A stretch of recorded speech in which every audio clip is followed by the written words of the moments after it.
started out by encountering um the manticore whose name I'm completely forgetting. We were just talking about him. But Thuagal or Thuagaloo, I Thuagalu? think. Thuagalu, yeah, okay. Yeah, Thuagalu. And he had captured Ilyovich and was probably planning to kill him before we arrived. So we enter combat well, first Rowan tries to like have a conversation, trying to distract Thuaglu. Um Thuaglu's, looking for some entertainment. And he's like, "Oh, who would make good entertainment? Rowan would." So we enter initiative. Alex and Boone are able to use, I believe, yeah, Moonbeam to activate the shaker nodes. Um, so we were able, the shaker nodes, so we're able to get that out of the way and focus on Thuagalu. And we managed to put him to sleep with Beacon uh, using sleep and preventing the Manticore from doing any more damage to us. Um, we After that, man we managed to leave the cave. I think we use uh, we did the same thing that we used to get up here. I think Rowan used turn summoned. I'm sorry, guys. um, Summoned a yeah, flock of familiars. There we go. So we could get down and head towards. Um, I believe we were trying to head towards the next few shaker nodes, but on the way there, we realized that they had been, uh, they had been activated. Who we assume was Florian.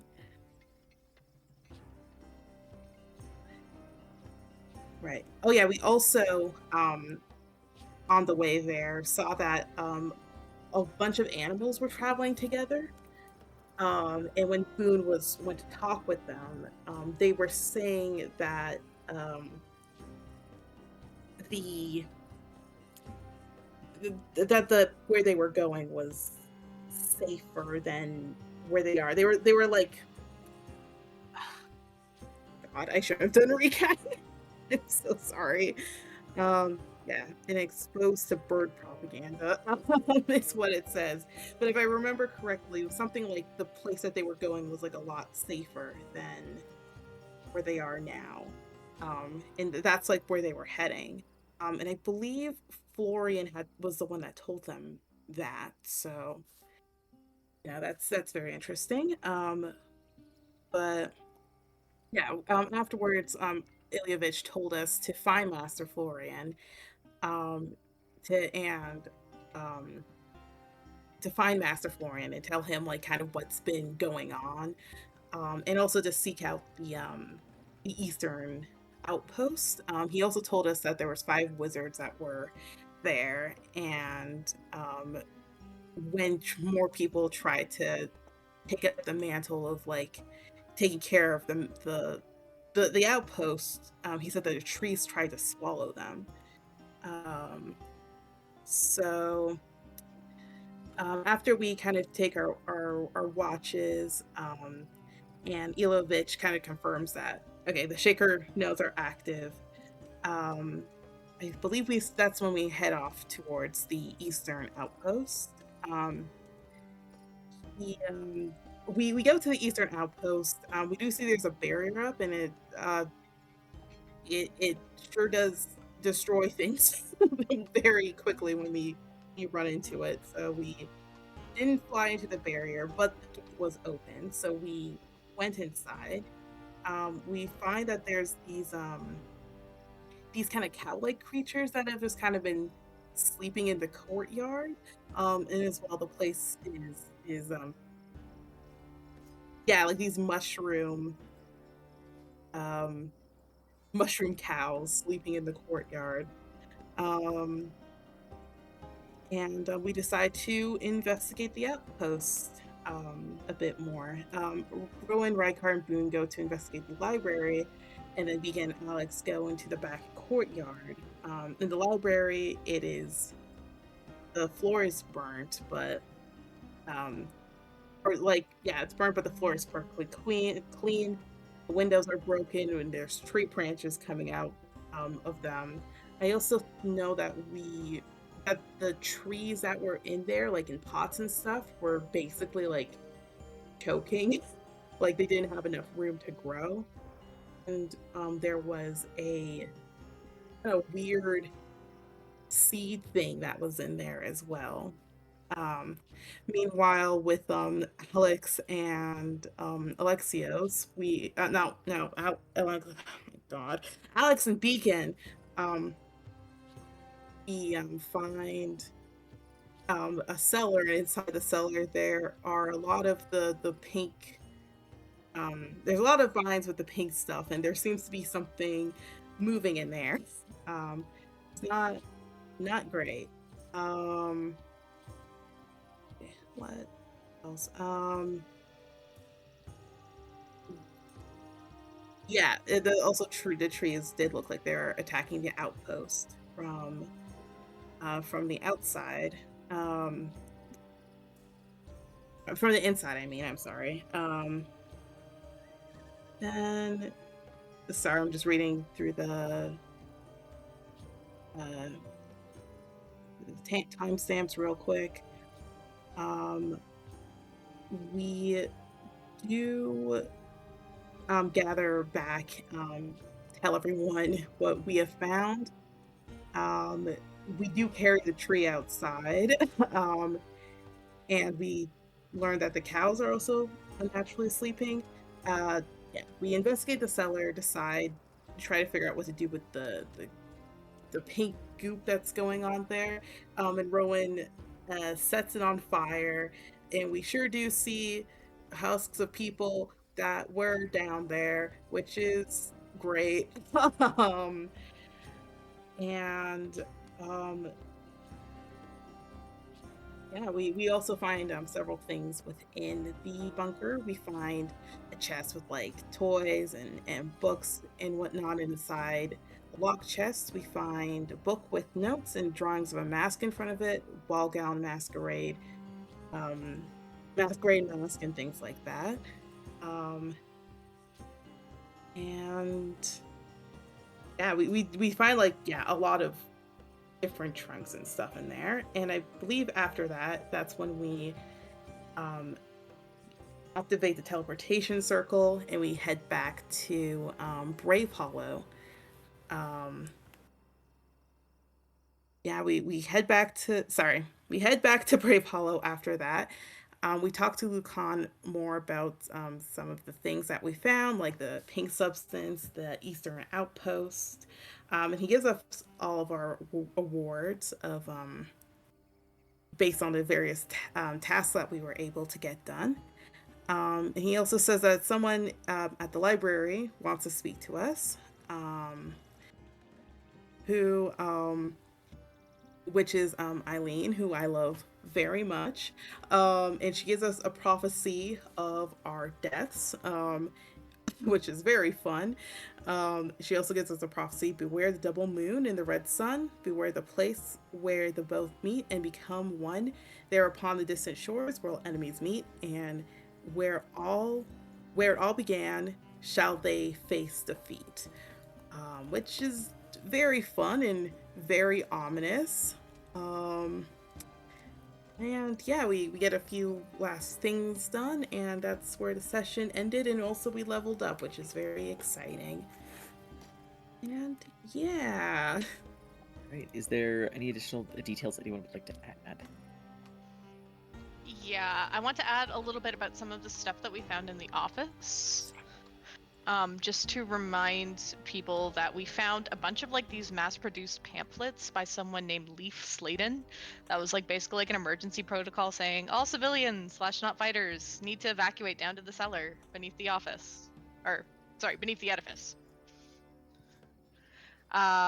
We found some other stuff, but we also found a lot of notes and files on different like flora and fauna and research diagrams from the island, kind of like scientific, like people were like trying to like splice different creatures together. We saw that a lot of the notes were missing. We also learned that a lot of the creatures on the island are susceptible to enchantment magic. The name Leaf was mentioned, as well as a partner, and then we found some more. We found some more of those notes down in the cellar as well, and that's where we learned the name Eileen. I want to say like Von Jekyll, but that's not right.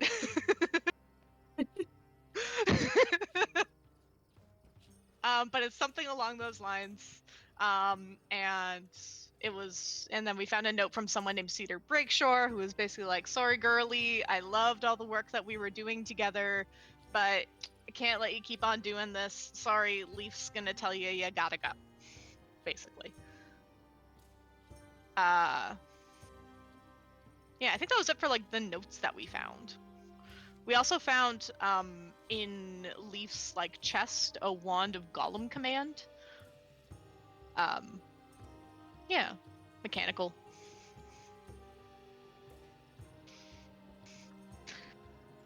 Wait, can you tell me the pronunciation of that, Harry? Like, and how it differs? Aileen versus Eileen. Aileen. Okay, Eileen is the one who gave us the prophecy, right? Yes. Aileen is the one. Okay. Like alien. Okay. Yes. Exactly. Beautiful. Eileen, because she sees the future. True. I like that. I like that. Let's go. Oh, that's how you remember. That and stalactites. Okay. Stalactites. Yes. All right, but yeah, that was what I wanted to include. Okay.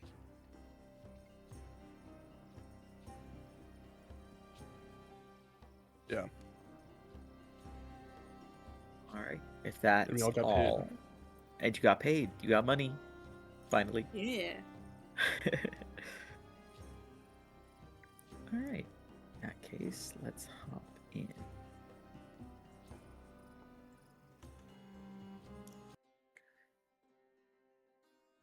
All right. At the dawn of a new day, each of you wake within your rooms in the barracks. They are comforting after your long journey out on the road, and you're all glad for the warmth and comfort of safe lodgings where you know no unexpected events will occur, or at least you hope so. As you wake in each of your rooms, can everybody go ahead and roll just a straight flat d20 for me, please?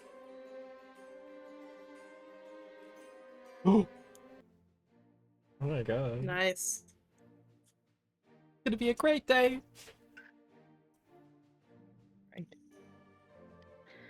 Rowan, as the morning sort of naturally crosses over you, there isn't much light in the somewhat secluded room in the barracks that you find yourself and Rykard in, but a little bit of a slightly unnatural, perhaps magical glow seems to leak through the elegant sort of stained glass that sort of is at the head of the room you find yourself in. You notice that there are flowers sort of dropping down from the ceiling up above. They appear to be almost like lotus-like in shape. Just this blossoming marigoldish flower that seems to extend down towards you a little bit. You can see that they appear to be a vibrant pinkish color. The room smells floral and fresh, and you notice that Rykard seems to yet be asleep.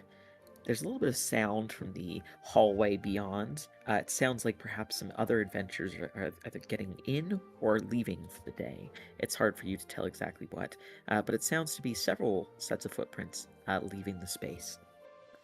As you wait in your room for but a moment, you suddenly see a slip of paper get sort of shot underneath the crack in your door, and then you hear footsteps move further away. A bit of like shock crosses his face, and then a big smile as he'll crawl out of bed and run over and pick it up kind of hurriedly. And is it like an envelope, or does he just flip it over? It appears to be a strip of some sort of paper. As you feel it, it has an almost woody or bamboo-like texture, and it's extremely thin and fine. As you flip it over, looking over it, you don't actually see anything on it, oddly enough. Just seems to be a slip of blank bamboo-like paper. Oh. He'll sit down on the bed, a little confused. And I guess maybe while he waits for Rykard to wake up, he'll start trying to like maybe cast Identify on it. Maybe I think he thinks maybe it's like a test or something. So while he waits for Rykard to wake up, he'll start ritual casting Identify and see if there's any magic on it. All right. What does it look like as you cast Identify? Yeah, he kind of sits back on the bed, cross-legged. He pulls out his book, and he pulls out the small pearl that he uses as a material component. And kind of as he closes his eyes and focuses, these tendrils of spirit and water magic kind of swirl through the air, and as they connect with the pearl, a more focused beam kind of reaches out and touches the piece of wood that he's trying to identify, as he searches for any magic or meaning in it over the next 10 minutes. As you begin to drag your pearl over it, focusing your intention into this strange shape, you notice, but about halfway through, another paper-like implement, whatever, gets shot underneath the doorway, much like the initial one. It appears to look different from the one that you are currently identifying. Are you going to interrupt your casting to take a look, or are you going to focus on finishing your spell? He kind of looks back and forth, a little bead of sweat kind of running down his forehead. Freya, can you get that? Or flip it over? From where she had been perched, sort of at the head of your bed, she sort of gives this almost resolute nod, and she drifts off quickly, sort of like putting her talons around whatever piece of paper was shot underneath the door, and then circles back gracefully to you. She drops the piece of paper down at your lap, just beside the one that you're currently in the process of identifying. Cursory glance, not enough to truly distract you from what you are presently in the midst of doing.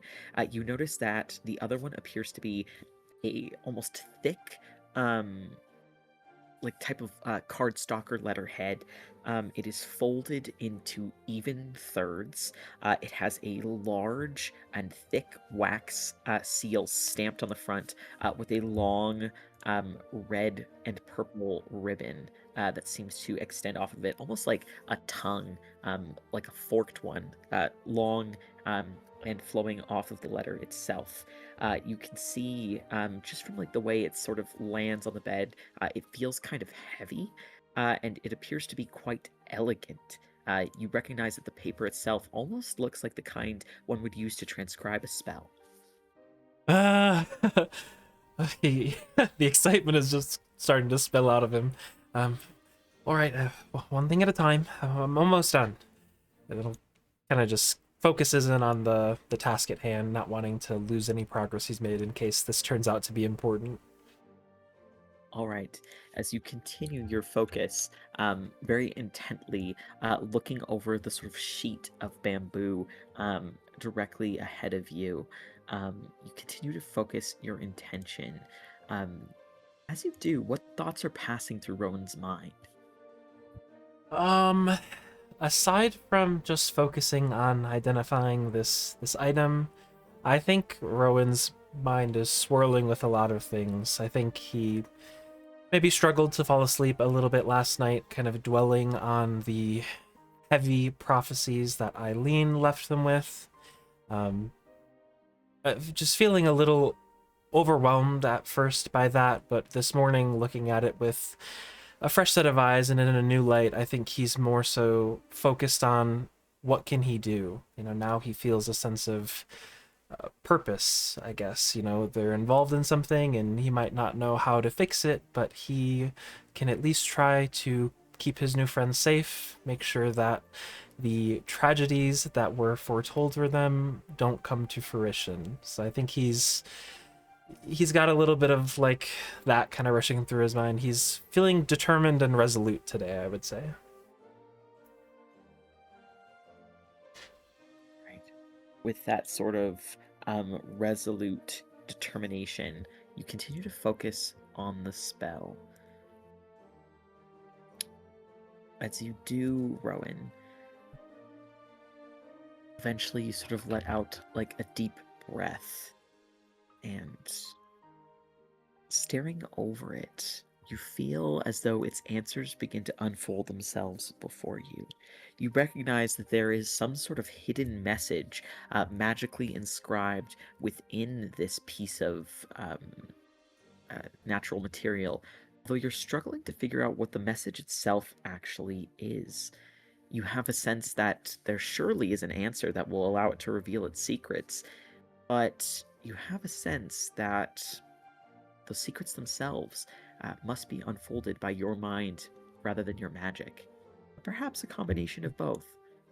You can tell, though, that there is some hidden meaning within this note. Damn it.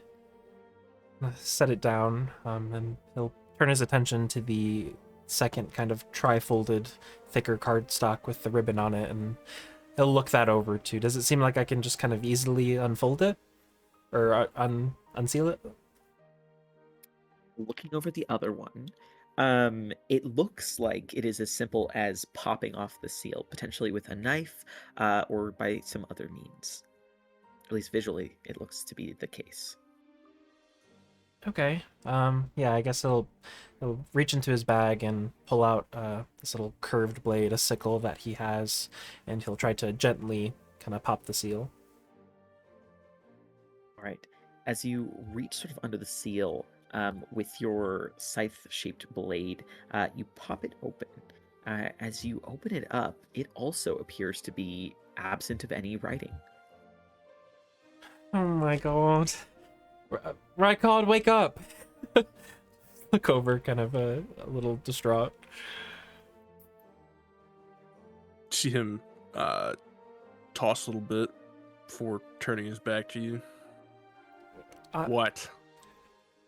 I got these things. They came under the door. I can tell there's something on it, but I can't really read it. You want to take a look? Yeah. He turns over and he rubs his eyes, and you see him reach for something, but he ends up just knocking over some shit on the nightstand.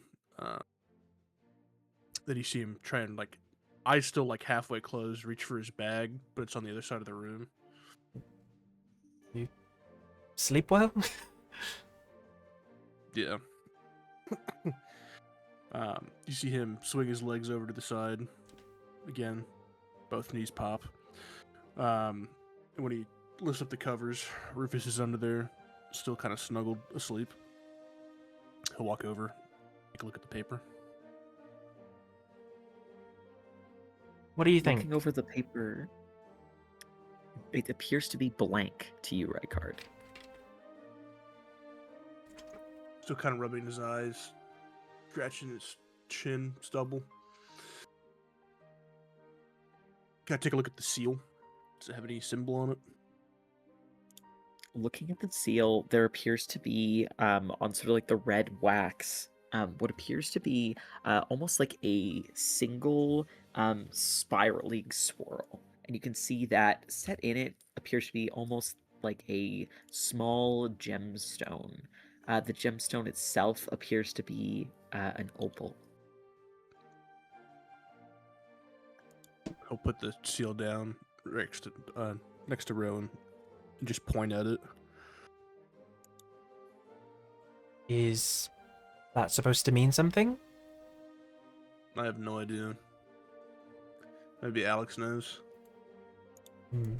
Ooh, I wonder if they got one too. Oh, well, is this for both of us, do you think? I don't know. There's 2 pieces of paper, right? Well, there's this little flimsy thin one, and then this one that was all sealed in, I don't know. The paper seems nicer. It seems different. Can I pick it up and like smell it? Are you smelling the paper or the wooden one? The paper. You smell over it.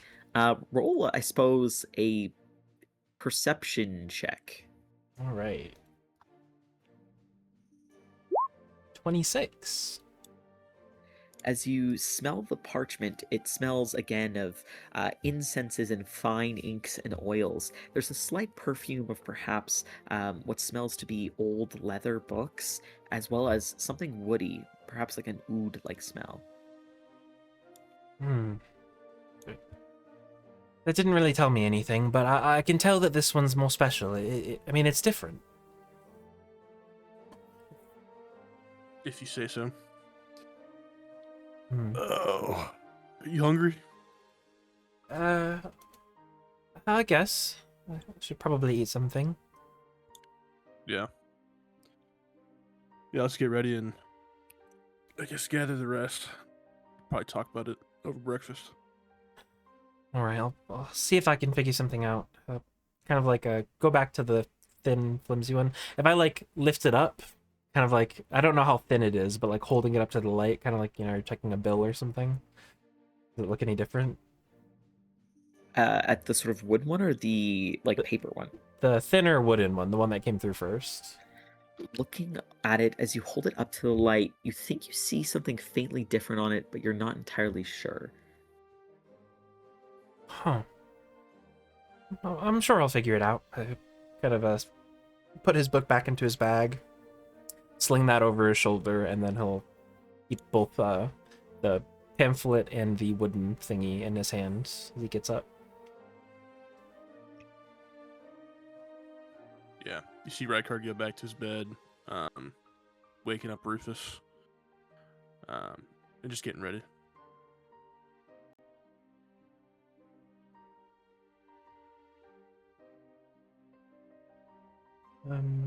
Should we go find everyone else, or do you just want to go get food?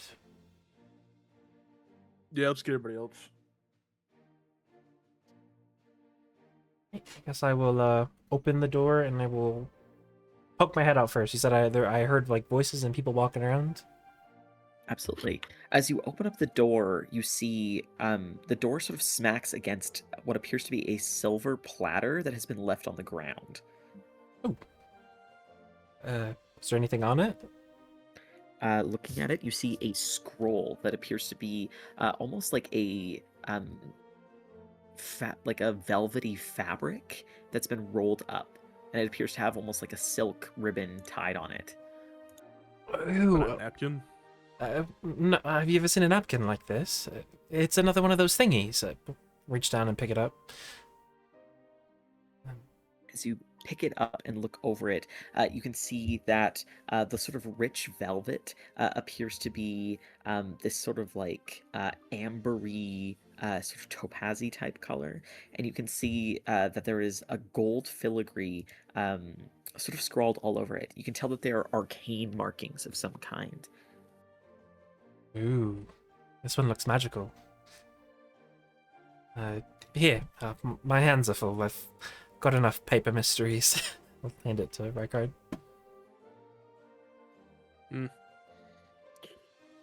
Yeah. Take a look at it once we find the others. I'll Alright. Looking down the hallway, you can see that whoever was making noise seemed to have primarily have moved away from the hallway at this point in time. However, you do see at the far end of the hallway, where there appears to be almost a little nook, at the dead end, there's a like bench that has been set up. You see that there is one person who is sitting there. They appear to be wearing all red clothes, with like a hood pulled up, as well as a like lower, almost strip of fabric on the lower half of their face that seems to be hiding most of their features. But you can see just peeking through the pale purple eyes looking in your direction. There's somebody that you had encountered slightly earlier when you had been running from that strange volcanic shift in the island. They do seem to look at you not in annoyance, but perhaps in curiosity before turning their attention back to what seems to be a thick leather tome that they have opened before them. They're sitting alone. Yep, they seem to be sitting entirely alone. Are they like in the direction of where we're going? They're in the opposite direction from Beacon and Alex's room, which is across the hall from you. You knock on their door. I'm gonna go see if maybe this person knows what we just got.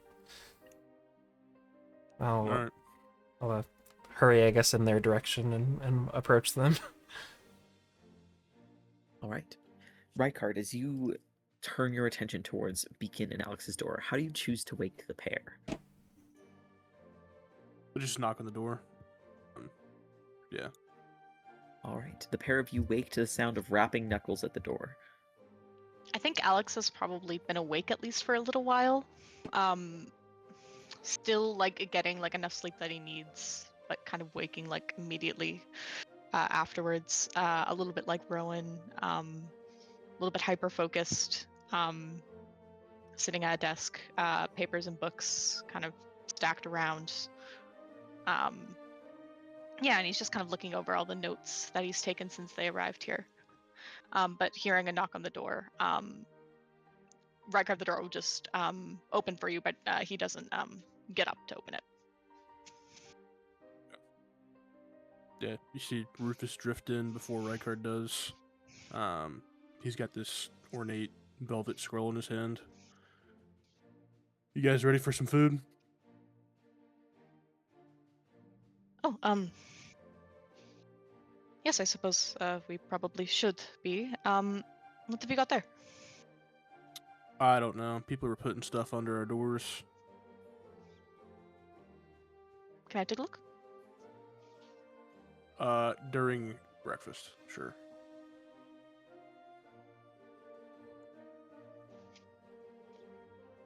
All right. Oh, sorry, I was muted. I was asking if as we look around the room, is there anything that seems to have been put under our door? Yeah, did we get Miss? anything? Go ahead and roll perception checks. Okay.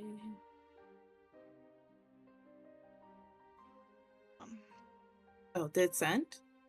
Mm-mm. 17 for me. Okay. That's fun. I'll fix that later. Let me just roll manually.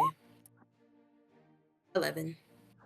Looking around Beacon, you don't really notice anything particular, but Alex, you see that rather than being tucked underneath your door, you see that tacked oddly enough on the inside of the door, you hadn't quite noticed as you swung it open, appears to be a velvet scroll that is rolled up, tacked directly to the back sort of panel. You also notice that hanging from the ceiling, almost oddly enough as though they had been like stabbed through by something, you see a bamboo sort of almost leaf or scrap of bark that seems to be stuck to the ceiling, again pierced through by what looks to be almost a needle-like small little dagger. Same with a smaller letter that appears to have red sort of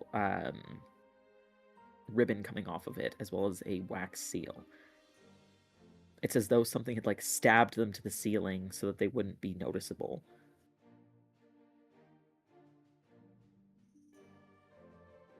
All right, how high up is the ceiling? It's about 10 feet tall, and there's a bunch of plants sort of growing off of it. Okay, I'll use my telekinesis to kind of carefully bring that down from the ceiling, and also take a look at whatever was on the back of the door if those two things are different. So, on the back of the door, again, you see like a velvet scroll, whereas the ones that are stuck to the ceiling appear to resemble the bamboo and the like letter. Okay, right. Okay. I'll take a look at the one on the door first, and then the other two. Looking over the one at the door, you can see that the scroll itself is rolled up. Do you want to unroll it or unfurl it? I'll take a look over it first. Like, is there anything like notable on it? Well, it appears to be made of like a darkened velvet. There appears to be some gold filigree on the outer edges that resemble some sort of magical or arcane scrawlings. You can also see that there appears to be a little bit of like a amberish coloration to the ribbon.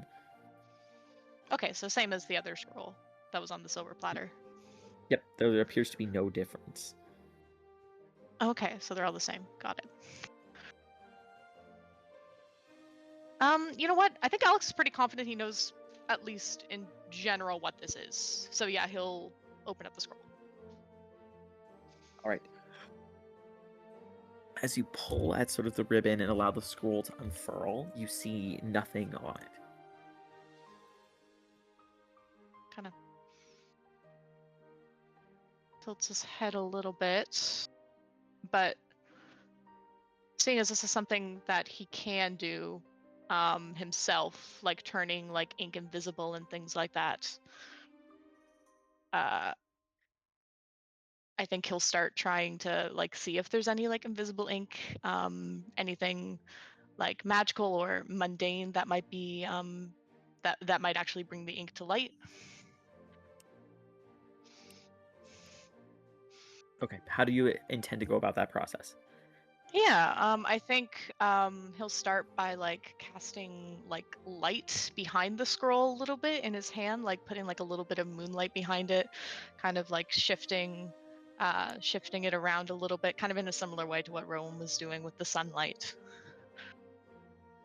All right. As you cast sort of a moonlight over it and attempt to sort of tilt it about, looking over the scroll before you, you can tell that there's some sort of filigree writing on it. It appears to be in common, but oddly enough, it's as though the words themselves are somewhat scrambled.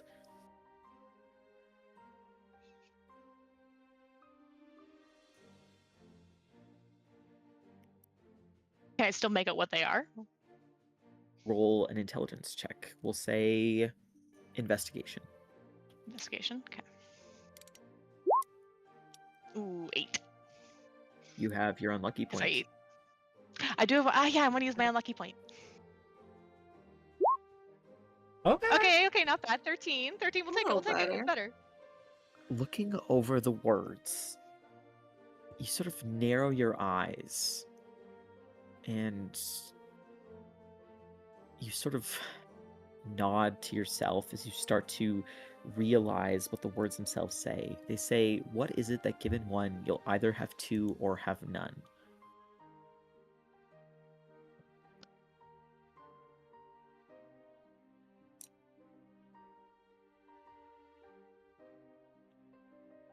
Sorry, could you repeat that? Mhm. It says, "What is it that given one, you'll either have two or have none?"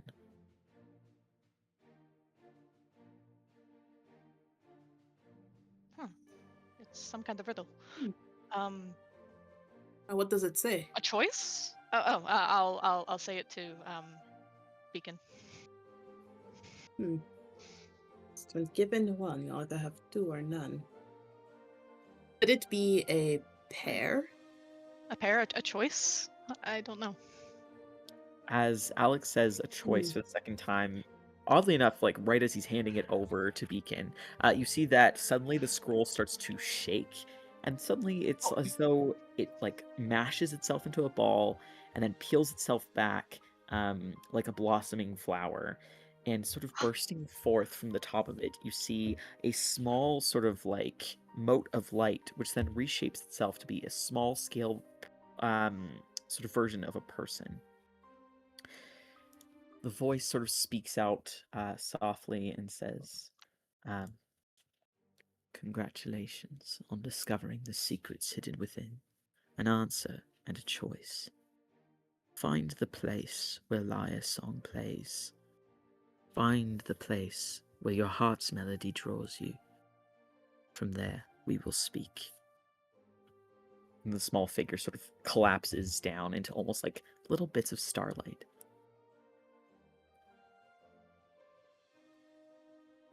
He just like looks at you in like shock. Alex just kind of smiles. Alex- Oh, good. That was surprisingly easy. Congratulations! I'm gonna give you a hug.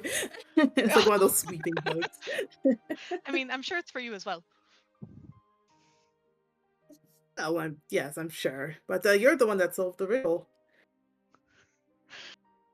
You Rykard roll his eyes. I'm so hungry, guys. Can we please do this after breakfast?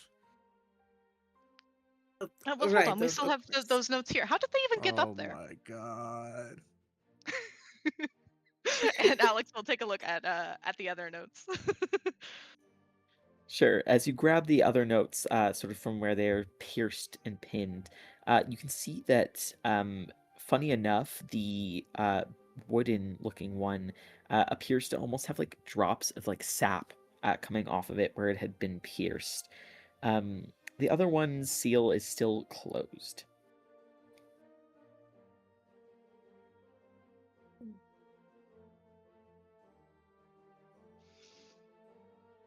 What does this like? It does it look like normal sap? It appears to be like yellowish red. Okay.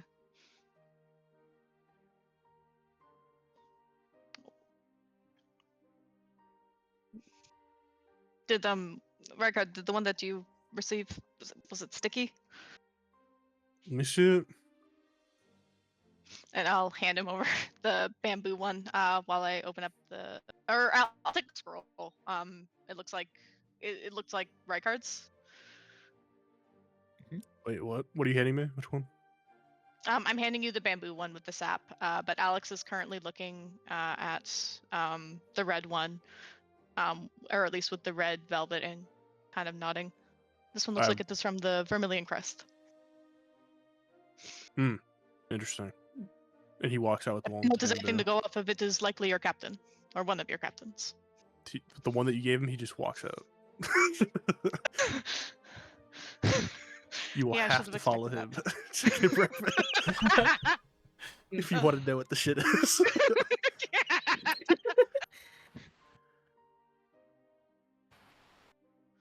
Well, the man speaks. I guess we should head over for breakfast. All right, as the So- three of you begin to yeah. leave your room, Rowan, you're walking down the hall towards the person who is sort of seated on this somewhere between like a bench and a love seat. They appear to be almost like not necessarily draped over the seat, but they're seated in both somehow a rigid and also extremely comfortable way. You can see a little bit of white hair sort of peeking out from underneath the redded hood, and as you approach, you notice that they sort of like quickly shut the tome that they're reading. It seems like a little bit of dust kicks up off of the edges of the page. They seem to turn their attention towards you. They have these almost like ominous or like oddly, eerily pale purple eyes that seem to follow you as you look over towards them. He kind of gives an awkward smile, seeing them close the book. Sorry, I didn't mean to interrupt you. I'm Rowan. I'll kind of reach his hand out. They look over you, and you see that as you're reaching a hand out to sort of shake, they just like delicately place a hand in yours and give the slightest bit of a head nod before drawing their hand back and away. They say, "My name is Wergild. It is good to finally speak." It's nice to speak with you as well. You do look familiar. I've seen you before. Yeah, we were together when the island began to shift. Oh my god, you were... Okay, yeah, that was crazy. I'm glad you're alright. So yeah, I take it you're new here too, then? They give like a slow nod to that.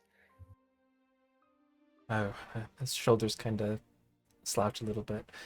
Well, I don't suppose you got one of these things, right? It kind of turn his hands out, each holding like the little wooden thing and the paper pamphlet.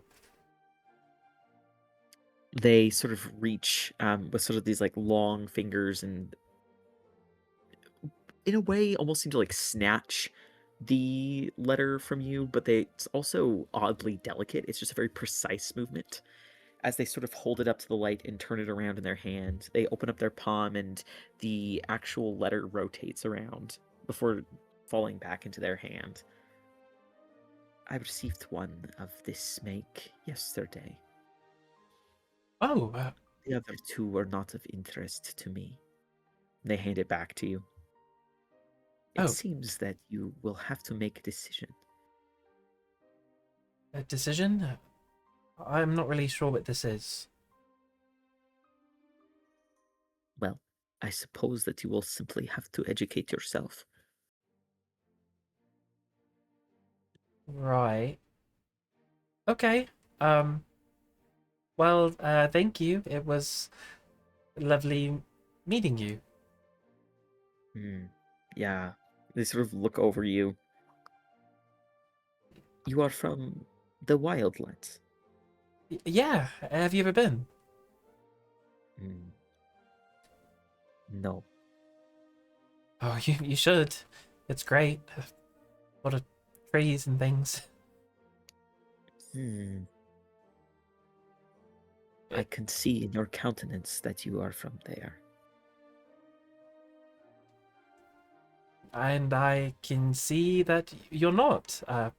The people there are great, though. You probably like it, I think.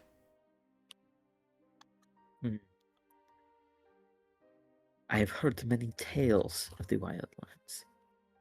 Oh? What have you heard? Small stories here and there, bits traded at the border. Where are you from? Sort of raise an eyebrow at you as though it's obvious, but then sort of give this almost conceding nod and say, I am from Novorod. Oh, right. I should have known. Do you like it here so far? It is a chaotic place. Yeah, it's been a crazy couple of days. Me and my new friends, we've been traveling around. The island is definitely not what I expected, but it's been a learning experience. Education is best gathered through experience. Though Right. I hope that some semblance of order can be brought to this chaos. That would be nice. Any chance you know where I can find some education about these things? Wave the papers around again. It's a little hard to read their expression since half their face is sort of hidden, but you think that there's almost like a little bit of amusement behind their eyes. Go ahead and roll a persuasion check. Okay.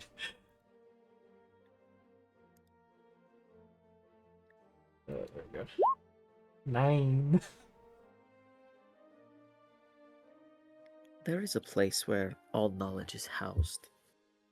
Perhaps you can find your way there and seek further answers. Like where the books are.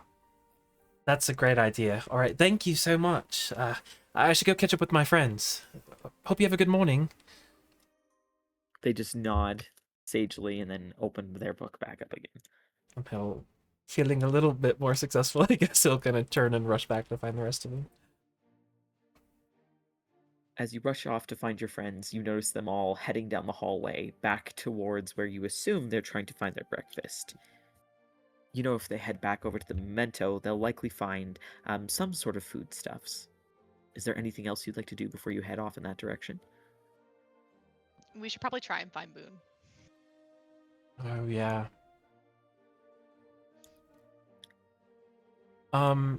Where's her room in relation to the hallway, if I'm kind of heading back? A little bit further down from yours. Okay, I guess then, yeah, on my way, I'll quickly knock on her door. Boone, wake up! As you knock on Boone's door, you can notice that there's a small silver tray just outside of it that seems to have been undisturbed. The door opens, and you see a human-looking woman. She has sort of split hair, half of it being brown, half of it being white. She's wearing yellow and blue sort of robes. As she looks over you, she gives a soft smile and says, "Oh, you must be people Boone had mentioned. Yeah. She's not here right now. Oh, She received some sort of missive or something." like, kind of look down at the scroll on the tray. Like that? Oh, I suppose it was like that, but it looked like it was on a leaf or something like that. Well, maybe that one's for you.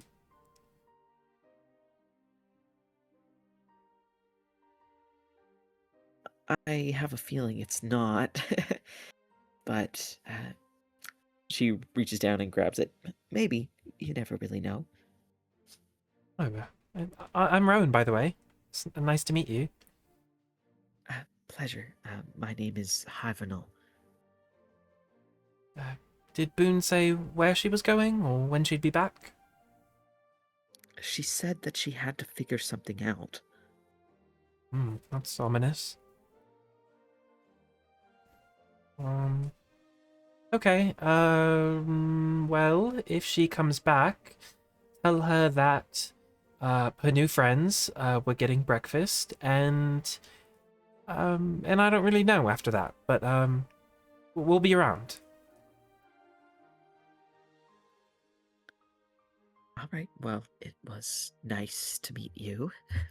Good to see someone else who's friendly around here. Kind of lets out a little bit of a sigh of relief. Yeah, I would agree. Some people around here have been a little bit, prickly, I guess. I think it's just the competitiveness. Lots of different people around here, and you can see that their eyes sort of seem to flit down the hall back in the direction of Weregild. But I think that a lot of people come here with certain expectations, either for themselves or from others, and, well, those of us who are just trying to find our way are perhaps a little less, feeling a little less pressure. Yeah, I'm definitely in that boat. I'm really just here to learn and to help people. I don't see why we can't all be friends. I don't disagree, but again, you may be hard-pressed to find people who all feel the same.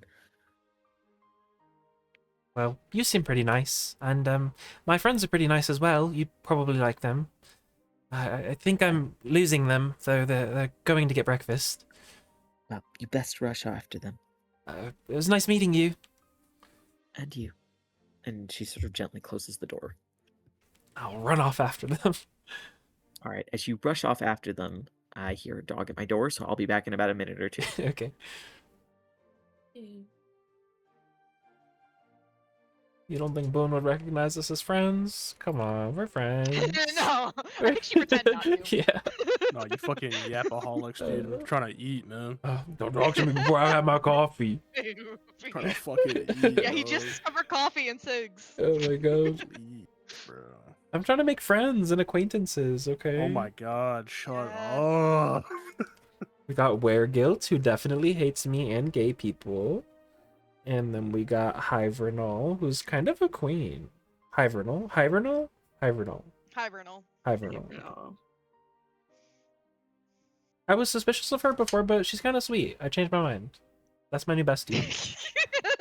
She was nice to me one time. Yeah, that's my best friend. What do you mean?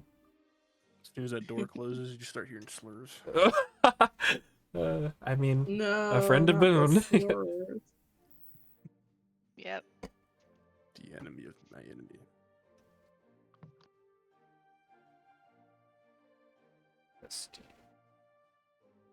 Yeah, because now that I'm thinking about it, isn't opal a Vermilion crest. yeah. Yeah, it's a gem for the Vermilion crest, which is why Alex said that. Well then, where the heck is mine?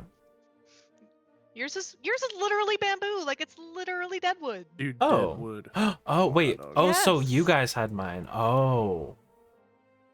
No, well, Yeah. you got your own. I think Oh. Well then, yeah. Oh. Yeah. Oh, it's the. I'm not sure why we had any. I'm not sure why we had those on our ceiling. But Oh, the little one is Yeah. mine, and the other one is. Yeah. Oh. Okay, I Keep up, understand. dog. Jeez. I thought they were. But- I thought it was like a two-parter for like. I thought everyone got a little flimsy wooden one, and then they got a bigger scroll too. But I understand. no. Okay. No, well, I'm not sure. Like I'm not sure why we got like two. Probably offers, right? From like different orders, maybe, or something. Maybe. Because because that That's what I'm that person thinking. said they had to make a choice. Yeah, that person. That person. Oh, were guilds? Their name. Girl. Their name. Girl. Girl. Back. Yellow. All right. So you're all rushing down to the memento. You go by various sort of swooping staircases and stone archways, passing by several of the establishments that you've been to before. You see Ambaxius sort of opening up curtains to reveal various stacked implements within their requisition office. You see a few different individuals who all seem to be dressed in the colors of different orders. You see a bunch of blossoming plants sort of extending out of the herbarium, seemingly needing to be cut back. As you pass by a large sort of roaring waterfall and make your way over to the large pond with the rickety boardwalk that extends out to the memento, you can see that there seem to be a lot more people here than there were but a few days ago. Taking stock of your surroundings, you can see a number of people all seem to be dressed in leathers, almost like one would expect somebody who is going for a long, hard, sort of cross-country ride might equip themselves. You can see that there are barrels full of food, as well as satchels full of other implements that seem to be getting set up. You see that there are a few sort of mage-looking individuals who are wearing sort of heavy canvas cloaks that seem to be covered in like thick or dense beads of water, and they seem to be soaked through to the bone. They seem to be sort of barking a few orders at different people, getting them to gather up different supplies and implements. Seems like either a group that just got back or is just heading out for some sort of journey. But they do not stand in the way of Rykard leading your group directly towards food.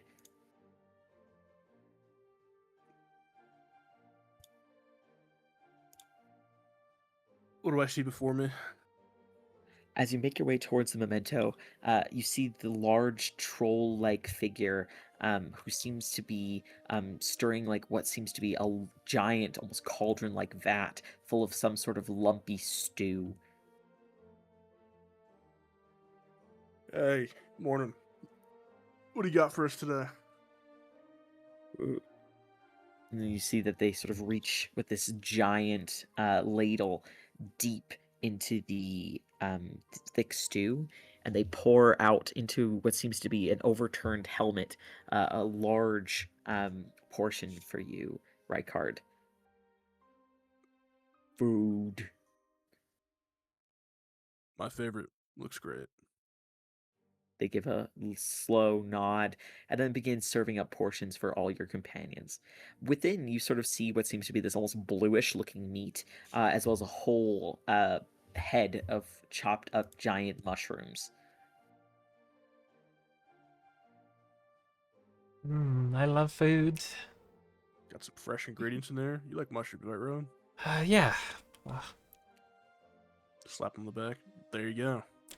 Home sweet home. Let's grab a table over there and take a look at what you found. Yeah, let's do that. Plop down. I'll sit down.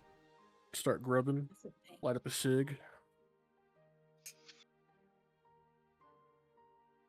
So, Feeling less grumpy now. Starving, man. Guys are working me to death to the bone. Need my food, need my fuel. Alright, let's take a look at these. I'll start unrolling the other scroll. And I'll hand Alex back his slab of wood, whatever it was. I've been led to believe that a library might be useful. I don't really know why, though. What You don't Like, know why in a general, library would well, be useful? books are generally useful. Well, what do you look up? Hidden You can messages? look up any I don't know. library. Oh,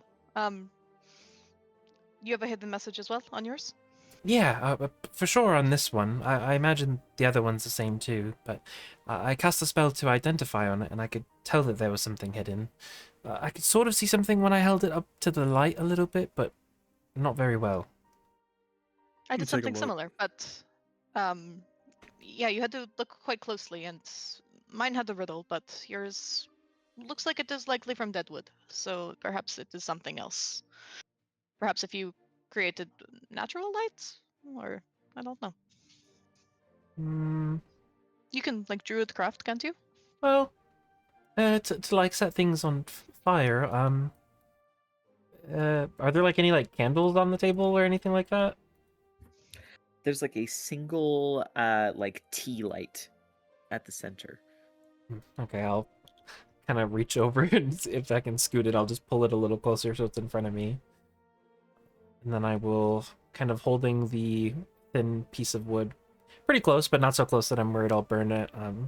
Rowan will kind of gently reach towards the flame, and this thin tendril of kind of red fire magic will stretch from it, or stretch from his hands to the tea light, and I'll ignite it. If it's not lit already, I don't know if it was lit, but I'll druid craft it to light it. Okay. As you summon forth a small sort of jolt of flame, you can see that from where you sort of hold the scrap of wood, as the magic of your sort of druidic powers allow the flame to flare, for but a moment you see some words appear on the surface of the wood. Go ahead and roll an investigation check. Oh boy, okay.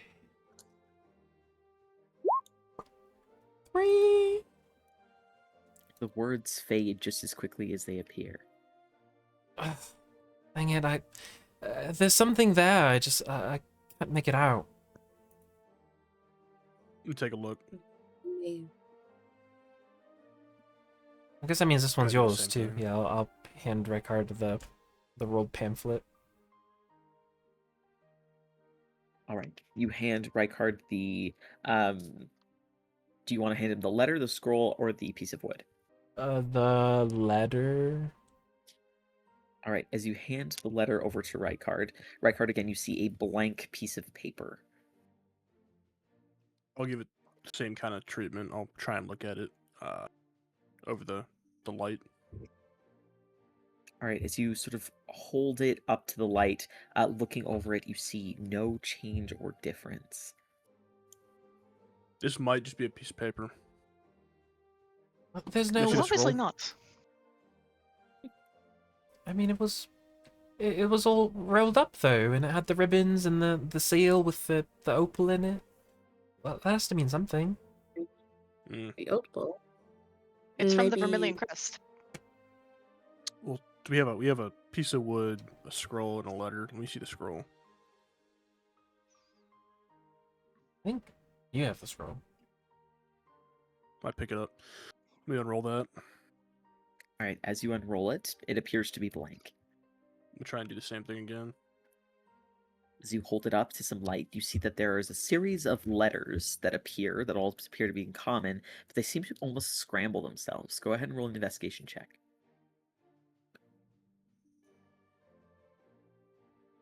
Second roll. 14. All right, looking over it, you're able to surmise that it reads, "What is it that given one, you'll either have two or have none?" Say that out loud. Man, Right, what right. is I literally this? just gave you the answer to that. Were you not paying attention? No, I'm hungry, man. What? Oh my goodness. I'll let you figure it out. Did you guys get the same one? We did. We got all of the same ones, and I'll pull out the other ones that we received. See, they're from each of the authors. We already Oh. opened the scroll, but I'm not sure if they all have riddles like that, or See Rufus climb up onto his shoulder and whisper something to his ear. Oh, a choice, obviously. As you say that, you notice that the scroll seems to almost reorganize itself. It lumps up into a ball before peeling back like a blossoming flower. You see a sort of small mote of light that reveals a sort of miniature version of a man as he speaks out the same words that he had said to Alex before. Liar song? Not interested. yes, that's right. So what do we got? We got paper and wood next. Come on, I can do it. Let me try again. Maybe there's not enough light. Do you want Oh. me to help you? I could help make some light. Yeah. If I could use the help action to help him investigate the words before they disappear.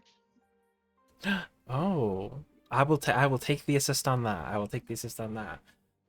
Okay, so Rowan he'll steal himself a little, pull the candle back up. He'll quickly grab hold of his amulet around his neck, and I will cast guidance on myself for investigation.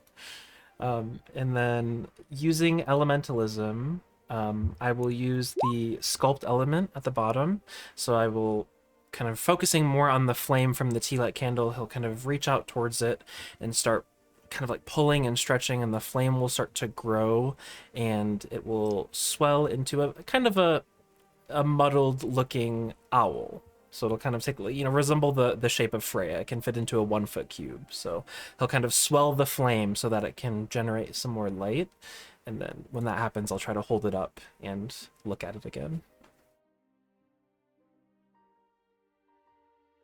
And I'll just try to help him by trying to take a look at the words as they appear, if they do again. Okay. Go ahead and roll an investigation check. Okay, so that, and then D4 from guidance. Do I get anything from help? If Alex is trained in investigation, Yeah. so in that case you get advantage. I think a Advantage, yeah, 19 you is probably the don't need best it, I'm though. gonna get. Okay, so I Yeah, got a okay, dirty might as 20. well. All right. As you stare at the words, Rowan, you recognize that they seem to almost appear like ridges or grooves on the wood's surface, just barely hidden and only visible from the flare of magic that you summon for but a moment. You read the words: "Ne'er to rest nor be still, fly silent over hill to hill. I'll ne'er walk, run, or trot, all falls dark where I am not." Oh no, I should have typed that out. Can you say it one more time? Yep. "Ne'er to rest nor be still, fly silent from hill to hill. I'll ne'er walk, run, nor trot, all falls dark where I am not."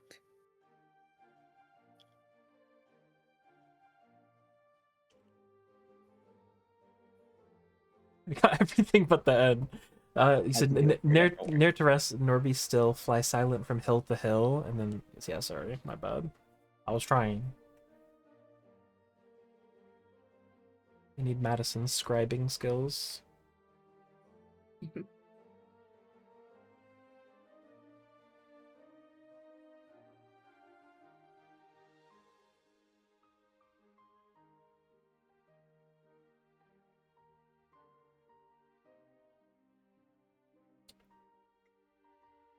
Ne'er to rest nor be still, fly silent from hill to hill. I'll ne'er walk nor run nor trot, all falls dark where I am not. He will read it out loud. You're saying it out loud. Yeah. Let the rest door be still, fly silent from hill to hill. You're welcome, my Point torch. towards Deacon. Is it like the I don't know. My first thought was like the sun, you know, like all falls I think dark so. where I am not. Yes. I was I think thinking sunlight too. Yeah, that's what I thought too. Try saying it out loud. The sun? I don't. It's not doing I anything. don't think Like Um, or light. like What else would it Brian be? Or Knox. sunlight. Sunlight. Ne'er to rest nor be still. Lie silent from hill to hill. Never walk, run, or Moonlight? trot. All falls dark where I am not. Hmm. Sunshine. You think it's a different word? Like, I mean, I feel like I've said a lot of them. Sunshine, light, the sun, morning. Maybe it's not like a. I don't know. I'll keep working on it. Kind of slouches a little bit. And... Don't worry, we'll think about it. Did we get another one? One. Yeah, let's look at the Vermilion Crest one. I'll open the other one up that we got in our room. It's just a blank page with an opal in it.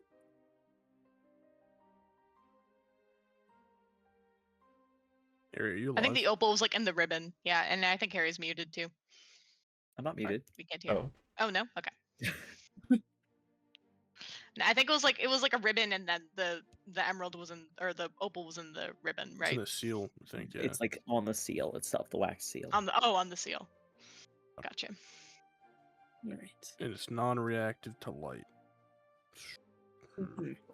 I think the opal has something to do with it. Because opal is a spellcasting component sometimes, right? Sometimes, yes. That could be a good idea, and this is Vermilion Crest. Quite a bit of spellcasting is done there. I don't know if I can do anything with an opal. God, what do opals look like? I'm trying to remember. They're like, They're all rainbowy. yeah. I was wondering, maybe this is stupid, but it does. Do they like reflect light? Okay. Yeah, I mean you can put light through them. And maybe if we like try to shine a light through the opal onto the page, that might do something. I don't know. Yeah. I'll cast light Give it a onto go. the opal. And I'll Alright. hold it up and see if it does anything. You cast light on the opal and staring at the page, see nothing. Hmm. Hmm. Okay, never mind. And work out. That was a good idea. Can I take a look over the page and see if there's anything else that I notice it might like react to, or anything that might be a bit different about it compared to the other ones that You seem like to try react and to write light? on it, maybe? Do you want me to try to write on it, or are you going to try to write on it? Yeah, go ahead, try and write on it. All right, I'll try to write on it. All right, what did you try to write on it? I'll look up at record. What do you want me to write? Go ahead, put my name. Okay. All right, Rykard. Do you have a last name, Rykard? No. Okay, just Rykard.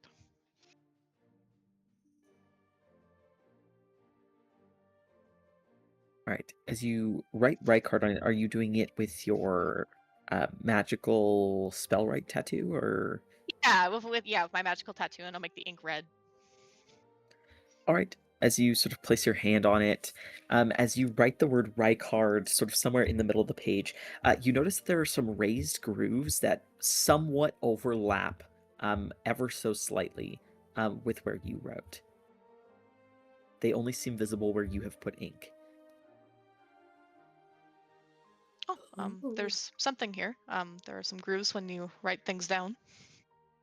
Ink it up. Do the grooves like spell out anything, or like do they follow the movement of the ink? They seem to spell something out. However, they only seem to overlap with where you have spelled the word Rykard and are not like in any way legible. You would need far more ink, you think.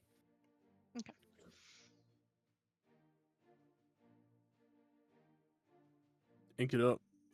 Draw whatever you want. Write on whatever you want.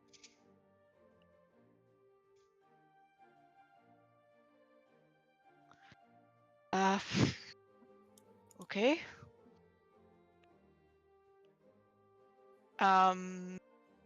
Yeah, I guess I'll just I'll start writing on it.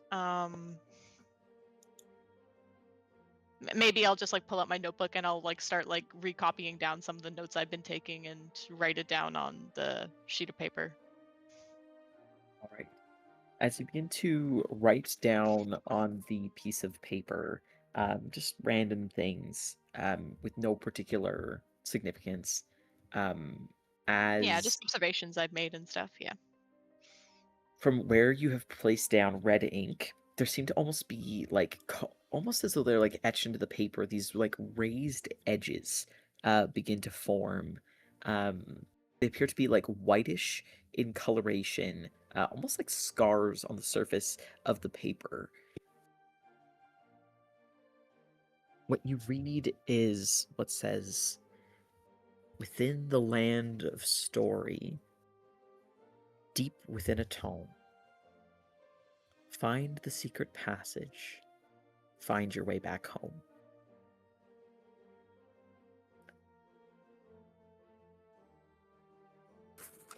All right, I will read that out to Rykard.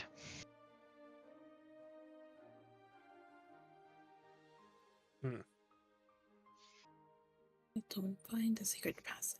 Find your way back home. That sounds like fun. Sounds like going to the library would be the best bet for that. Yeah, maybe. It was right, Yeah. a library is involved. Find your way back home, though.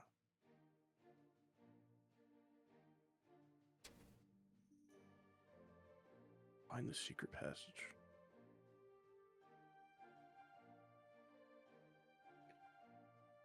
These Yeah. are hard. Well, Stumped. all I can think of for this Kind one of. is light. There's nothing else like makes sense. we've tried sunlight, we've tried moonlight, tried the moon, the sun. What else could there be? Where to rest nor As be we said, we were still. not thinking of.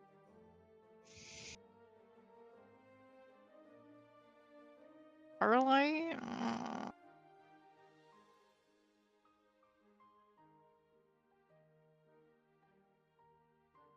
Mm, Well, I suppose while we're thinking about the Deadwood one, we can probably start on the Vermilion Crest.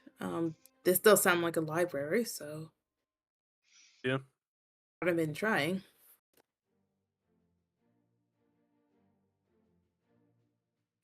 We'll have to get in there. I mean, we can quite easily make it to the library. It's the archives that are a little bit harder to get into. All right.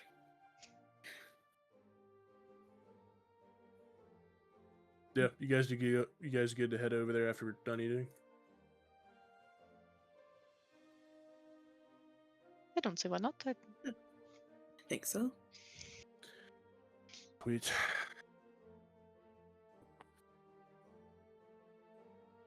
So how'd you guys sleep last night?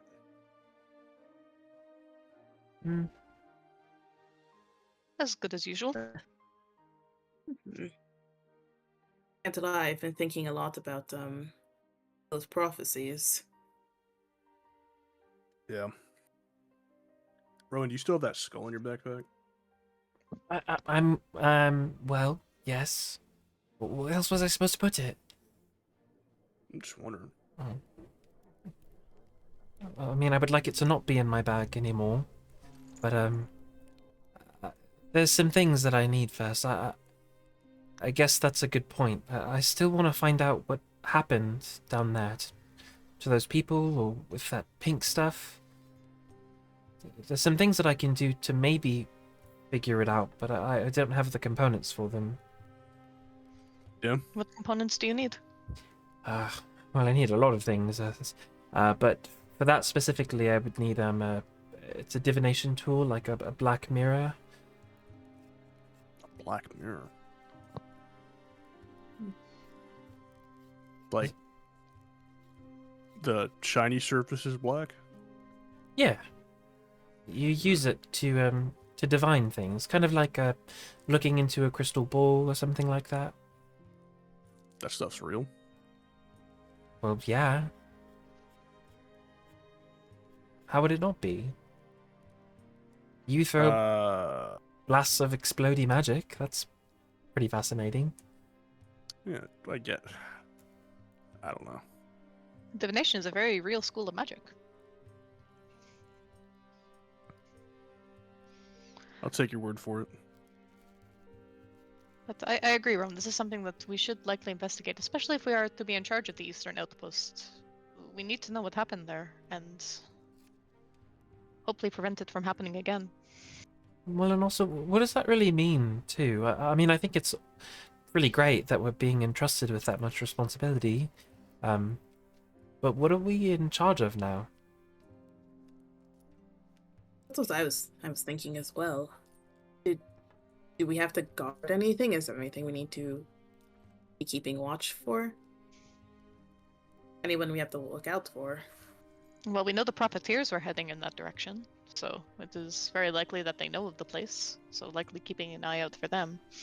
But these sounds like good questions to ask whoever actually puts us in charge of these, of the Eastern Outpost. I'm not sure if Lucan has already done that, or if he was just talking about it, and we'll talk to the captains. I can't remember. Did we disable that like field protection that they had that we snuck through? No, I don't. No, I think it was, but yeah, we didn't need to do it. Like, we didn't need to disable it because it was like a dome, like over the top. Okay.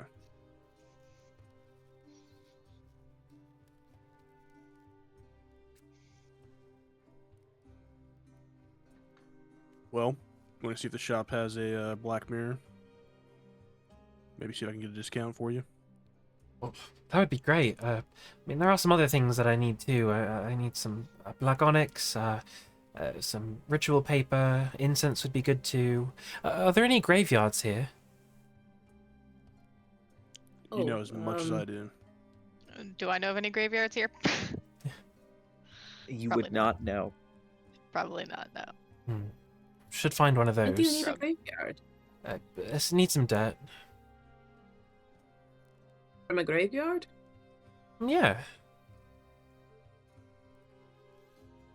Okay. Is that- It's for a I spell. don't know, I've it's- just never...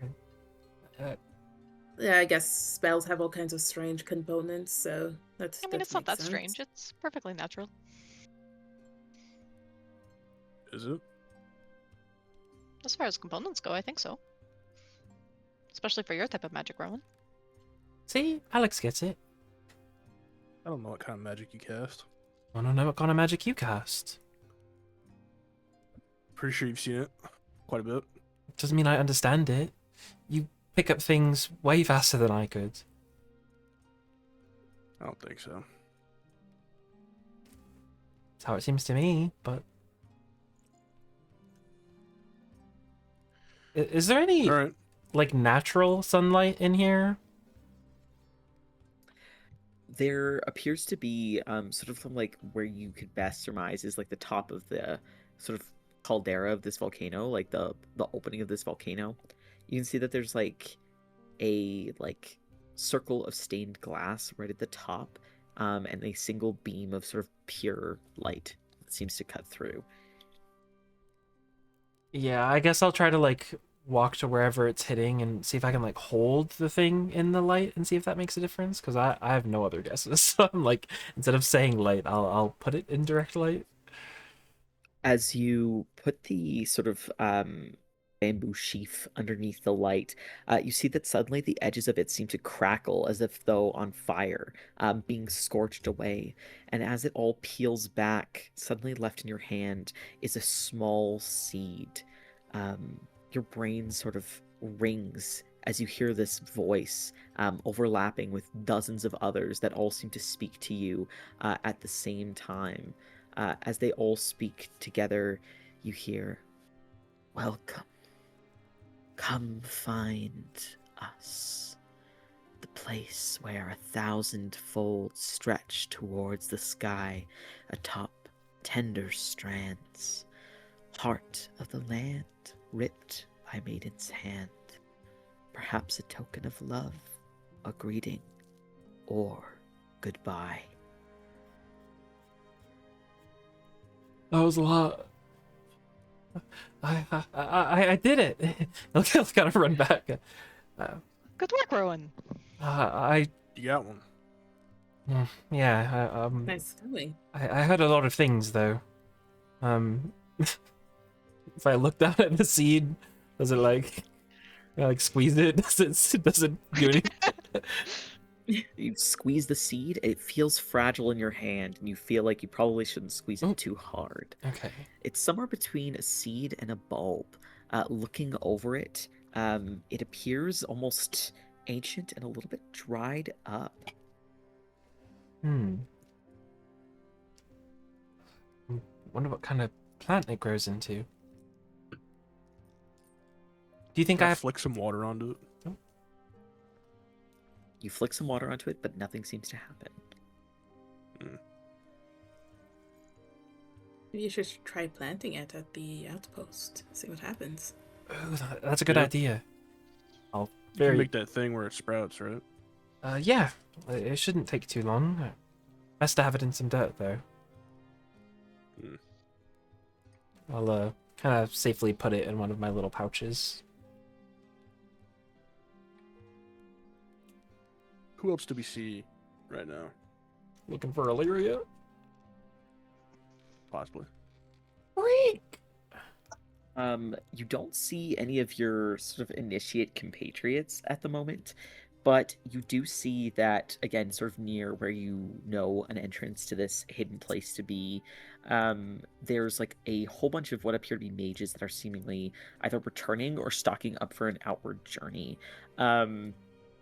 You can see that there's like a lot of people who seem to be like gearing up.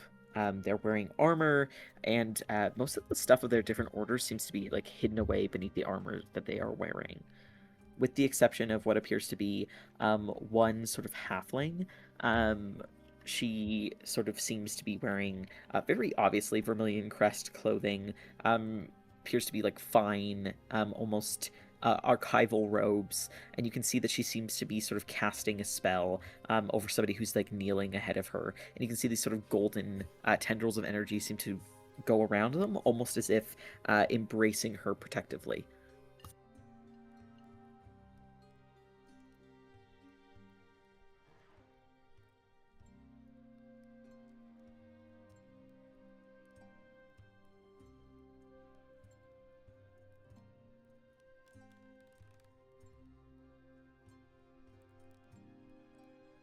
Wait, so where do you guys feel like going first? Mm,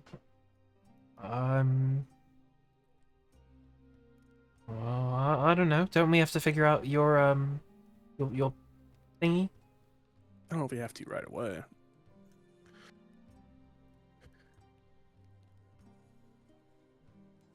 Let's go to the store first. Let's get you your mirror. All right. Hopefully they have one. Maybe we could sell some things too. Is that at the same place? I think there's like a general place, and then there's like specifically a magic place, if I'm not mistaken. Yes, there's an arcane shop that I think. Yes, I haven't been there yet, but Which is the closest to us?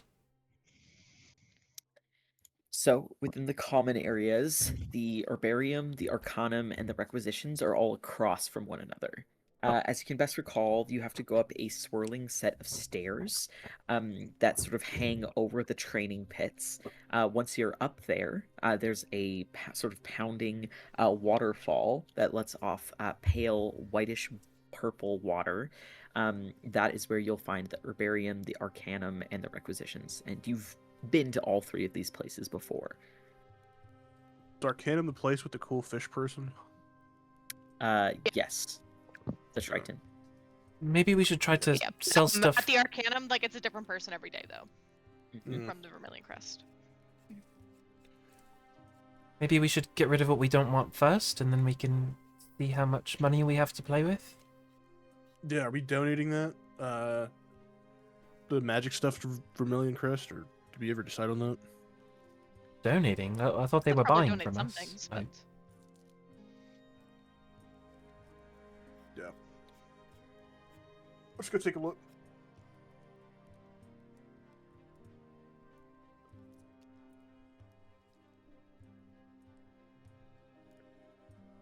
guess we'll head towards where we can maybe sell or get rid of some things first. Are you heading towards the Arcanum or the Requisitions? The requisitions. As you head back up, again, you encounter Ambaxius, the sort of black-furred tabaxi that Alex had been interacting with the day before. As you approach, you see that the tabaxi sort of smiles in a sort of genteel way and gives a little bit of a swooping bow towards all of you. You can see that today they are wearing slightly more elegant robes than they typically do, and they've got what looks like some sort of circlet on their head. As you approach, they give a feline smile and gesture for you to enter their shop. Welcome, welcome. Ambaxius greets you. Hey, how's it going? They give a I like your nod. outfit today. Thank you. How may Ambaxius aid you today? I think we're looking to sell some things. That's something we can do, right? Indeed, of course. Although I must say, Ambaxius tends to drive a hard bargain.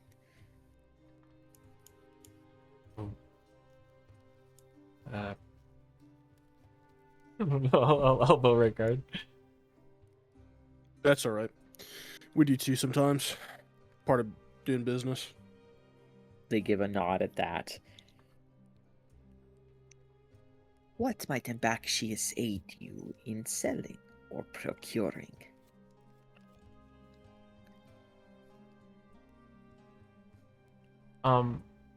Okay, I guess like above table. What I was thinking, I don't know what you guys think we should get rid of, but as far as like the stuff that's in the party inventory, I felt like we could get rid of the moon touched sword, short sword, unless someone wants that. And then I don't know how anyone feels about like the drow poison or the alchemist fire or the acid, but I'm like, I personally won't be using those, so I wasn't sure how anyone felt. I think the Moon Sword, we should wait for the Vermilion Crest, because they take the magic items, and Max just only really does the mundane stuff. Okay. Yeah. So I think like the poison stuff can go. Yeah. I have the 3 vials acids. of acid, so we can sell one of them if you want. Alchemist fire. That could probably go. Yeah. Yeah, And then blasting powder or the black powder, we want to keep that. we're keeping that. Yeah. Okay. Yeah, we should keep that. So, okay, so in the party inventory, there's 1 acid and 1 alchemist fire. I also, in my inventory, have an acid that I would sell to. Okay. And And then you can also sell the drow poison. sell the draw poison, and then anyone else trying to get rid of any mundane I items? also have an acid that you can sell. So that's 3 so far. I do not have an acid, so. Okay. You We keep all got three, an acid, but- so we all should have acid.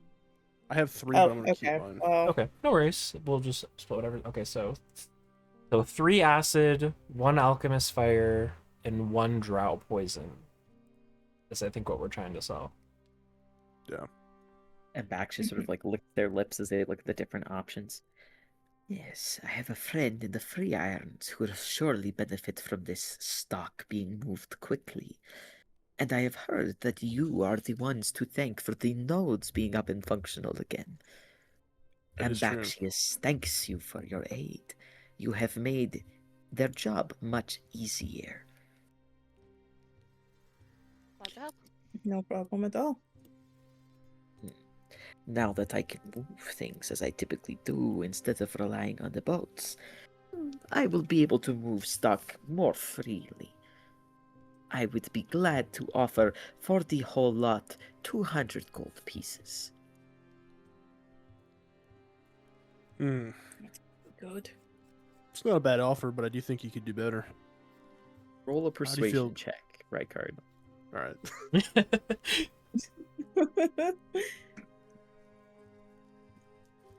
Is Roll20 doing the weird thing where you have to like actually click the dice for you now? Not Roll20. No. D&D Beyond. I don't. It's like pulling up the dice on like the side bar, and like I have to actually click Oh, them after I select my thing. I keep dice rolling off on my character sheet. If you go to your character builder, and then it's like the first page on home, if you turn dice rolling off, I keep mine off. Oh. Oh. Well, I'll just do this for right now. +8, so Ooh. 19. And Bax just sort of like lets out a little bit of a chuckle and says, "What do you propose instead, Red One?" I don't know. I think 235 would be reasonable. They sort of let out almost like a laugh, but it also sounds a little like a hiss. They say, "For such mundane items? Please, Red One, recognize the aid Ambaxius lends to your group. 215 is the most Ambaxius would part with." I mean, they're mundane now, but before they're shaker nodes, I mean, they would have been anything but. You know, we got that travel route back on par, so who knows? Something like that could happen again, and inventory like this might not come back in stock. Ah, Red One, but you have already been rewarded for your work on the shaker nodes. Yeah, we went above and beyond. I'll cut you a deal. What about 225? They like laugh again. 220. 220? Yeah, we'll do 220. And Bax just laughs. You will find the gold deposited in your room, Red One. And they sort of hold out a paw-like hand, waiting for you to pass over the various vials. I'll pass him over. They nod. Is there anything else Abaxius can do for you? I'd like to take a look around. Feel free to peruse.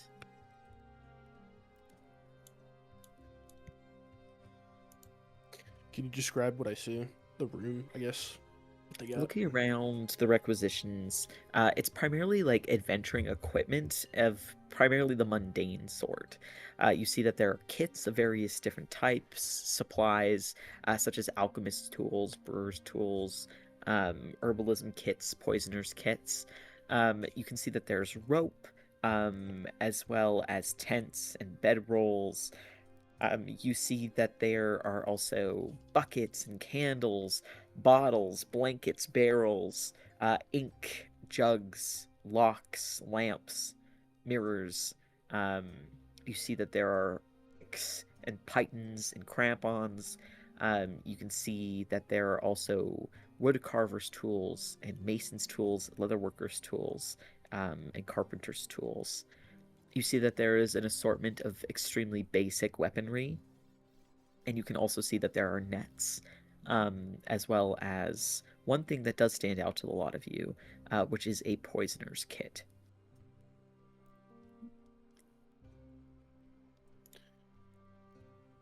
Poisoner's kit. Interesting. Take a look around. I don't see like a spyglass anywhere, do I? Looking around, you can see that there's a set of navigator's tools, and within that, you do notice that there appears to be a spyglass, as well as a compass.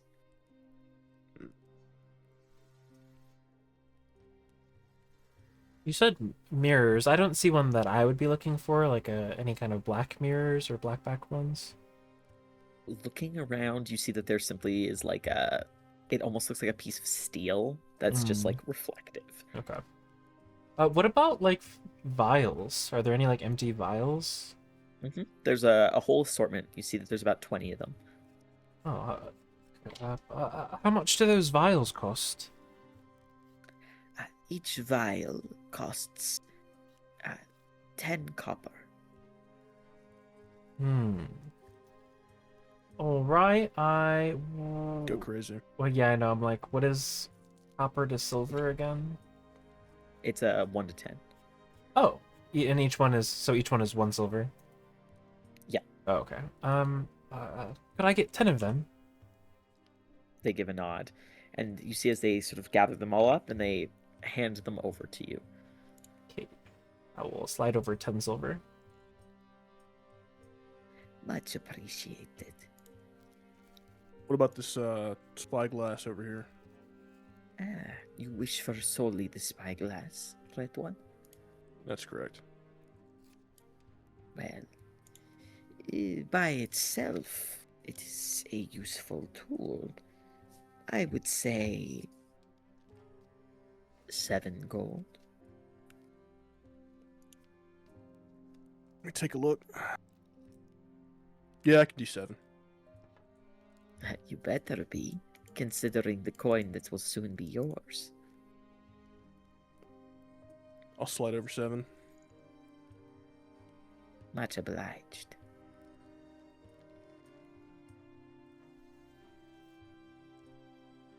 Anybody else need to pick up anything? I don't need to pick up anything, but yesterday, Ambaxious, thank you for the information that you gave about where to find Lyre Song. I think that will be very helpful today. Were you joking about the performance? And back she is never jokes. Do I think he's telling the truth? Or they're telling the truth? Roll a blanking. You know. Yes. Yeah. I didn't want to just scream insight check, but oh, hold on. Sorry.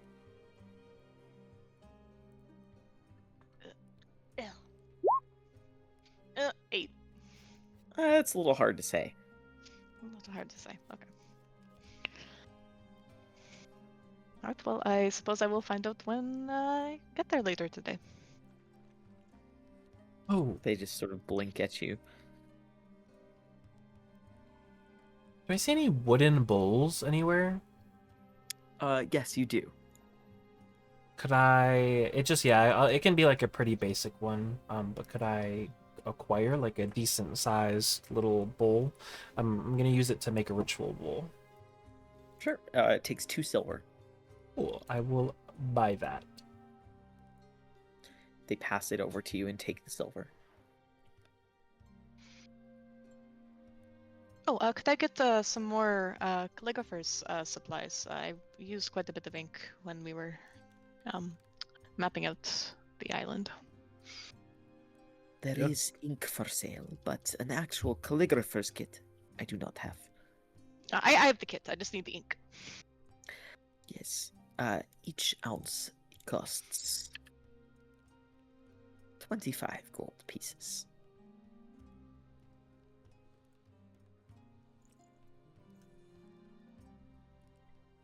And Bakshis only keeps the finest of inks.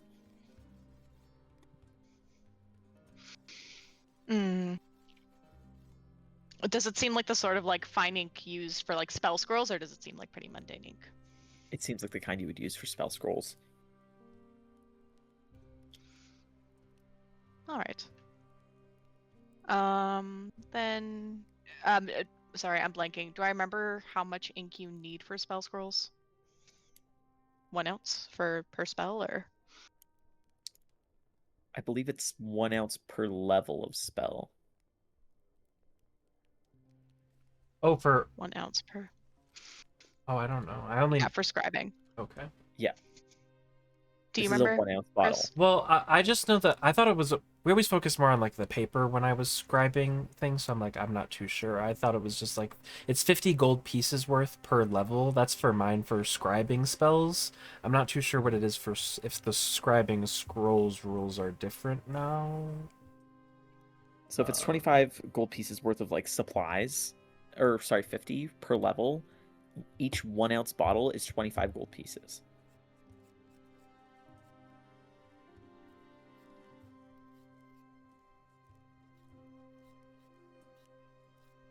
Is accurate?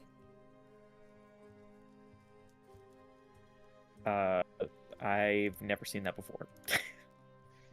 Yeah. I'm Okay, trying so to we see would so- need like 25, like, so if we, for example, if we wanted to use that ink, then it would be like we would need like 25 gold pieces of paper then. Yeah. To make it 50.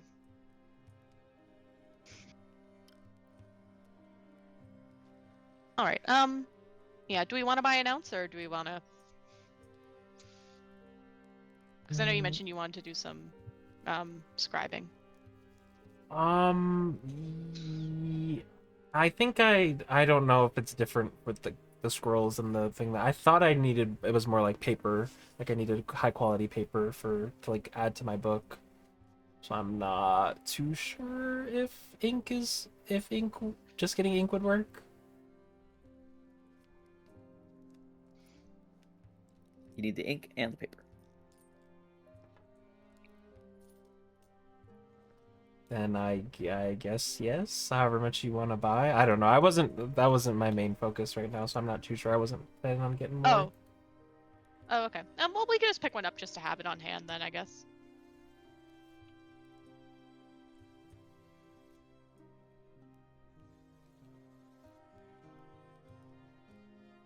All right, yeah, so I'll pick up an ounce then. Right. So you give Ambaxious the 25 gold pieces? Yeah. All right.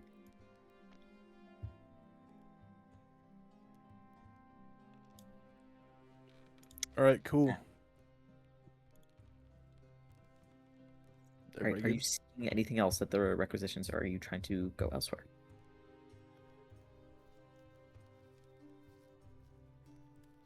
I think we're good here.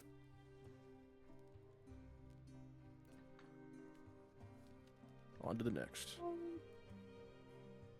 Yeah.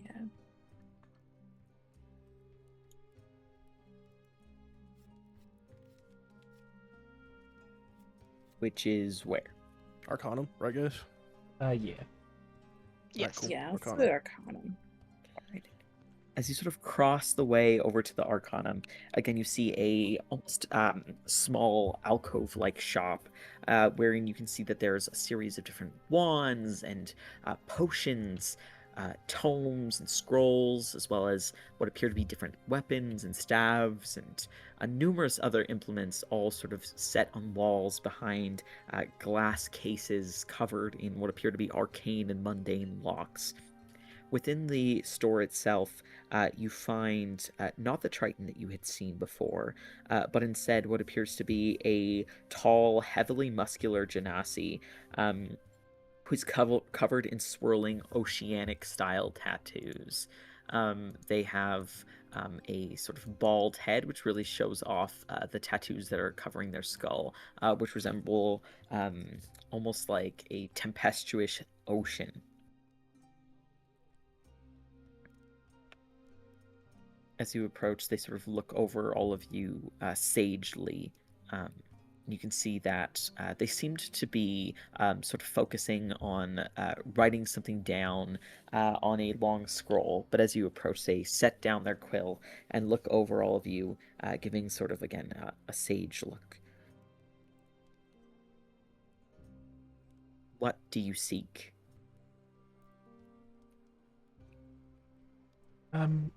I've sort of been looking around, looking for specific divination tools, some kind of a black mirror.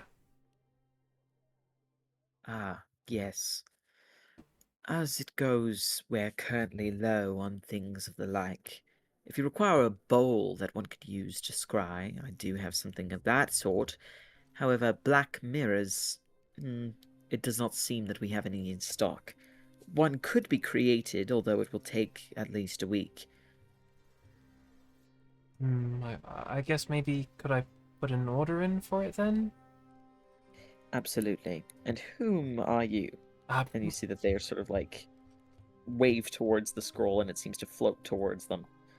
my name's Rowan. Have you a family or name or clan name, Rowan? Not really. Not one that I use like that. I'm from the Moonscythe Coven in the wilds. Very well. Rowan Moonscythe. And you can see that they're writing that name down.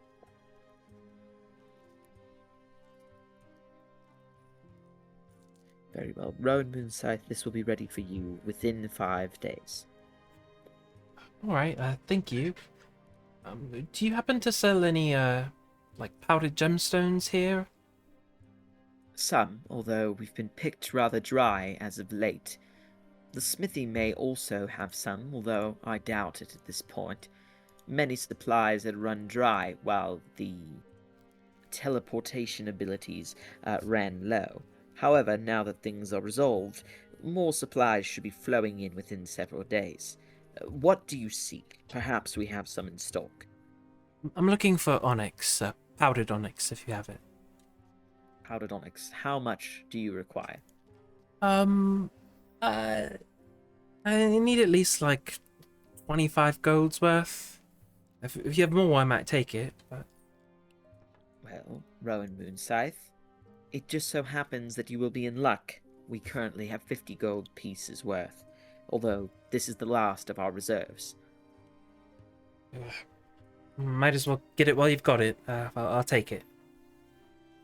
They give a nod, and you see that they seem to wave a hand towards a closed set of drawers where you can see that they are covered in like this iron lattice work, which peels back. The drawer shoots open, and flying out of the drawer, you see 2 vials filled with powdered onyx that fly into their hand.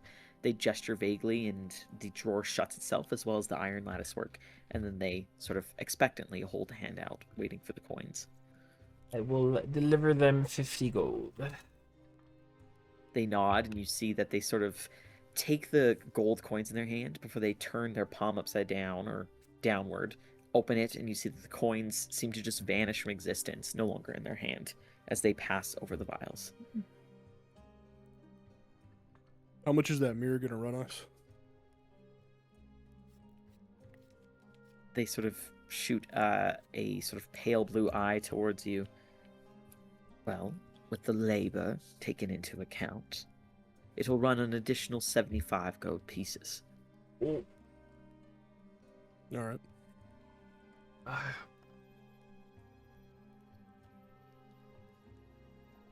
Well, that looks... Is that sort of a pay when you pick up kind of thing? That's quite steep. They give a nod. It takes laborers and creators time and effort. Of course, they have to find and source that ore to ensure that it works. Again, you may have more success over at the smithy, but if you want to ensure the quality of your ware, one does require payment.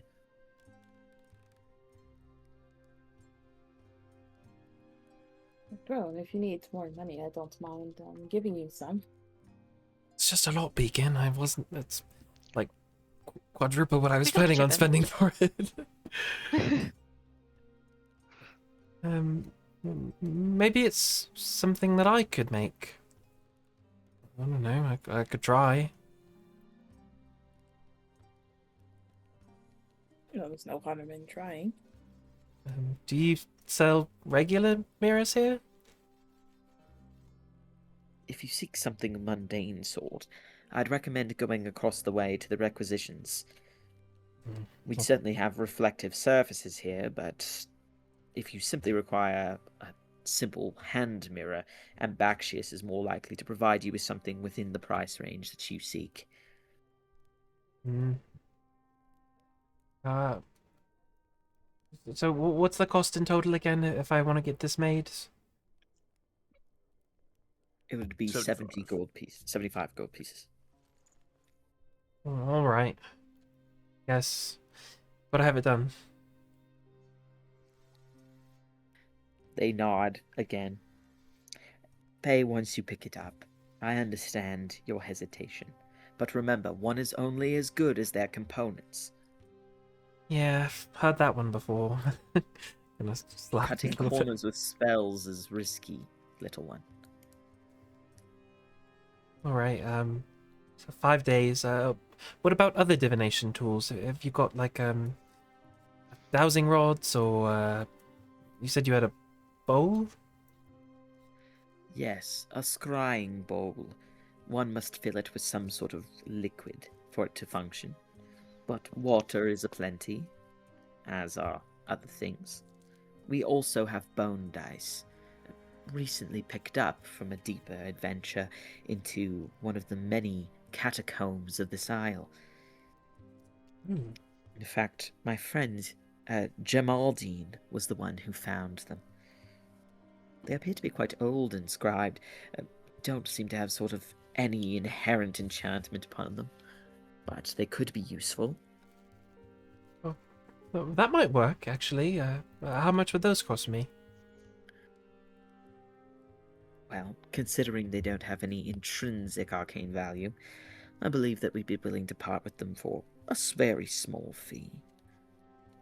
How does 3 gold sound? It sounds great to me, but those don't sound like they would work for augury, do they? I think I Augur don't needs think that they 25, will. right? Yeah, 25. Okay. I have divination dice. They're not of enough quality, right? They have to be of a certain value, yeah. Yeah. I got these off of that Well, maybe they would know. person like, Rowan killed. if it was high quality. Well, have them like I'll they pull out praise them. mine. Yeah. Yeah. Yeah. You take a look at this. Those appear to be 5 dragon anti-dice. I've dragon anti. What the hell? It's a game.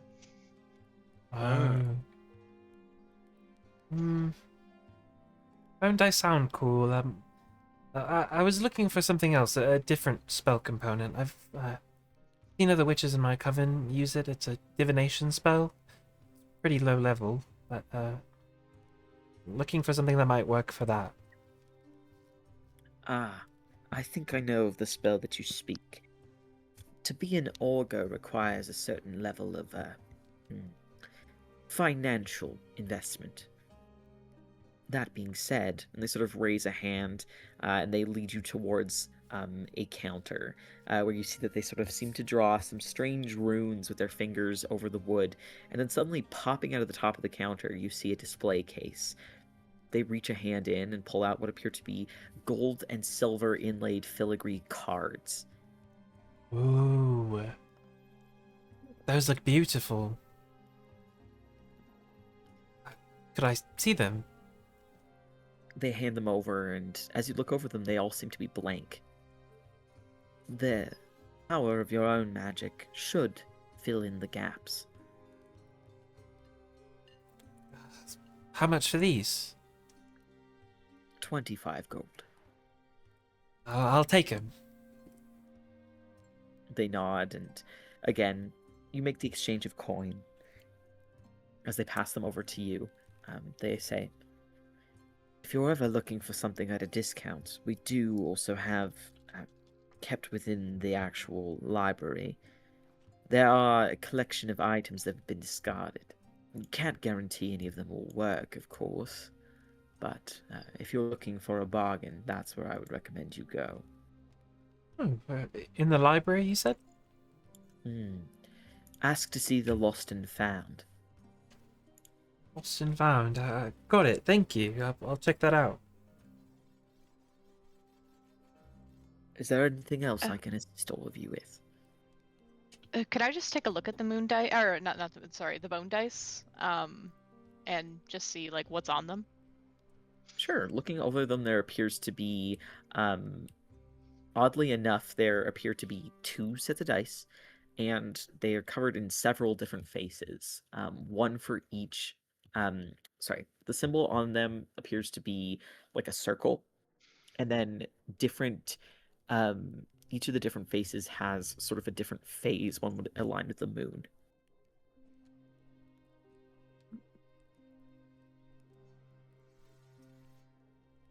Okay. So you mean like faces on the dice, not like there's like a physical face.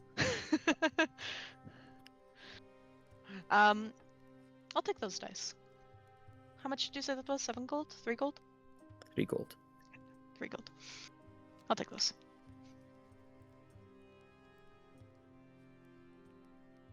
As they pass them over, they sort of look and wait, seeing if there's anything else they can assist you with.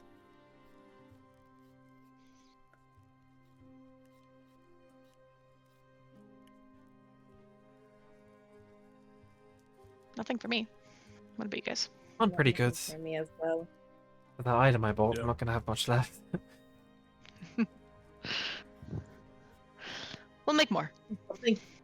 Thank you for your help. They nod. All right, to the library. Yeah, to the To the library. All right. Sweet.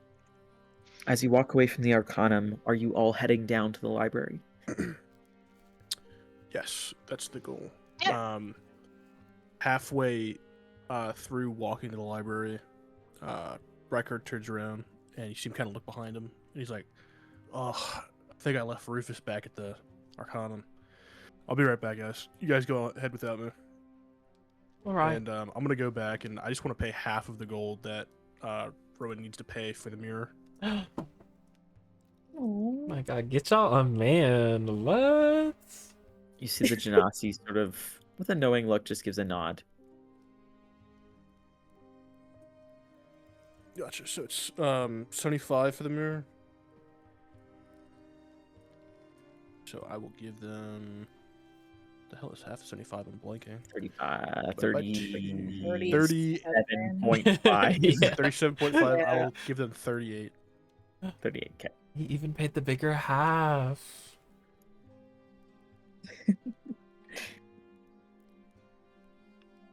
Yeah, and then I'll meet everybody in the library. All right.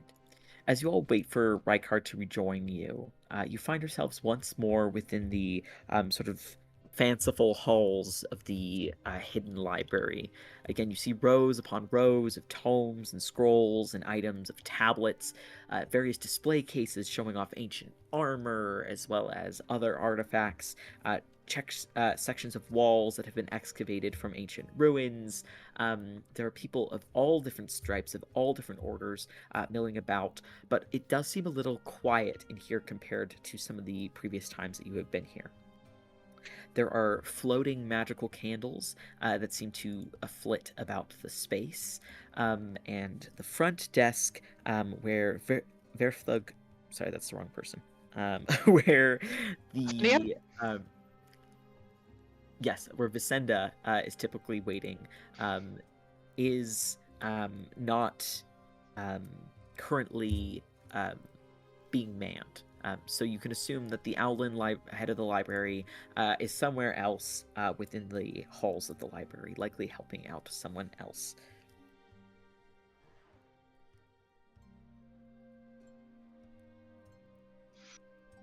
I wonder where everyone has gone to today. Seems like there are less maybe they people than have usual. other- Maybe everyone has a lot of tasks to do. Perhaps, yes, and it is easier to travel around now that the shaker nodes are up.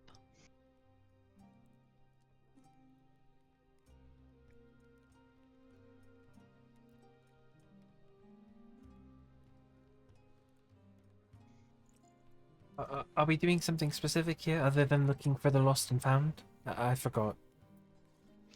We need to check for the Vermilion Crest, the clue that Rykard got. Oh, the land of We need to story find the book within a and tome. get the secret passage. Yeah.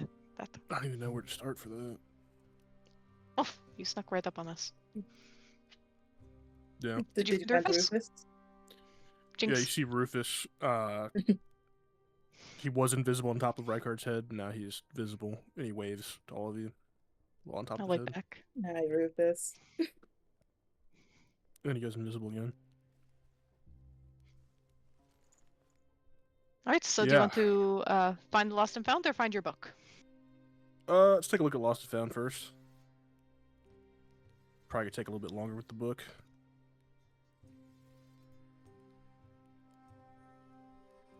All right. So I will seek let's out the lost and found.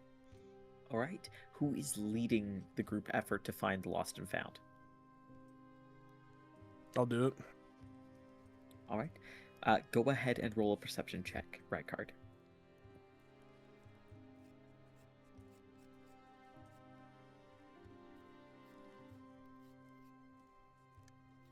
So annoying. God damn it. 13 with my modifier. All right.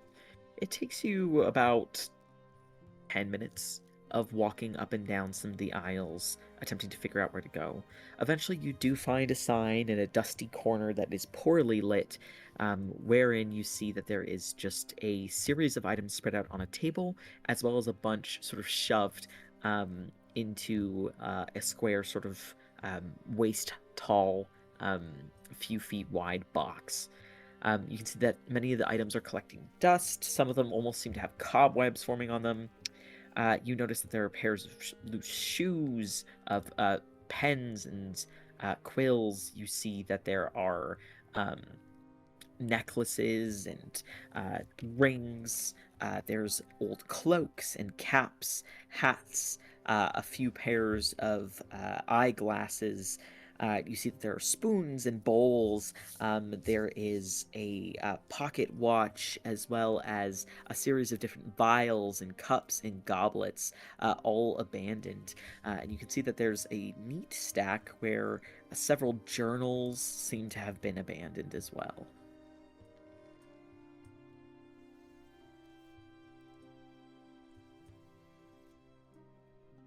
Rowan, can you do that thing where you see if anything's magic? Oh, sure. Kind of reach out. With the spell upon my eyes, show me where the magic lies, and I will use my magic initiate feature to cast detect magic. Looking over them, you see that nothing in particular stands out as truly magical, with the exception of two of the journals, which appear to simply have magical ink used within them.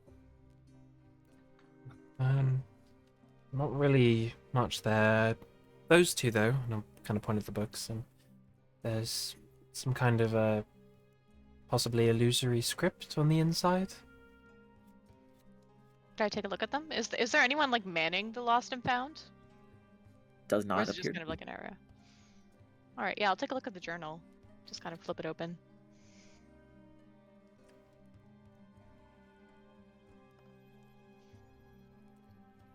You see anything? Does it have like a name or like anyone that it like says it belongs to? Inside the journals, neither of them have anybody's name within them. One of them has a set of initials. The initials are BL. BL. Fletcher. All right, and is there any like actual writing in them? The writing inside appears to primarily be drawings. The drawings themselves appear to be of a bunch of different things. You see drawings of animals in high detail, extremely almost photorealistic. You can see drawings and diagrams of various plants. And you can also see a drawing of what appears to be the horizon of the island, likely from a boat ride in. You see one other drawing that is of note. It appears to be of a person in the middle of instructing or teaching. They are sort of at the front of a room. They are drawn in what appears to be maybe graphite or some form of coal. And you can see that there's some sort of magic that is woven into this page that stands out to you as you're looking over it, Rowan. You can see that there's also like a vague, almost blurry sketch of like several pupils all sort of sitting and taking notes on whatever this person is instructing. Does this look like anyone we've seen here before? It's hard to say because the drawing is not in so much detail and it appears to be somewhat smudged. It's a little hard to pick out, but go ahead and roll an investigation check. see if you can pick out any additional details. Sure. 15? Not bad. You can tell that the person who is instructing a lesson appears to be in quite fanciful garb, and that they sort of have long hair about a little past shoulder length that appears to be pushed back, and you can see that they have a glove on one of their arms. But aside from that, there's no true details that stand out to you that allow you to recognize the person. They appear faintly familiar, but you're not entirely sure from where. I recognize this person, but I don't know where from. Oh. Take a look at that pocket watch. Sure. You pick it out of the sort of stack of things. Looking over it, it appears that the hands are stuck firmly at 12. As you pop it open, you can see that inscribed on the inner sort of face, there appears to be a symbol. It resembles to you a almost like spokes on a wheel, or perhaps like the wheel on a ship. That one would use to sort of direct a boat or a larger vessel. And you can see that it also almost looks like there's like a sun set behind it. If I hold it up to my ear, can I hear it ticking? As you hold it up to your ear, there's like a weak ticking that seems to happen every 12 seconds or so, and the hands don't seem to move. I'm gonna take that.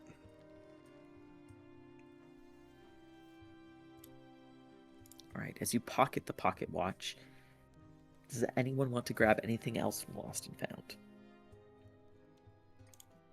Take the journal that we found. All right, you grab Just the looking through. journal that has BL inscribed on it. Yeah. Well, you said there were 2 journals? Yes, the other one doesn't have a name or anything on it. Okay. Is there anything like different about it? Does it also have drawings, or is it something entirely different inside? It appears to be entirely scrawled notes, and what stands out to Rowan looking over it is that there is like invisible ink used all over it that appears to be written in a language that Rowan does not recognize.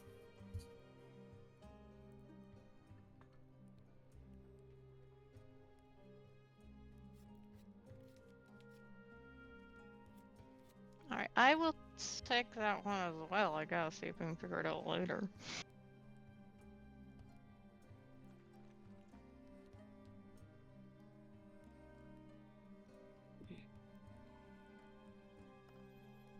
I don't mean to be a spoil sort of sort, but the point of the Lost and Found is that eventually whoever lost it would find it. And half the stuff Yes. is covered in cobwebs and dust. I don't think they're gonna come back for it. Also, Yes, I know that, but maybe we should I thi- instead attempt to find out who these belong to. Sure, maybe Which is a good idea. they're yeah, these, especially these journals. It seems like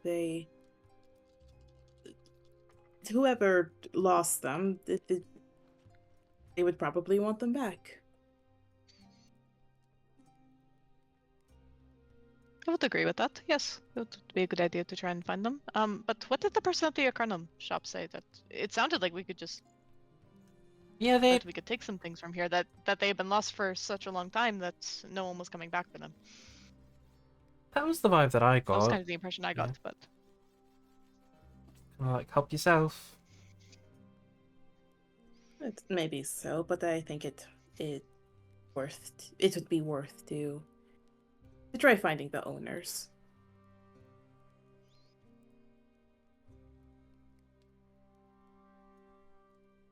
I agree with that.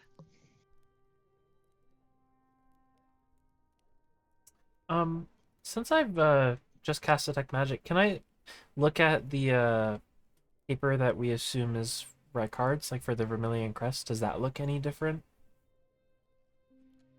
Looking over it, now that you are using Detect Magic, You can see that there is a series of like symbols that seem to be present in the corners of the pages. They appear to be numerals. You see the following numerals from left to right, sort of in a clockwise manner, on the four corners of the page.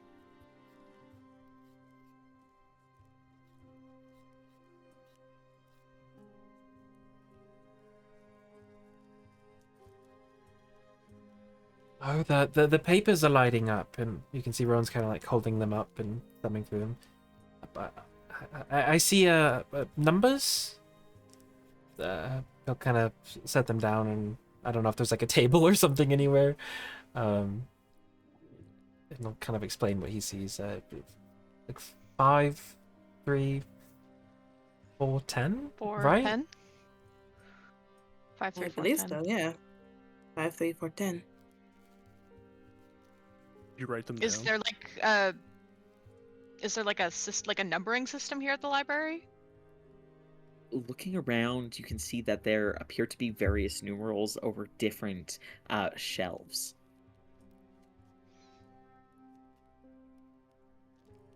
Alright, so we need to find the numerals that are here, I would imagine.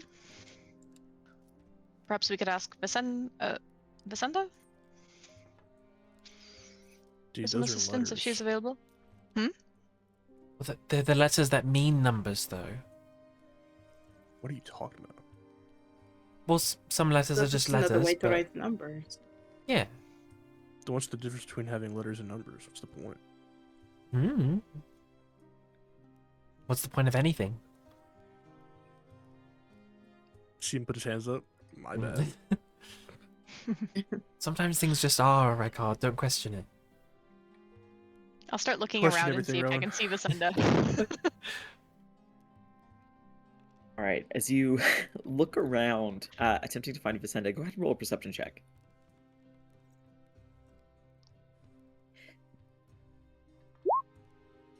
22. 22. All right, you find her rather rapidly. As you sort of walk one or two shelves over, you can see that she is standing with what appears to be a small gnome, and they are discussing the state of the shelves. You can hear that she seems to be quite angry at the gnome, but as you approach, she quickly falls quiet. As she looks over to you with her sort of owlin face, she seems to give a bit of as gentle of a smile as she can give, and she sort of looks to the gnome and says, "We will discuss this later." And the gnome seems to look sheepish and look down as she strides towards you. "Yes, how may I help?" Sorry, I didn't mean to interrupt, but we are looking for a specific shelf. 53410. Do you know where that might be? Does that take To us anywhere? passive insight, Alex. Passive insight. It's pretty high. It is 16. You feel that she sort of like has a knowing look as you say that, and she sort of gives a small nod. "Yes, I do happen to know where those specific areas of the library are. You are looking for the cosmology section, which is section 5. Within that, you are looking for subsection number 3, wherein you will find the existence and eschatology section. Within there, you are looking to find the section that discusses times and places of particular cosmological significance.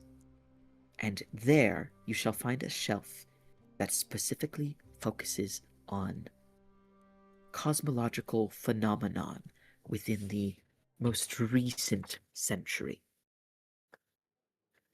There is a particular tome I am certain that you are looking for." Yes, there is. Thank you very much for your help. She gives another sage nod and sort of looks over all of you and says, If I may inquire, which of you searches after this tome? That'd be me. You. And you can see that her feathers bristle a little bit before they smooth down. But forgive me, where do you hail from? The wilds, same as this guy. Slap Rowan on the shoulder. And what in particular calls you to this tome, young man? I guess this piece of paper that was slipped under my door. I see. And what calls you to this particular piece of paper? You can tell that there's like significance in her words and a thinly veiled frustration. Trying to get into the Vermilion Crest. Oh dear. And you can see that she sort of like raises a hand to her forehead and rubs at her feathery temples. Very well. Seek what you will find, young man. And God's speed, I suppose. As she turns, she sort of mutters some words under her breath. What is your passive perception, Rykard? 12. You don't make out the words. But Rowan and Alex make out that she says, "Oh, that it would be the days that the Vermilion Crest would draw people who are so unenthusiastic to our ranks. Oh, my days and my stars." You guys heard that? Godspeed. She's rooting for me. You've got this. Certainly. You're going to do great. So let's find this tome now. Yeah.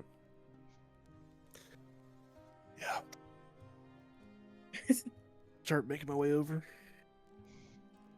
It takes you about 15 minutes of traipsing through this confusingly organized library to find the section that you are looking for.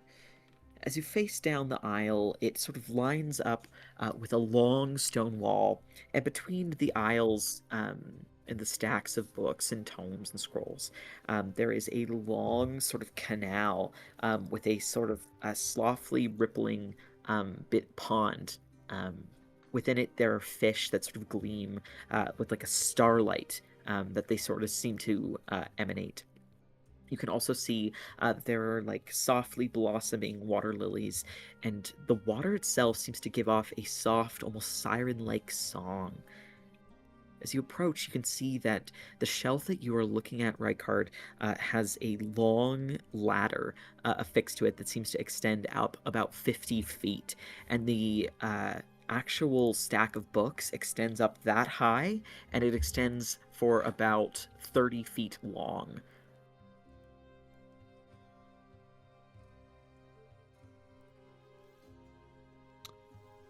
Bro, is that seed doing anything? The seeds? Like my seeds? Yeah, was that... Did yours turn to the seed or did my turn to the seed? Yours hasn't done anything. Oh. Weird. Alright, Look at so the there's... opal that has something to do with Vermilion Crest. Yeah, I got them all confused. Opal. Alright, well, I guess I'll... There's a huge stack, and there's a ladder next to it that extends 50 feet up in the air. Yes, and the actual like shelf extends up that high as well. Oh, wow, okay. Do Alright. you need some trying to find the exact shelf record? Yeah, that'd be great. All right, I'll try to help him out by helping to find what Vicenda had mentioned. I can't read Alright. these numbers. You have a Letters. feeling that following her instructions, you are led specifically to this shelf.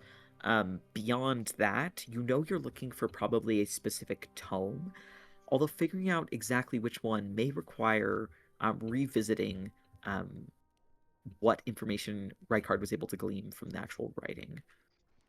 All right, sorry, let me pull that up again. Because you have to find the place that's like your home, right? So maybe you need to find like something associated with Mandragore, or like it, because this shelf is like about places, right? This shelf is not about places, it's about cosmology, specifically things relating to significant star patterns. Oh, the section was times and places of particular cosmological significance. That's where I got that from.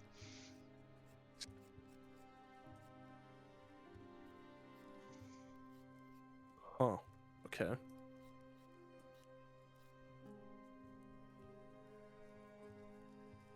Welcome, come find us to a place where thousands fold stretch towards the Fold sky. stretch towards the sky. Atop tender strands. Oh wait, nope, sorry, that is the Deadwood one. Wait, didn't we write down the Vermilion Crest one? I'm not seeing it anymore. Yes, it's within the Within land the of story, story deep within deep its home. Find the secret home. Yeah, passage, find your way passage. back home. Oh, that's it. Yeah. Deep in the town, find the secret. Cosmology.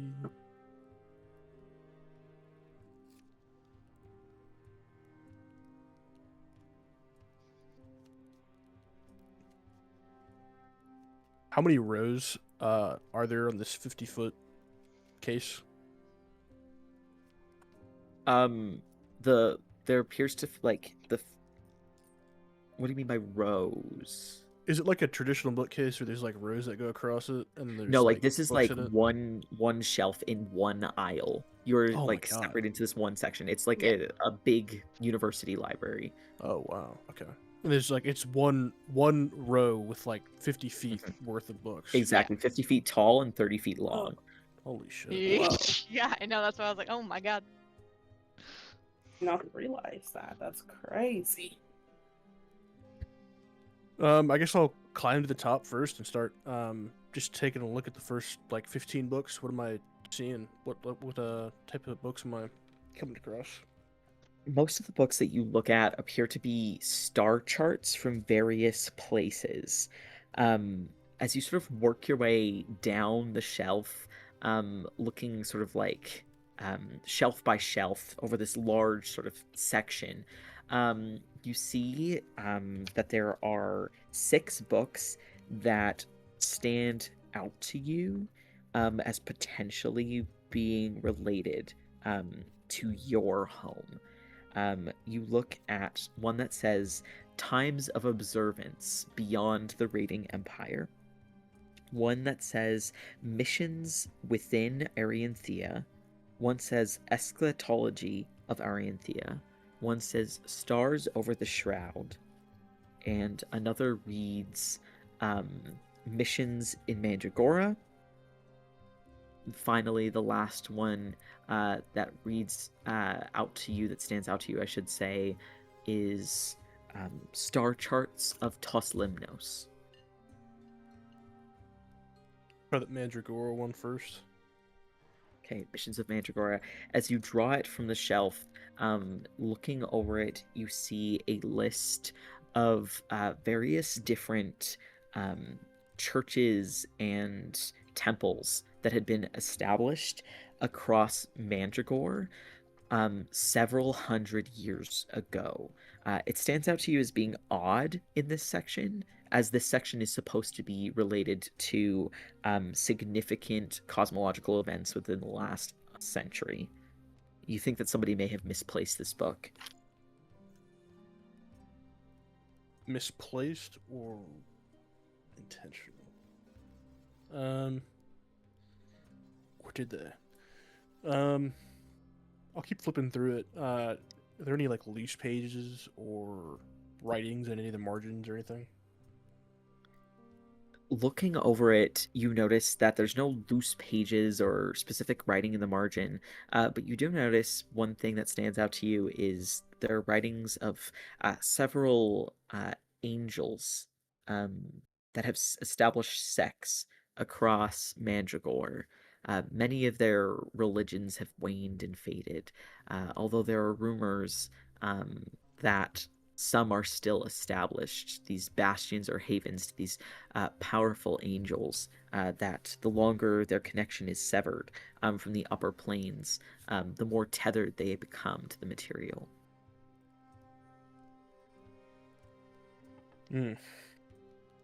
I guess you guys on the ground see Rykard you stayed on one book a little bit longer than the rest. He's got his back turned, and he's kind of sitting on one of the rungs of the ladders, flipping through this book. Are there illustrations of any of these angels? There appears to be rudimentary drawings of different symbols that were used to represent them, but no actual iconography or iconography or specific depictions of the angels themselves. One that stands out to you appears to be a star-like spark within a mountain. Although no name is given, you do recognize the symbol.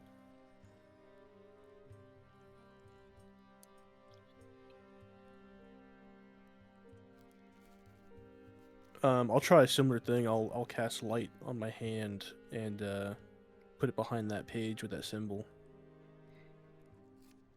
You hold it behind the page with the symbol, and you notice that the symbol seems to illuminate a pale orangey red. There's a flash of something, not on the page, but rather in your memory. Burns, scorches, something you'd rather forget, and you find yourself almost instinctively shutting the book. Although you have a sense that this is not the book you are seeking, it is of interest to you personally.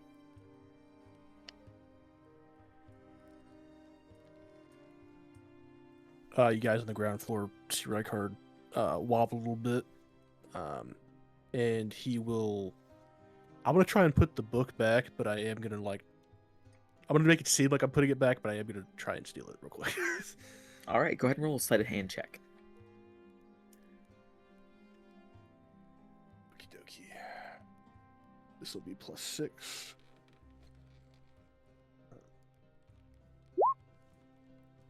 25. All right. Your compatriots see you set the book back on the shelf, but don't notice as you actually drop it sort of down your tunic and down into your shirt. Although there's a bit of an awkward square belly situation happening as you hide it away, no one will notice it hidden between the many layers of your robes that you are sort of wearing. Nope, that wasn't the one. Are there any others that might relate? I'll pull down the other 5 to ground level and just get to cracking, get looking through them, flipping through them. Alright, I'll take one and I'll look through, see if I can find anything. Me too. I'll take a look for any secret passage that it mentions finding in the tome. Yeah. All right.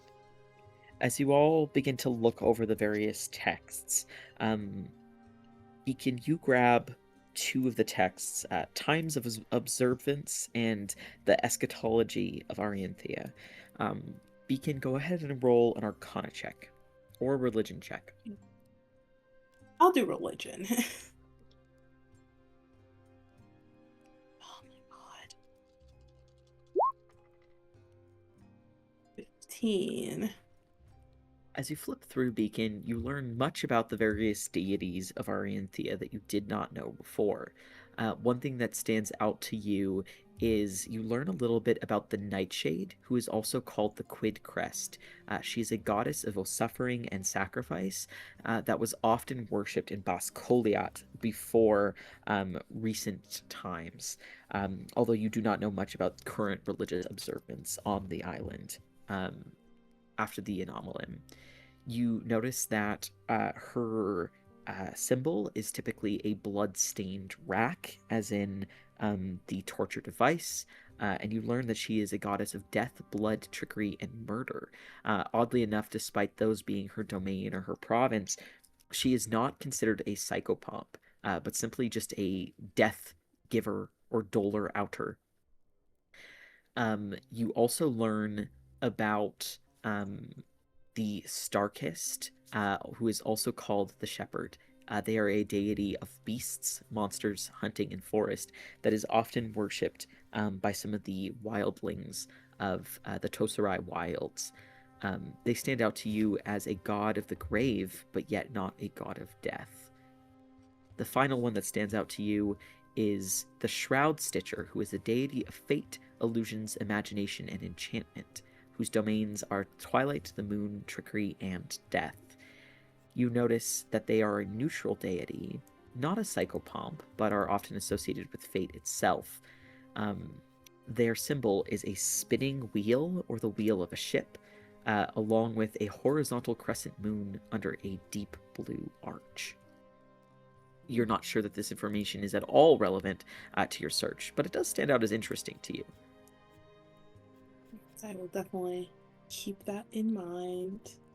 I am reading this book actually. Does this book have anything about the Dawn Mistress? As you flip through the book, attempting to find any information about the Dawn Mistress, go ahead and just quickly roll another religion check. Yeah.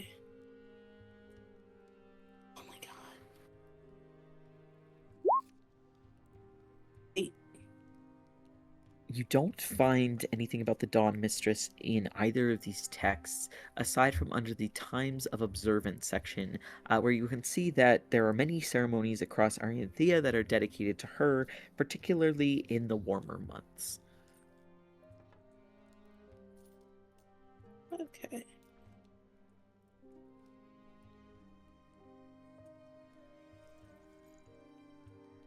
I see.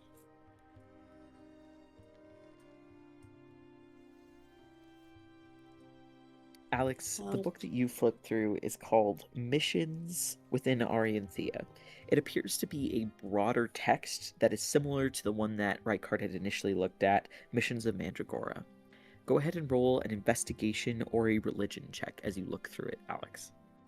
All right, I would like to do investigation, please. 20.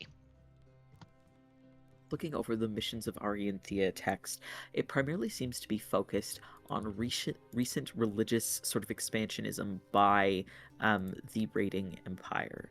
Although the Empire is not particularly fond of one specific religion necessarily, you do notice that there's a lot of religious efforts that sort of fund the expansion of the Empire itself.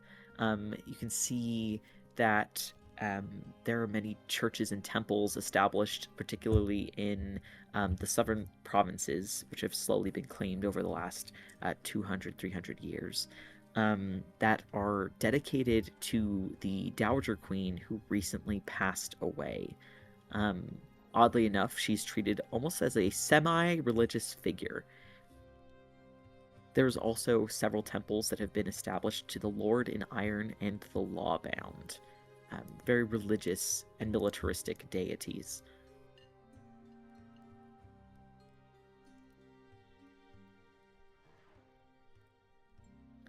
That being said, aside from that, no information within these texts stands out as he was particularly pertinent to Rykard's current search. All right. Nothing in this one. Rykard, that leaves you with two options: Stars Over the Shroud and Star Charts of Tos Limnos.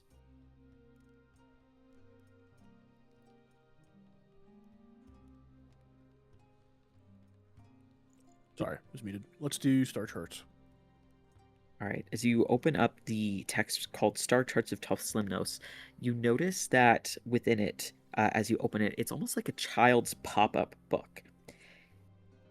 You see various landscapes of Tos Limnos, which is a lake that sort of bridges the gap between the Raiding Empire as well as the Tosarai wilds. It is often also referred to as the Eau de Verge by the Raiding Empire.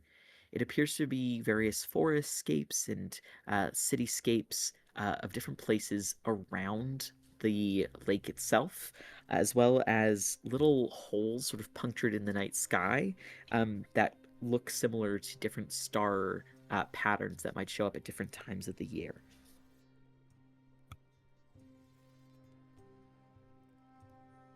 Interesting.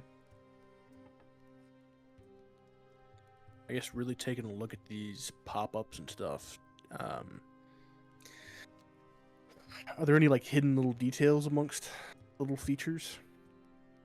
Roll an investigation check.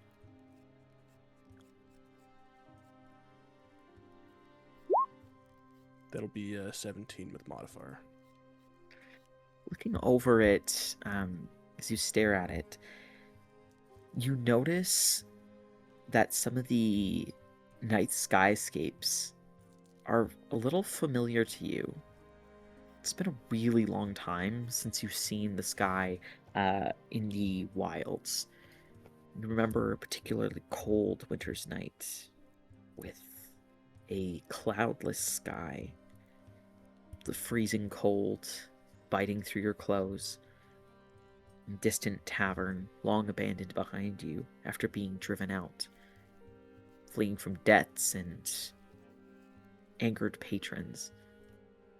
You remember the cold night, the near Arctic freeze that had passed over you. You remember fighting against the cold. And you remember a particularly bright star in the sky. One that is missing from this book. Its name was Lemnock, the northmost star that appears in the dead of winter.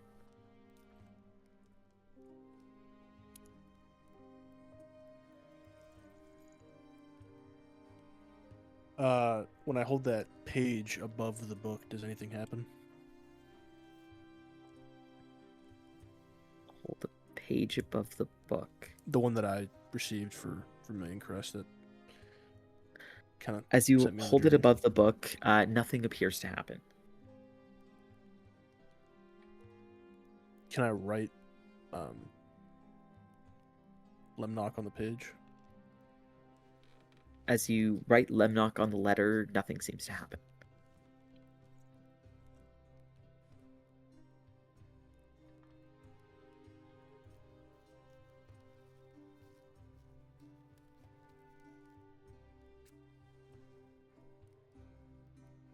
If I, can I try and add the star into the book? How would you like to do so? I'll try drawing it best I can. My limited drawing skills. Okay. You flip to a particular page and you take out a quill and you attempt to draw inside of a book. You have a feeling that if a librarian sees you, they might get pretty frustrated you trying to deface a book within the library. You also wonder if the Vermilion Crest would have you mess with a book in such a way.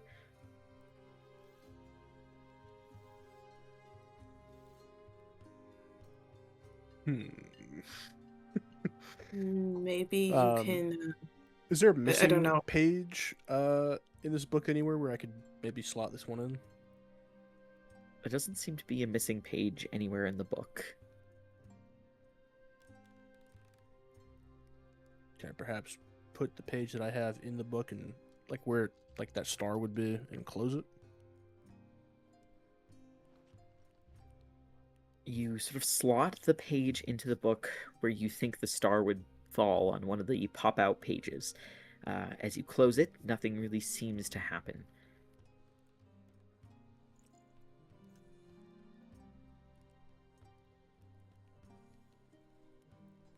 Well, I'm stumped. Maybe it's not the word that you have to write. Maybe you have to draw the correct star chart onto the paper. Sit down on the floor and give it a shot. All right. As you begin to draw out the star chart correctly, you force yourself to sort of remember what was there, and you also use the pop-out book as a bit of a building off point. As you draw it down onto the sheet of paper, you see as you finally connect the shape of the stars all together, it creates the symbol of a scorpion-like creature. You know that there's probably a story associated with this constellation, one that you think you were told in your childhood, but it's been so long. Something about a scorpion with wings, a dragon-like creature? You can't quite recall. But as you finish drawing out the symbol, you see that both the word and the chart itself begin to let off a soft glow, almost as though magic within is emanating off. You see as beams of light extend like soft little meteorites or comets off of the letter, bouncing towards the shelf itself. As light hits it, you see a ripple appears in the shelf, almost showing you where there seems to be an illusory doorway. As it peels back, you see a room behind the shelf. Let's take a 5-minute break here. All right. Let's go. I've never Yay. figured it out on my own.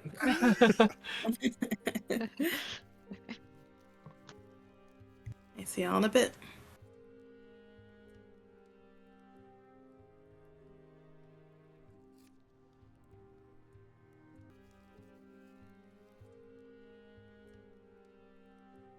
Is everybody here? I think everybody think is so. back. Kezia is just snacking.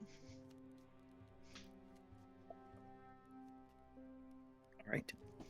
So, as you see this sort of translucent bookcase shimmer and shiver, you can all feel that you are like amply aware of the illusion at this point, and you can sort of see this long hallway that leads to what appears to be a circular room in the next space. Ooh. Brian, enter it.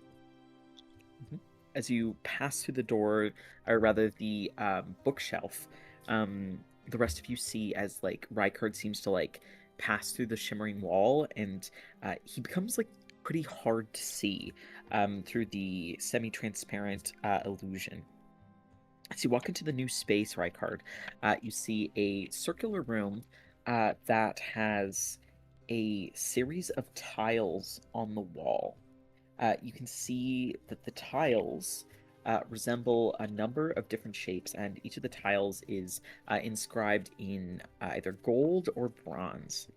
You see what appears to be a comet, a set of clouds, a snowflake, a lightning bolt, a raindrop, a rainbow, a moon, a star, a sun, Oh my god. and what appears to be a mountain. Okay. At the far end of the room, sort of directly across from you, there is a door. On the door, written in what appears to be several languages, are the following words. The spark of life begins the journey, filled with darkness and with flurry. The brightest orbs turn their face to see the lights of night's full grace. I'll type that out. Thank you.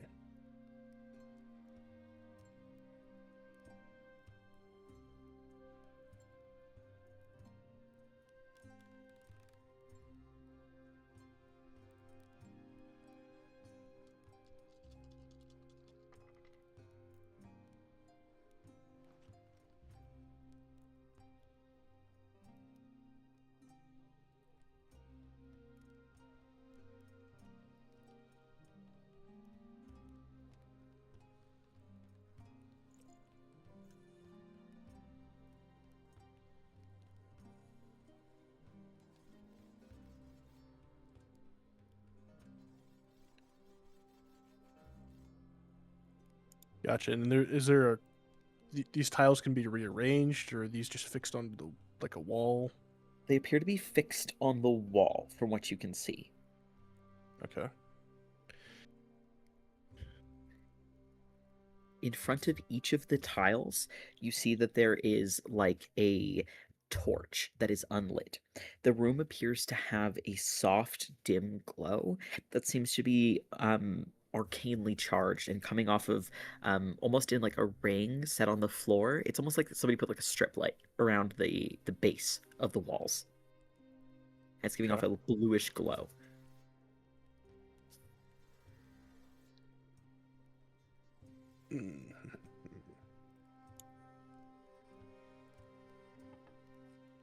Can I try and light the torch in front of the lightning bolt first? Sure. You light the torch in front of the lightning bolt, and it sets ablaze. Your flame goes from its natural sort of orangey red hue to a sickly looking green, but nothing else seems to happen, and it remains alit. Okay.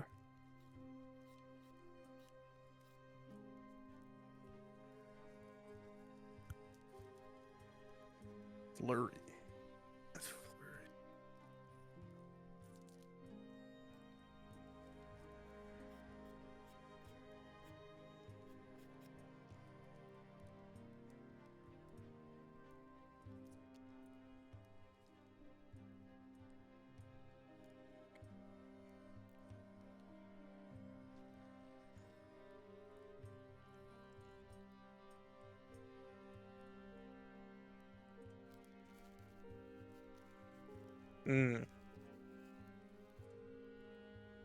Took that a different direction than that.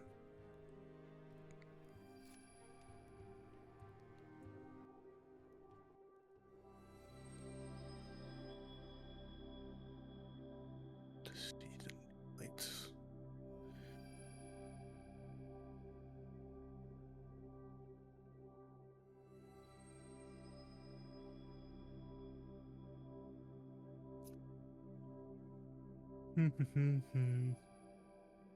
Lightning bolt is lit. I'll light the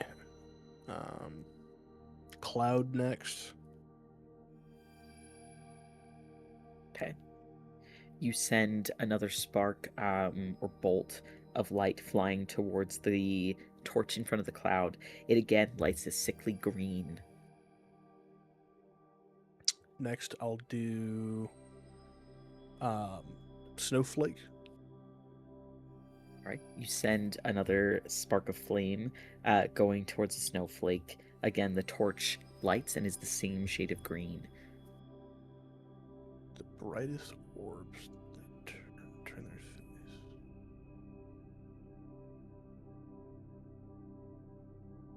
their face. Is the first one a different color? They're all green so far. Oh, okay.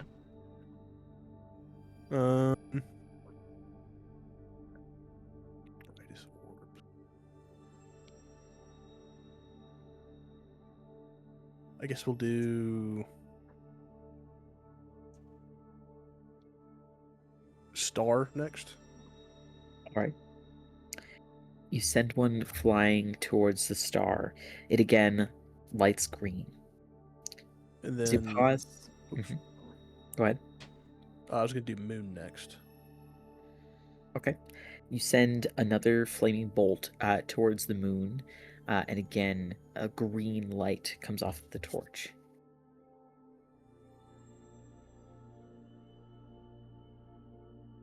Do you do anything else?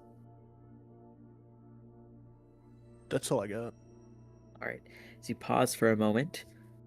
You suddenly hear a ticking in the room as each of the torches snuffs, and you see this mist begin to emanate off of the sort of strip of light. The room begins to feel very cold.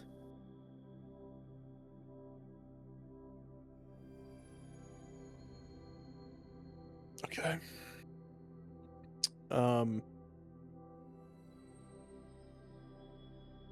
That passageway, that door that had this message above it, is that still closed? It seems to still be closed. Okay.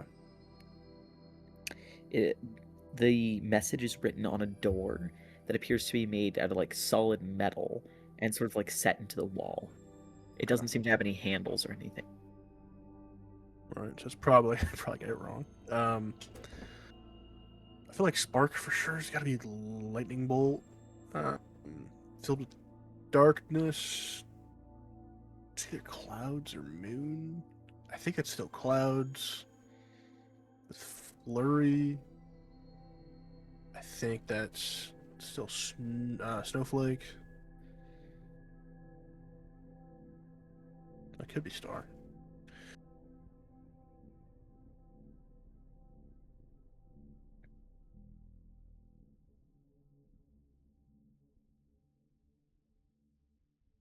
Let's do star first. Then we'll do star, clouds, snowflake. Okay. See what happens there. Just those three. Just for now, yeah. You see that they all are green as you send light sort of flinging towards each of them. As you wait but a moment, again, eventually the light on each of the torches goes out, and you hear a louder ticking noise. The room gets colder yet again, and you can see more of that strange fog rolling off of the walls. As it begins to crest towards you, can you go ahead and roll a Constitution saving throw? Yeah, sure.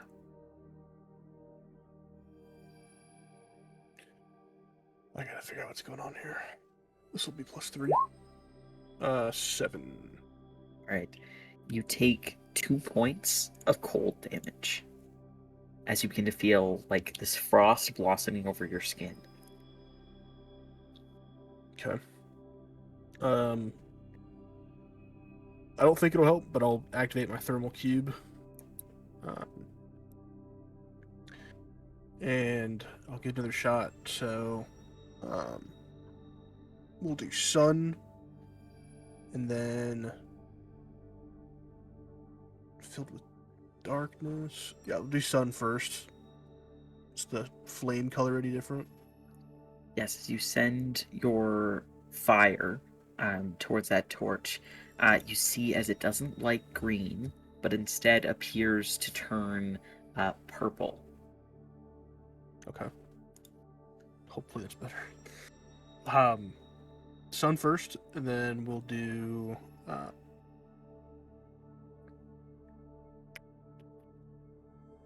clouds next. All right. As you send a flame towards the clouds, you see that the fire on top of the torch turns a deep red. The initial one of the sun remains purple. Okay.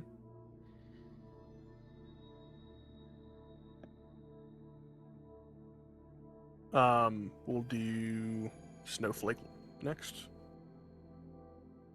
As you light a snowflake, you see that it turns green, and all the other flames flicker green before a moment passes and all the flames dull.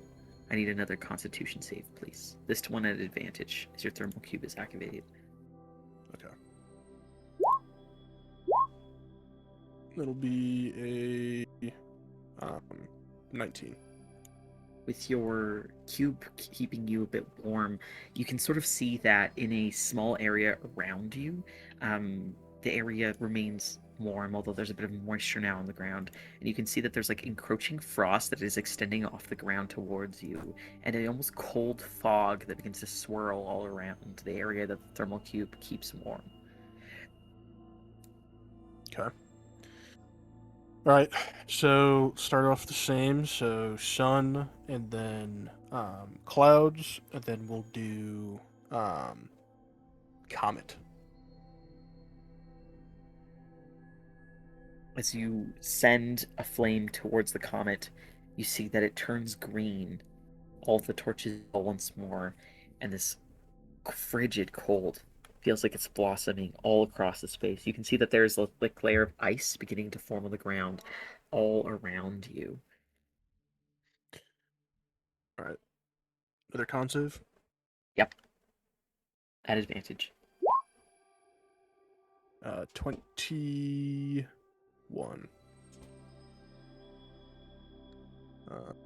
Okay. So. Goddamn So sun, clouds, blurry, raindrop. We'll try next. All right. As you send them out in the same order, this time heading towards the raindrop, I need another con save as all the flames turn green and flicker out again. God damn.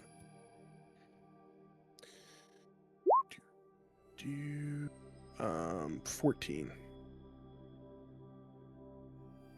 This time, as the cold encroaches, you take another 2 points of cold, as you sort of can feel almost like ghostly hands reaching out towards you, this frigid cold.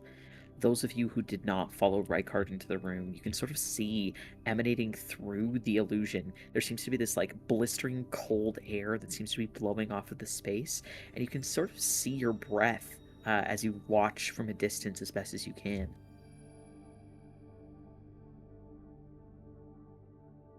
Are you doing okay in there? I'm not gonna answer. Pride is damaged.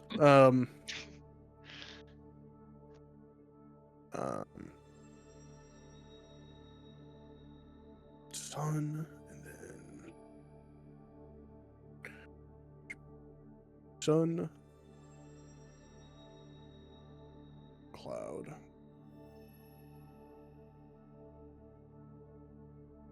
sun, cloud, star.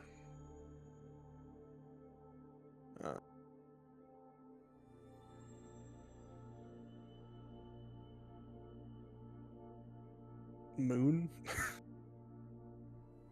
Right? As you light them in that order, you see that as you light up star before the moon, that they flicker green, and then again the torches dim once more. As the cold swirls all around you, go ahead and roll another con save. 19. Right? You manage to tough it out once more. What do you want to do in this combination? Goddamn. I'm like forgetting the order now. So, sun, cloud,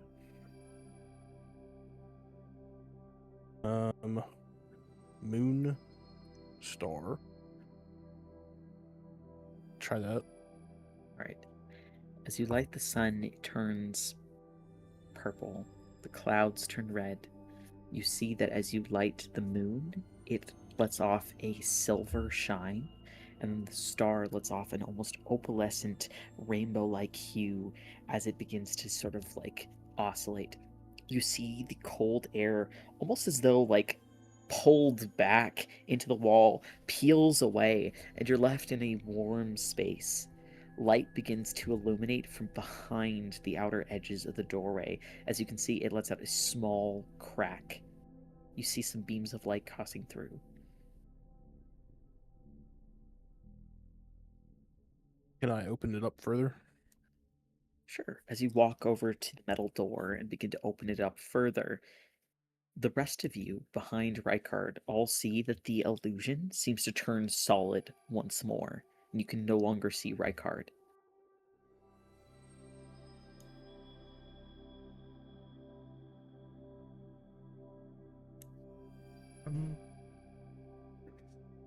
Was that supposed to happen? I'll send a message to Rykard. I assume that worked.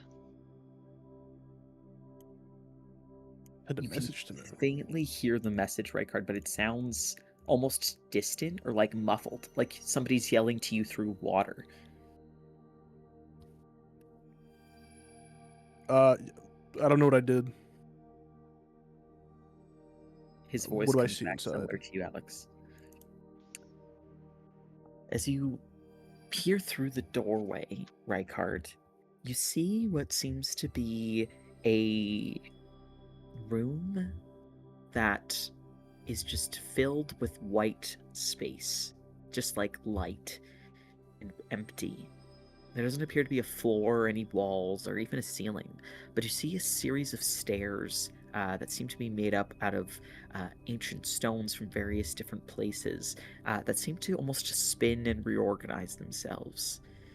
At the top of these stairs, you see floating on what seems to be just a almost arcane sigil. Sitting cross-legged, there appears to be an individual in long purple robes covered in red filigree.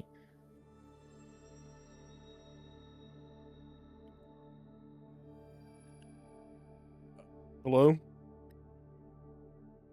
Where are we right now? They don't respond.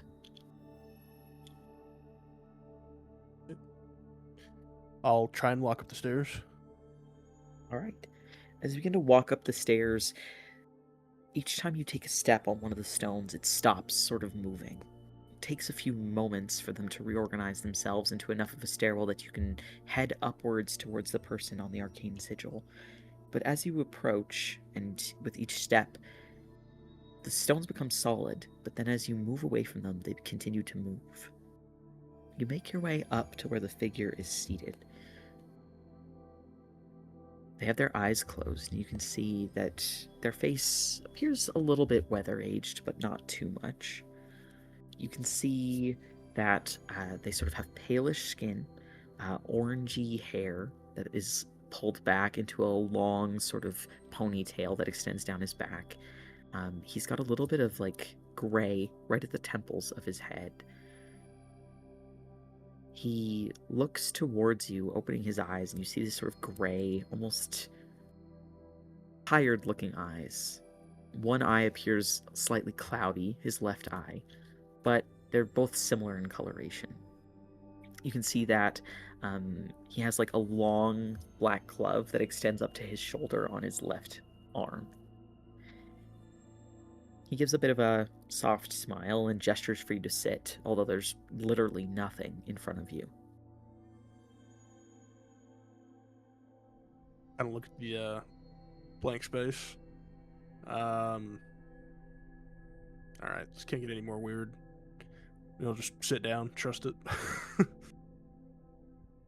As you take a seat, for the moment, you can feel yourself pass through air, and there's that faint panic that you're about to go falling through all that space. And then you're cushioned all of a sudden. It's like a little bit of air is softly buffeting you, keeping you in the space, held aloft.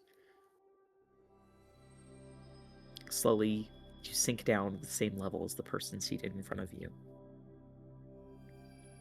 He seems to look over you with appraising eyes, although you're not entirely sure what he's looking for.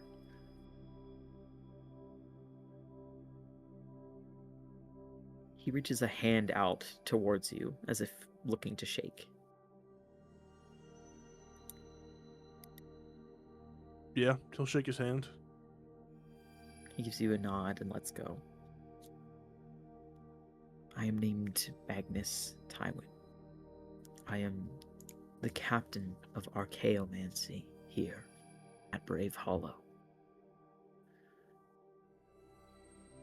I trust that your journey was not too difficult.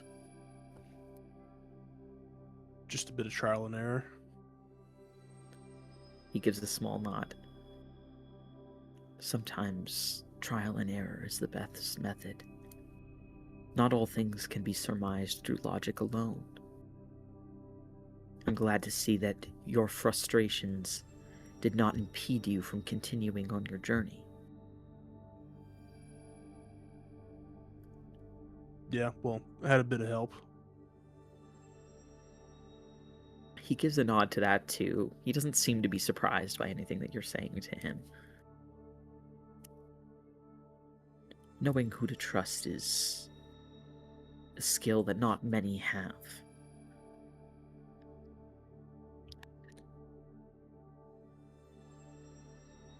Yeah. Where are we right now? That certainly depends. Where do you think we are, Rykard? Well, we were in the library, I don't know what I stepped through a portal or something, but I'd have to say still the library. A space that we can't access, maybe.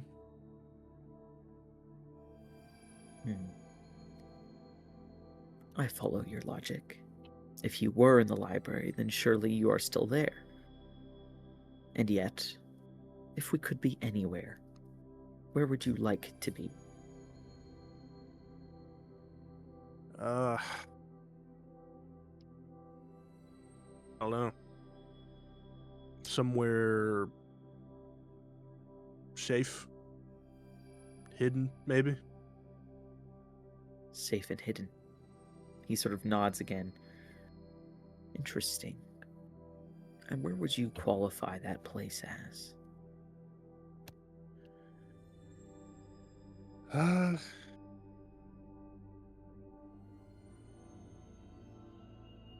Somewhere away from prying eyes, I guess. Somewhere unreachable, only by me. I don't know if that actually exists. It can. He suddenly stands, and he sort of gestures for you to do the same. Yeah, I'll follow his lead. Through the arcane, many things are possible. Safety, knowledge, solitude, if those are all things that you do in fact seek. Each thing has its place. So, if that is what you seek, he gestures to the empty space around. Make it so. And he sort of stands almost like a soldier at attention as he waits for you.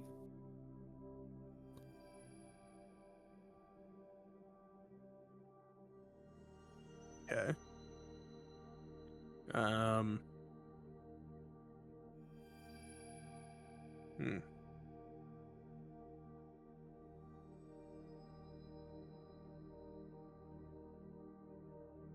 Somewhere safe.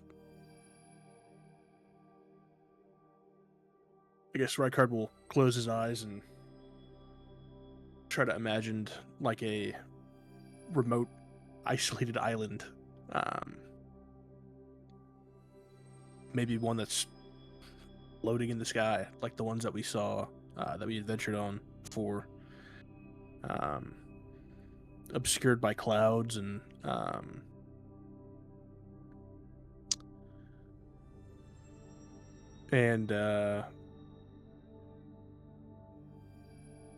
I don't know, I guess Rykard will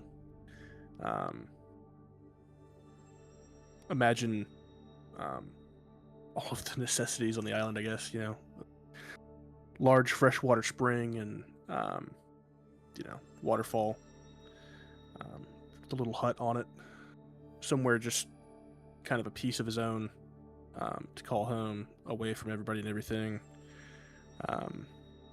Yeah. As you picture that place in your mind, you see as a fog rolls in around you. As it swirls about and then peels away, the sort of empty white space begins to form what you had pictured in your mind. You see a small and yet clearly functional spring. You see a humble dwelling. You see a fire in a hearth. There's a little bit of verdance, a few plants, but nothing overgrown or overtaking the space. As the details of the space begin to fill out, you notice a small doorway sort of appears at the end of your island, almost like a arcane door. It appears to be made out of rubies and amethysts and covered in silver filigree. The man looks around, seems to almost look curious about the space that you're making.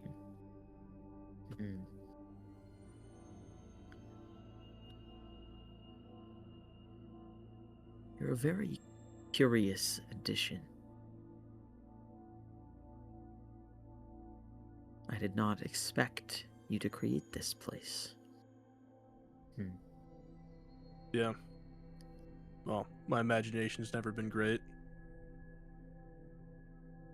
Imagination is not necessarily what draws you to us. He sort of walks along your island. He drags a finger along a wall, almost like he's inspecting what you've created. And rubs some of the fingers on his left hand together, almost as though he's inspecting it for dirt or dust.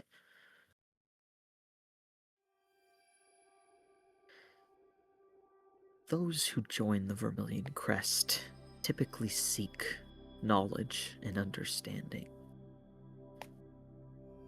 What is it that you seek?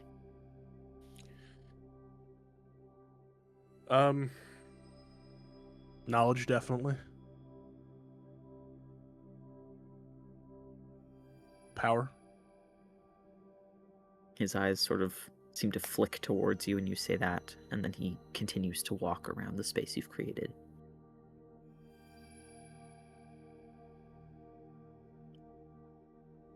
Power. What do you define as such?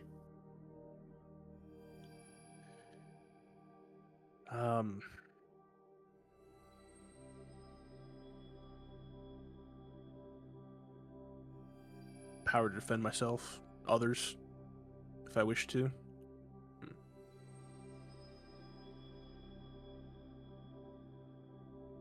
Control time, or at least the events in my life to, my control. I would like for the events around me to happen at my own pace. Guess I'm not a huge fan of surprises.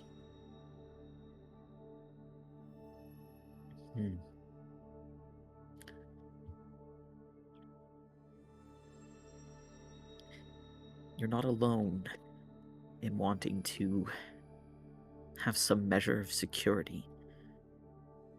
Be able to see what comes towards you. Understand the flow of time, seize it, slow it, change it. There are many secrets to be found within the flow of time itself.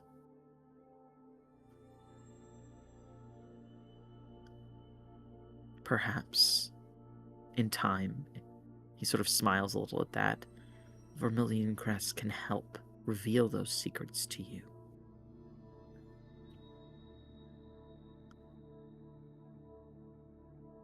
Hopefully.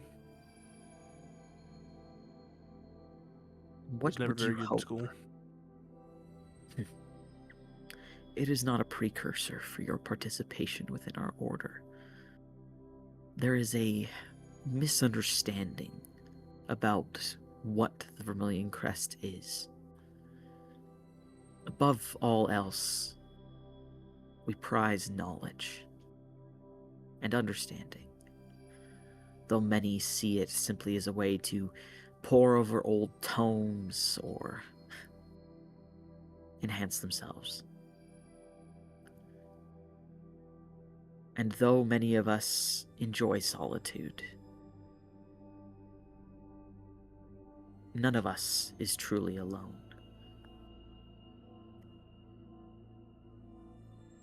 We are the arcane backbone of this organization. He continues to pace and he waves his hand sort of slightly grandiosely at the space. Its security, its essence, its very functions often rely on our power and our knowledge. Ever-emergent strategies to defend us from an island that seeks to remove us from existence. We have enemies without and enemies within.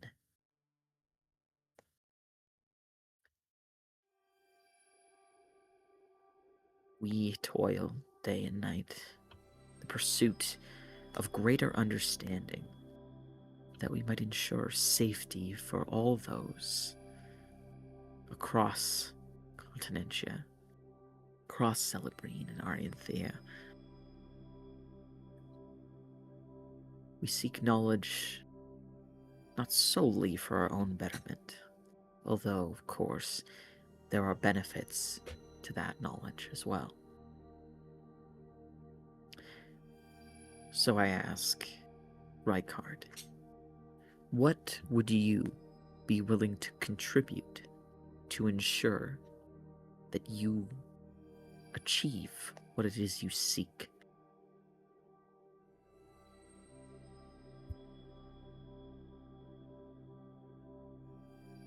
Whatever's required, really. I'm not sure there's a hard limit. My goals are out of desperation. In truth.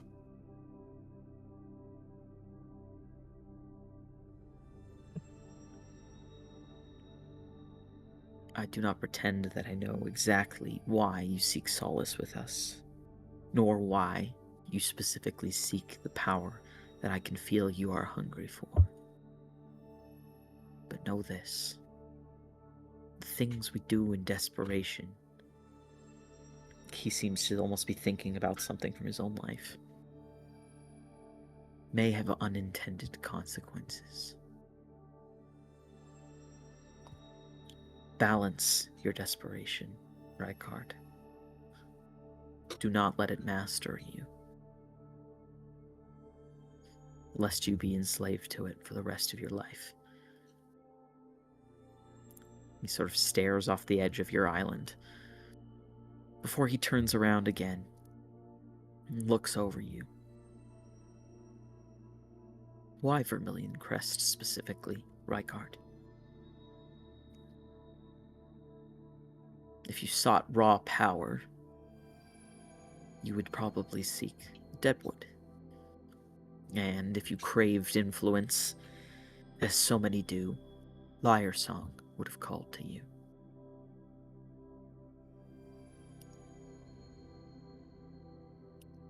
He kind of scratching the back of his head.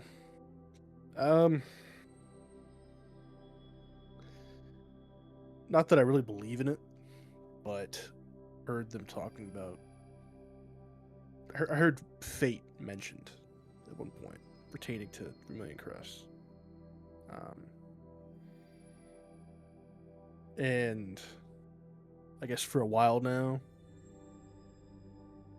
sort of felt like there's been a predetermined fate for me. And I've never liked that. People making decisions for me. I guess if it's true, I'd like to change it. And Vermilion Crest seemed to be the only ones with the knowledge that could. So, sometimes the hand of fate must be forced.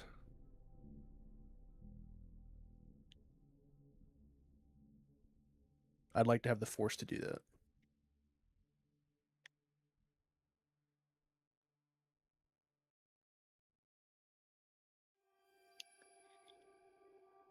He gives you sort of one last appraising look. Go ahead and roll a persuasion check, Rykard.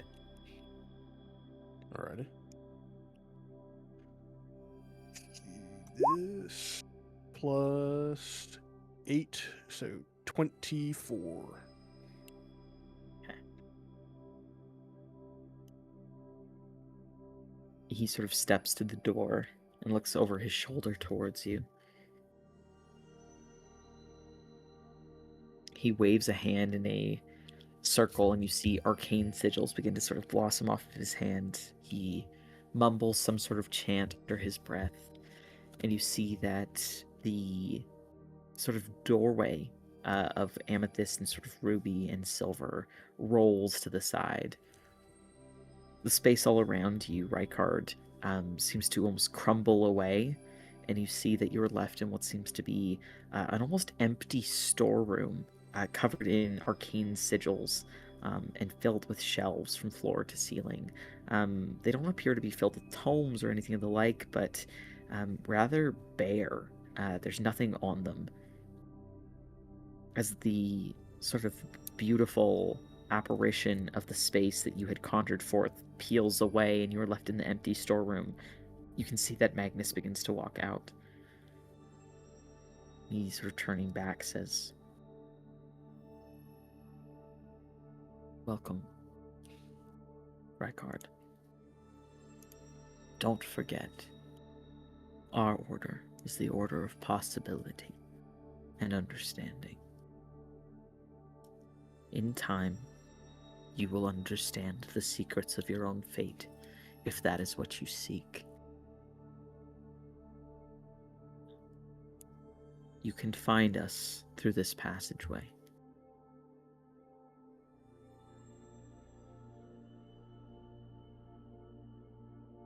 Although not all of our secrets will be revealed to you immediately, know that there is a place for you here in the halls of knowledge. I require only one other task from you at the moment, if What's you that? are amenable to it. Yeah. Captain Everson has recently returned from a journey abroad. He is hiding knowledge from myself and the other chapter captains. I wish to find out what it is he hides. Find this knowledge. Bring it to me.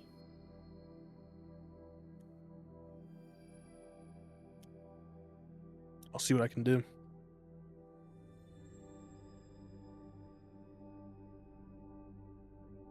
Good. He gives a nod. I take your word as oath. Do not rush this knowledge, Rykard. Seek it out as it comes to you. Although the hand of fate must be forced, as you said, Everson is a sensitive sort, and will notice off behavior. Let this knowledge come about naturally, if you can. Use all the tools at your disposal. He gestures vaguely to the doorway through which he passes. Feel free to seek other knowledge. But please, do not share how to enter our space so freely. We Orders are glad to share things with one another, but our private spaces are kept private for a reason. As someone seeking solitude, I'm sure you understand that.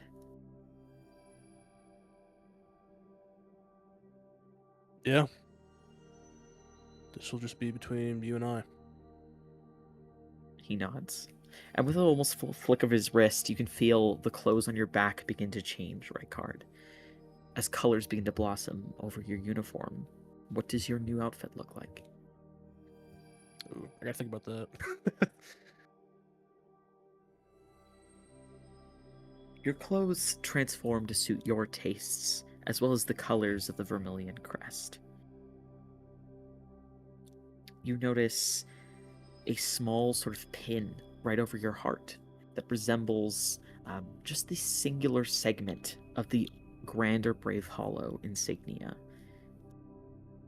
the one that represents the Vermilion crest.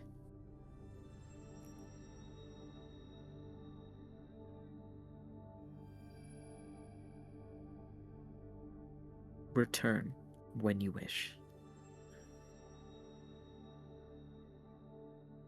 I can be found if you send a missive. You'll learn how. He gives a nod. Happy hunting. And as he steps through the doorway, it sort of rolls back to be closed.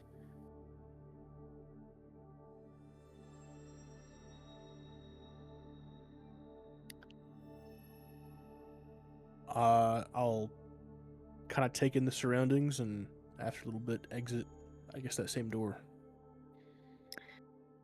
As you pass through the doorway that Magnus had just walked through, it spits you back out, but this time, not in what seemed to be the strange halls that he passed through, but a few stacks down in the library. As you step through another illusory bookshelf, looking far down to your right, you can see all of your friends still gathered around that same bookshelf, awaiting your return. The rest of you, about 15 minutes have passed without Rykard. What have you been doing to entertain yourself, and how does he see you as he returns?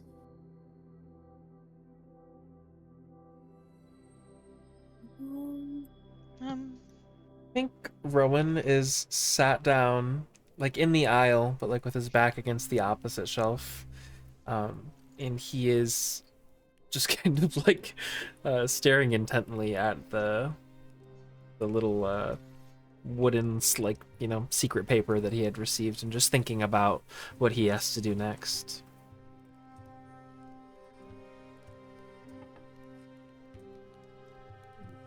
Beacon will be kind of leaned against one of the shelves, kind of waiting anticipation for the Rykard to come back. I think Alex probably would have pulled off a couple of the books from the shelves and just started kind of like flipping through them, learning a little bit more.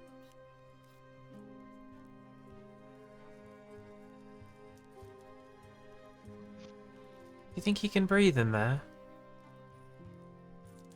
He could speak to me. Sure hope you can. Well, but that was before the door turned back into books, right? I mean, it's been gone a long time. I don't know to pretend in the trapped books. Between all the books. Oh. Oh, well. What if he's trapped between all the books? Oh. I liked it better when I wasn't thinking about what happened. Same here. Maybe we should try moving the bookshelf. Maybe he needs help. Okay. I think he's going to be quite fine. Why would Vermilion Crest send him into a place where he would be in danger? Maybe he, like, didn't pass or something. I don't know. But so they kill you? I've never been here.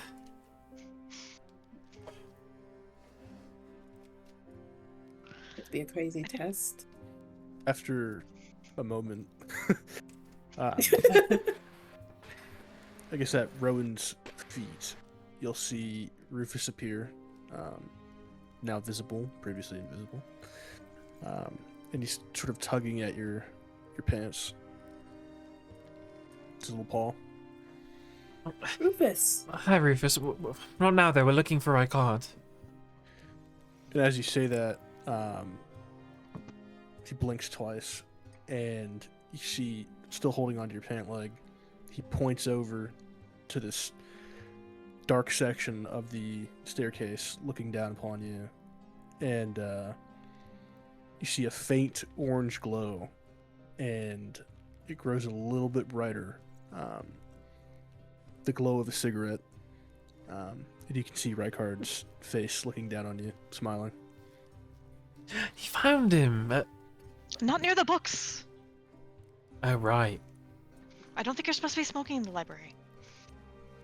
Are you doing okay, Rykard? He's like way up. It's like staircase. You just see him Oh, from afar.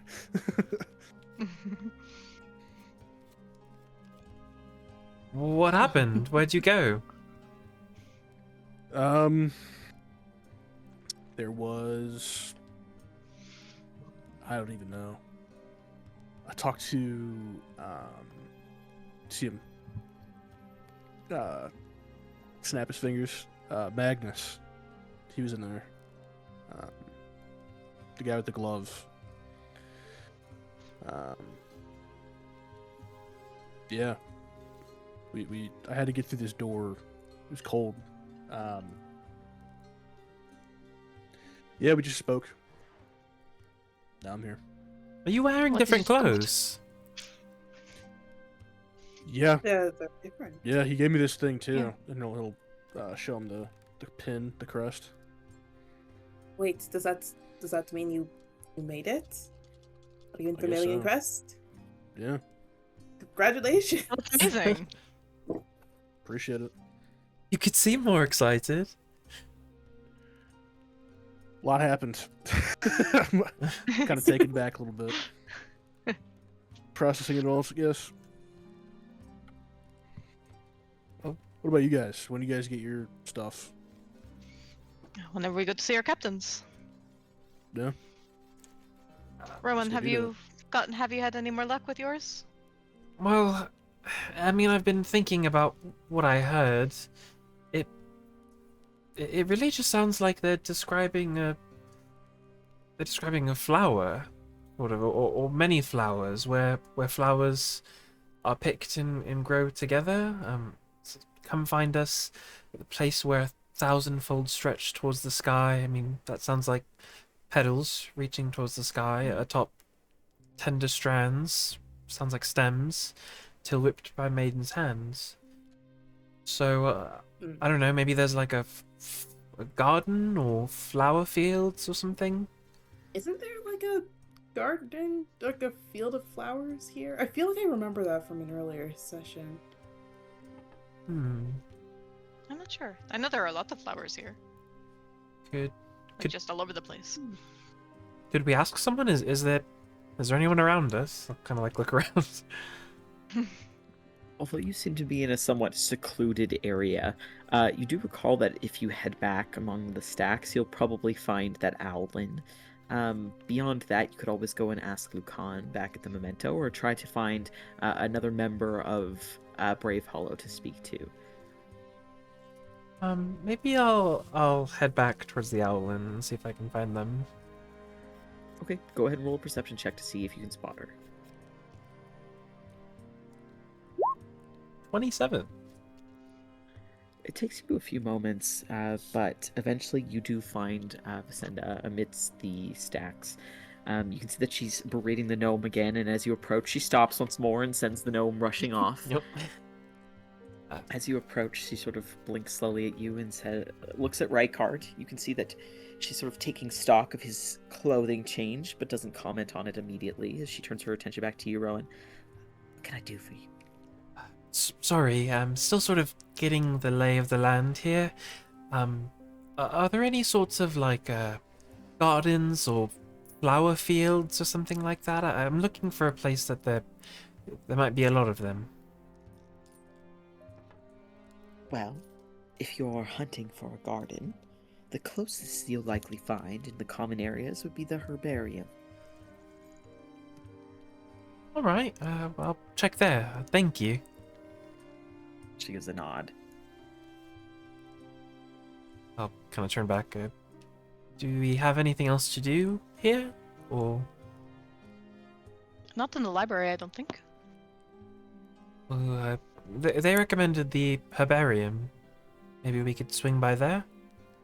That would make sense. Verthog Duel is supposed to be there, but last time we went there, we weren't able to find them. Maybe Perhaps they'll be there this time. Yeah, kind of have to check. Alright. We begin heading back up. I'm just gonna take a quick minute here. It sounds like my dogs are at the door again. I'll be right back. Yeah. Okay. No problem. Doggies demand entrance. You think I have to plant the seed there? That's what I'm Maybe. thinking. I think Yeah, plant like you the definitely have to plant seeds somewhere. Okay. Okay. You gotta Yeah. eat it. Oh my god, my tummy! Then I'm gonna Then grow a a watermelon will watermelon. grow in Yeah. your tummy. That'd be scary. A whole watermelon. Oh my god. Wait, if you're Oh my wild shape, are you goodness. still growing the watermelon in your tummy? Yes, that's how I have to get it. I probably have to Yes. wild shape into like an elephant to get it out. No, you'll be M. Impreg. No, no, Watermelon. No. no, no. And that's how this little like that weird plant baby we found was made. Oh god. Fruit pee-pee? The root Terrible. baby. Nightmare. Chris's Very. male characters only didn't get pregnant. Crazy Whoa, shit. whoa, whoa, whoa. This has never happened, by the way. Wild shit. Man. So now we're just saying things. Hey, at least my Rock's chapter not pregnant. captain isn't a friend betrayer. Yeah. Yeah. What do you mean, dog? Bro, you don't know the lore, alright? You haven't read Mean, you haven't dog. read the SS comics like I've read the SS comics, okay? What do you Yes, yes, made by Possum and Guy. Yeah, that's the real history, okay? Kai and sometimes Frost. Yes, Guy and yes. sometimes Frost. Damn. We in the crest, dog. How does it feel? First one. And the crest, yeah. I mean, it was meant to be, honestly. If Oh. it was gonna be him, it was gonna be me. for real. Unless Boone has secretly beat us all to Yeah, watch Boone. it. Yeah. Boone's exalted with her tribe. Oh my god. Alright. I'm back. Welcome back. Get back, welcome back. Welcome back. Alright. As you head back out of the library, up the winding stairs, and towards the sort of rushing waterfall, you notice that some of the crowd of mages and armored individuals seems to have cleared out. You can see that in their place, remaining there, there seems to be two individuals that seem to be talking to one another, but they don't pay any of you any mind as you pass by. Heading back up the stairs and past them and the training grounds, you head up to the upper floor where the Herbarium, Arcanum, and the Requisition are all kept. The Herbarium, which resembles sort of an overgrown, almost grotto filled with mushrooms and outstretched plants, seems to call to you in a way it didn't really before, Rowan. Peering inside, you don't immediately see anyone. Go ahead and roll a perception check. Right. 21. 21.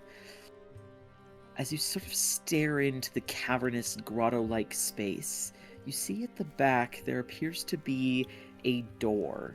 It is covered in wood and moss, and is hardly visible to your eyes, Rowan. You see that there doesn't seem to be a handle or anything for the door itself, however. Near the back of the space, barely visible as they seem to almost blend in with their surroundings, you see what appears to be a extremely small fairy-looking individual. Less of a fairy and more of a pixie, really. What are they doing?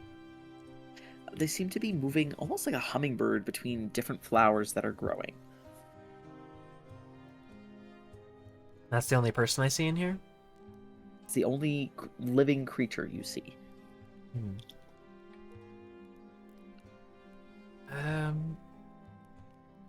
If I start to like walk in, do they like move at all? Like, are they gonna address me if I like started heading towards that door I saw? As you start heading in, suddenly, again, like moving like a hummingbird, oddly fast and almost like in a jolty way, the pixie sort of moves in front of you and then stops directly in front of your face. As it sort of looks over you, you can tell it appears to be a like short man, with again some of the coloration and almost plumage of a hummingbird. As he looks over you, he says, "Can I help you?" Oh, hello, I'm Rowan. It's nice to meet you. "Hi, Rowan. What can I do you?" Well, I don't really know how much I'm supposed to say, so I think I'm sort of doing this, like, test thing, right? And I think I'm supposed to be here, and I have this seed, and I'll kind of reach into one of his pouches and pull out the seed that he got from the little paper thingy. And I think I'm supposed to plant it here, maybe? Is that something that I can do? Well, that's up to you. What's that door back there? Pixie kind of just shrugs. "What do you think it is?" I want to find out. Can I? Okay, then find out. All right. walk past him, I guess, and head up and approach the door a little bit closer. All right. As you approach the door again, you can see that it seems to be covered in moss and vines. It appears to be some like branches that are growing off of it as well. You don't see any sort of handle. Can I see like a clear outline for the door? Like if I put my hands on the door, I can like feel where it would open. As you sort of like put a little bit of pressure, you can feel like there's a little bit of movement as it sort of like bounces back and forth, almost like when a door's locked and you just push against it, and you can tell that it would move were it not locked. But no handle at all. No handle. Is there any like dirt or earth around, or is there just like vines and moss covering it? It seems to just be vines and moss covering it.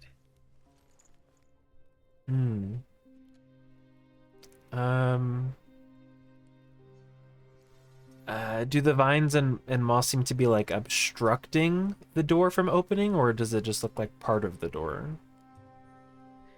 They sort of seem to cover most of the seams and the outline of the door. It's mostly because of your sort of passive ability to see things that are hidden that you're even able to see that it's there. Okay. Would I be able to like maybe use Druidcraft to try to like move some of the vines out of the way, or cause them to like pull back from the door a little bit? Sure. You use your Druidcraft, and as you sort of move your hands, some of the vines peel back just a little, and you can see the outline again of the door just a little bit clearer. But again, there doesn't appear to be any sort of handle. I knock on the door. You knock on the door, and there is no reply.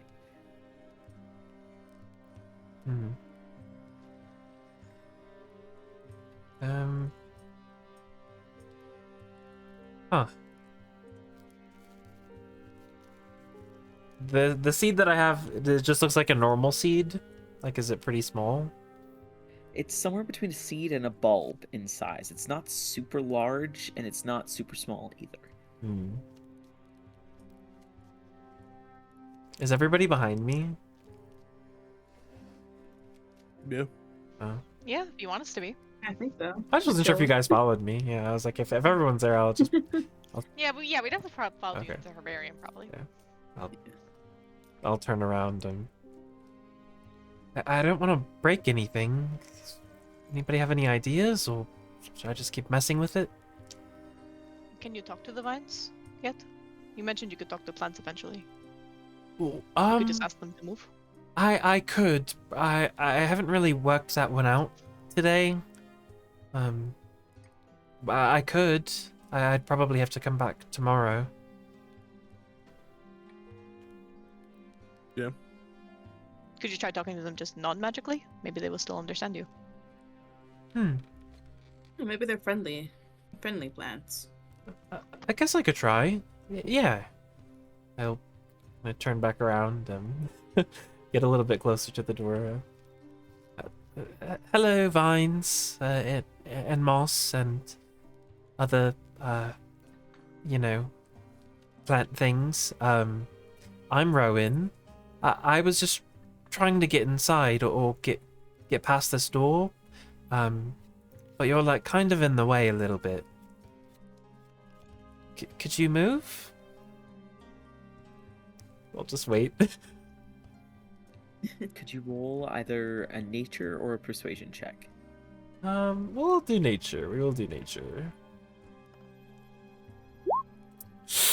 10. Use your unlucky point. I don't have an unlucky point. Staring at the branches and the vines and the moss, nothing really seems to happen visually, Rowan. But can you roll another nature check, please? Yeah. 19?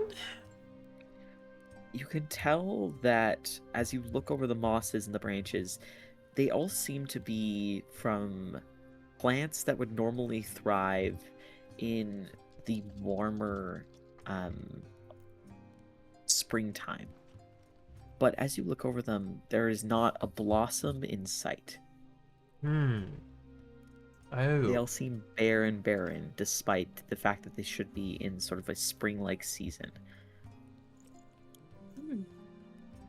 Okay.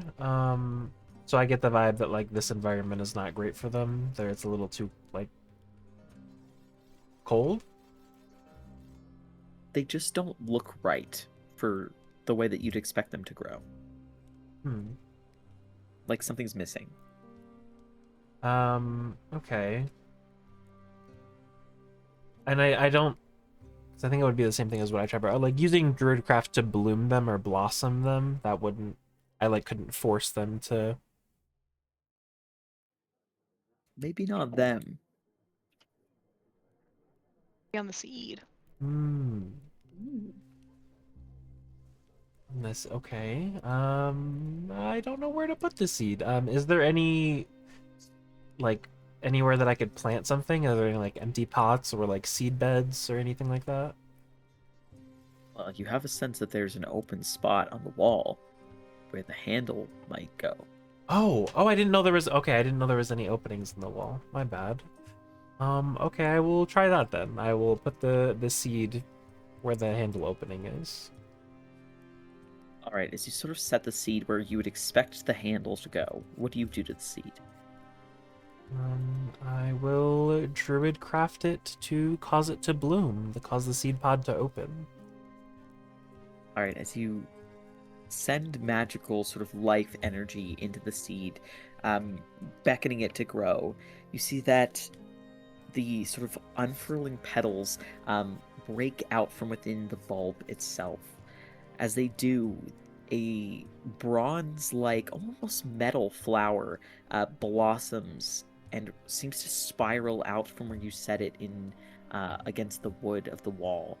And as it twists and turns, it resembles a knob-like protrusion, although slightly spikier than your typical doorknob. All right, I will reach out and gently try to twist the knob or pull it. All right, as you gently twist the knob, the door creaks and opens. You see, expanding before you, almost like the hollow of an extended tree, what seems to be a hallway that extends out to a meadow-like courtyard ahead of you. You think you see two people standing in the courtyard. Oh. All right. Here I go. Got this, Rowan. Good luck. Thank you. Good luck. Give him a slap on the back. All right. Thanks. And I will. I guess I'll hurry through. And I'll head towards the figures that I see.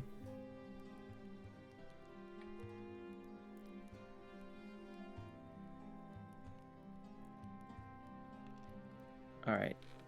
As we begin to head through, Rowan, can you roll a perception check, please? Yeah. 12.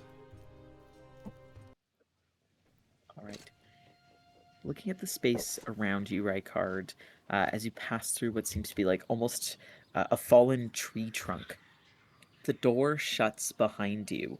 Your compatriots who are left behind see swirling greenish arcane shapes that seem to close the door back shut, and the flower that Rowan had put into the doorway seems to wither and die, collapsing into dust behind him. As you pass through the doorway, Rowan, and down this long sort of tunnel, you step into a meadow. The walls all around you resemble stained glass or the partially translucent glass of a greenhouse, although you can't really make out any of the surroundings beyond the walls. The space that you enter appears to be about 80 or so feet all around. The room itself is perfectly domed and circular. You see in this sort of meadow space, there are wildflowers and mosses growing underfoot, and you think you hear the babbling of a brook, although you can't see one. You see a tree at the sort of center of this meadow-like clearing. It appears to be quite old, and it extends up about 20 or so feet tall.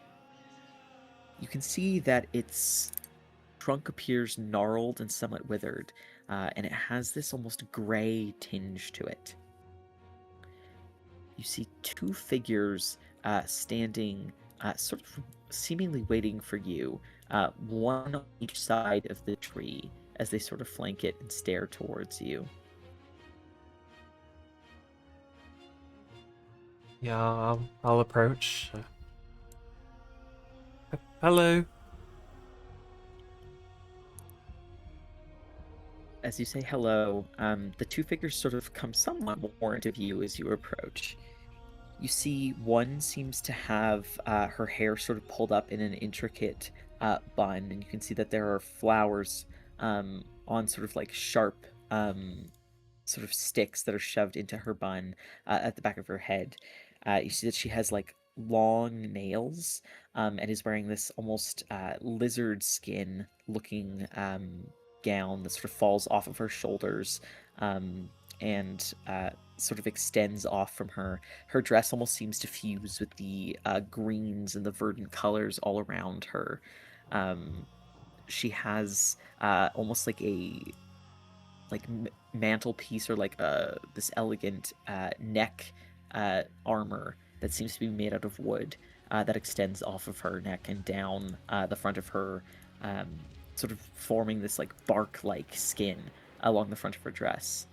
The other individual appears to be quite tall, about 8 feet tall. They seem to have sort of like purple tinged skin, and their hair looks like it's made out of purple pink flowers that are all piled up in this like elegant updo on their head. You can see that they have almost like wings coming off of their face that resemble like a butterfly, and they have these long eyebrows that sort of extend off of their face. Their features almost look elven, but a twisted version of what you'd expect an elf to look like. Their eyes are also this deep, deep black that almost reflects your own shadow as you walk closer. The figure with the sort of butterfly-like face looks to you first, although both figures sort of give a small curtsy-like bow to you. As they speak up, they say, "Hello.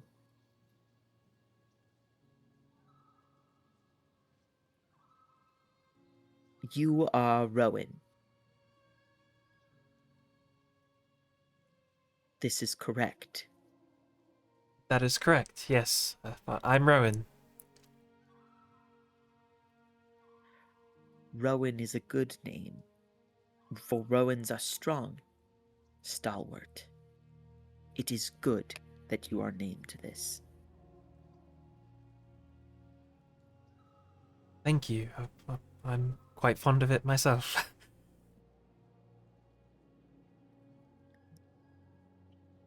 They sort of look over you and say, "There are many things about you that are unknown. This is true. You will show them to us now."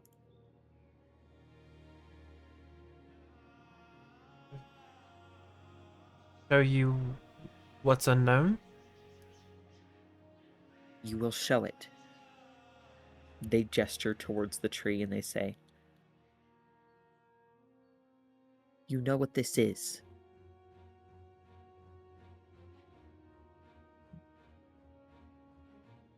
This tree? The other person says, "Look deeper." Can I take a better look at the tree? Yes, you can. Go ahead and roll a nature check.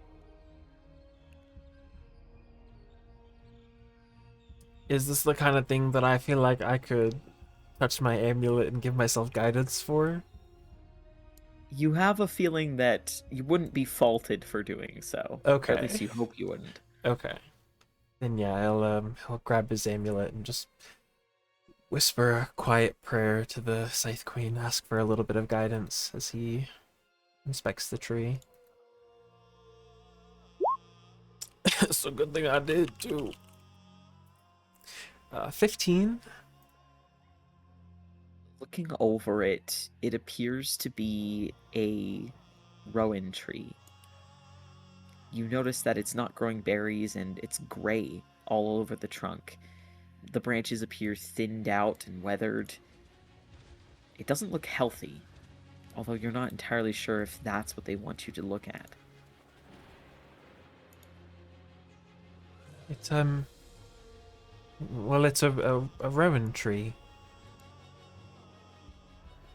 It doesn't look healthy though. It looks sickly.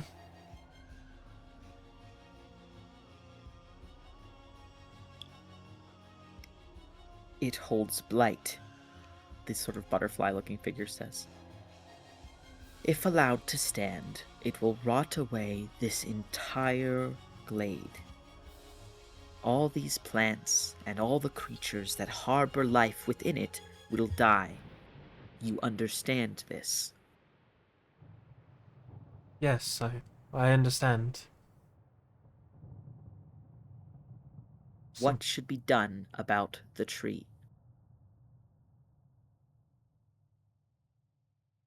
The tree, should it not be able to be cleansed, must be uprooted. It must be destroyed.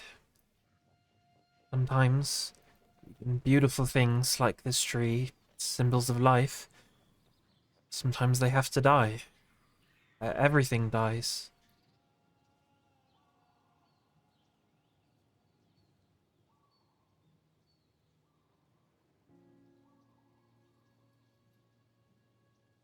You see that both figures sort of stare at you, almost expectantly.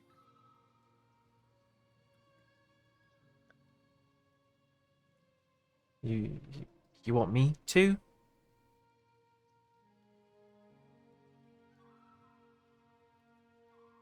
The more human-looking figure says,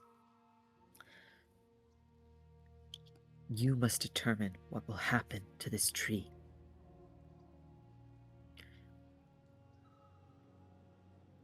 If you are true to your convictions, and the tree is as you say, then you must do what must be done."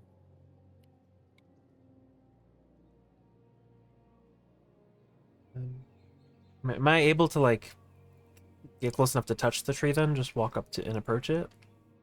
Sure. You walk up and you approach the tree. You see no leaves on its branches, nor berries. It appears gray in color, which is unusual for this type of tree. It stands out in stark contrast against the verdance of the rest of the meadow. Have I seen all sides of it? Can I walk around the tree and inspect, like, a little closer?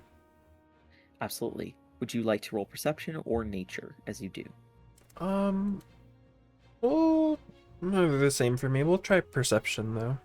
I'll try to specifically look for any, like, you know, stark points of discoloration, like maybe there's a source of rot or something.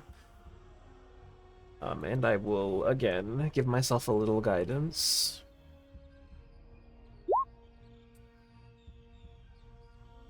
Uh, 23. All right.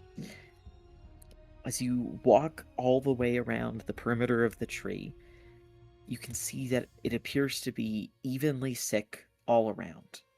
But looking over it, you have a sense that whatever afflicts the tree is perhaps not natural. The tree itself appears to almost be wounded in some way, perhaps magically or otherwise. You have never seen this type of blight or rot in a tree.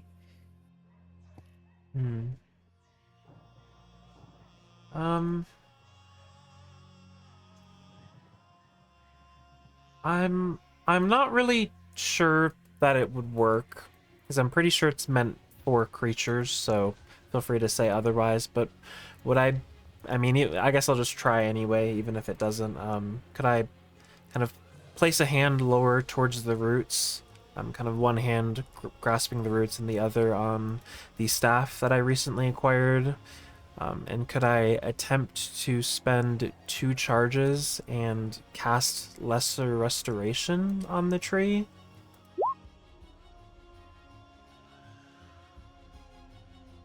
All right. As you focus your attention towards the tree, can you describe the action? Yeah. I kind of with his eyes closed, one hand on the root, one hand on the staff. He tries to focus not so much on the tree before him, but an earlier memory. The first time he had, with his like aware adult eyes, seen a tree like this, the rowan tree that he was found under. He pictures the tree in its perfect health, which he saw, growing berries, still bright and verdant, full of life, standing tall.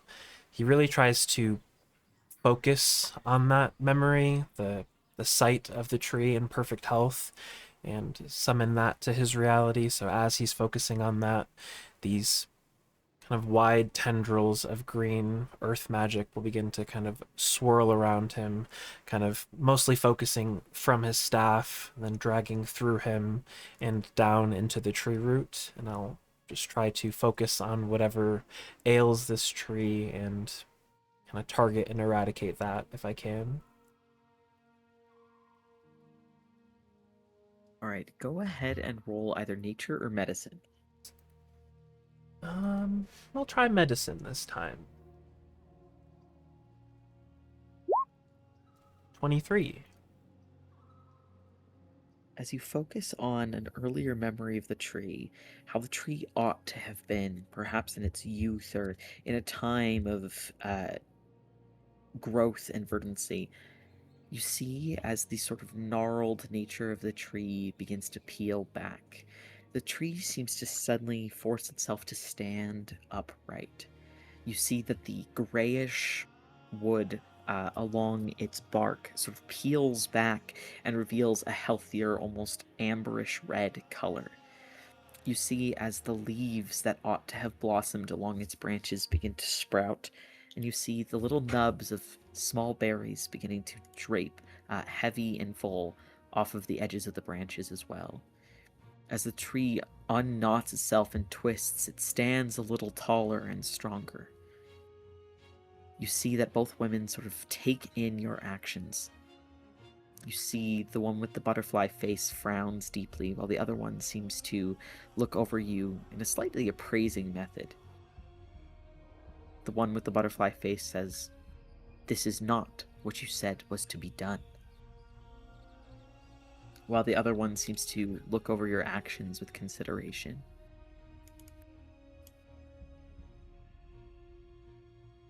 It's not, but I think in all things, balance is important. We try to heal if we can, we try to save what we can. Then in the event that we can't, had my spell failed, then we take the next course of action. But a tree like this is a symbol of life. It shouldn't be felled if we can avoid it.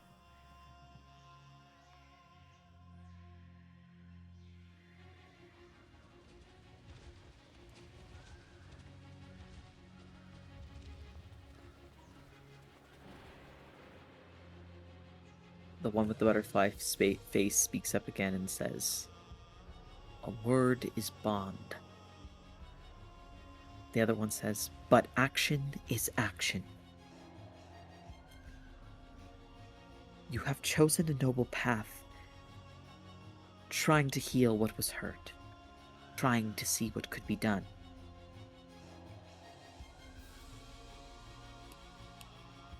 The one with the 2 buns on her head sort of walks forward and waves a hand towards the grove.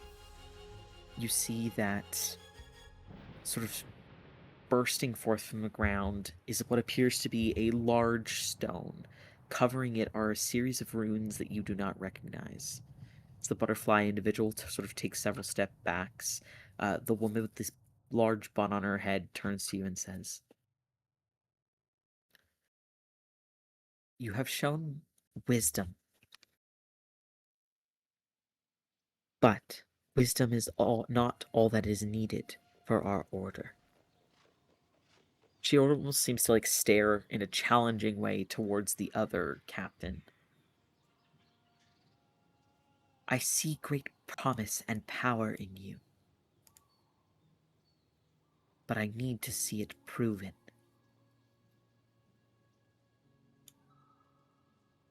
I sense a balance of elements hiding beneath those hands, a power that has been held back for far too long. There is a time for measured action, and there is a time for raw strength. Just as you sought to restore strength to this tree, restore it to yourself."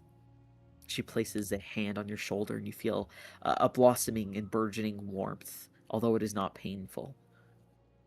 "You will do this for me.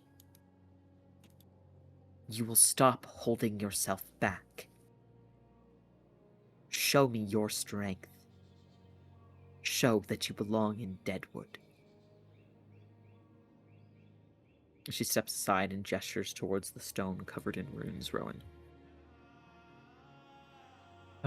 "Show me your might." A warm smile spreads across his face, and he nods resolutely. "I will. I'll show you, and I'll show myself." I'll turn and I'll approach it, take a closer look.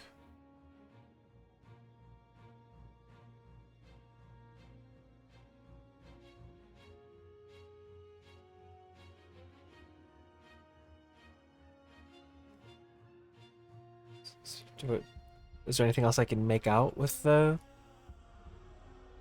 It appears to be a stone, almost obelisk. It is about 10 feet tall and 5 feet wide. It is covered in runes that you do not recognize. She said, "Show me your might."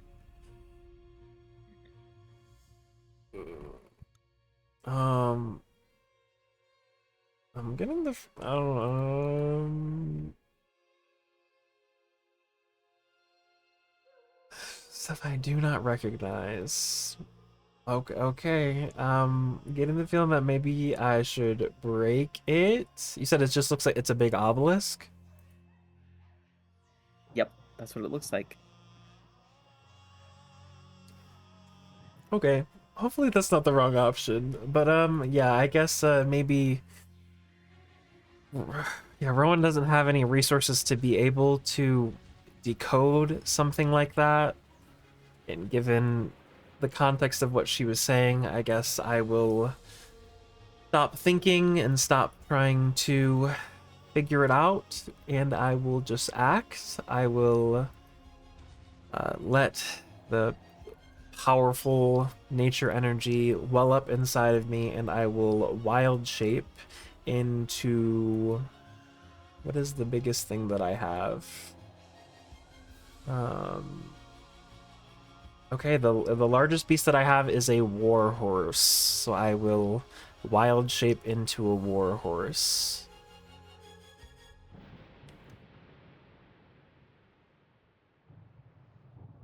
And as his form changes, shifting into this large, kind of doubling his size, beast, still with kind of this rack of antlers, I will ram it. I can charge 20 feet in a straight line, and it'll take some extra damage, so I will give the obelisk all of my might. All right. As you rush towards the obelisk in your warhorse form, you charge towards it, and crashing up against it, you feel as the stone seems to shatter into 1,000 pieces with even the slightest bit of force.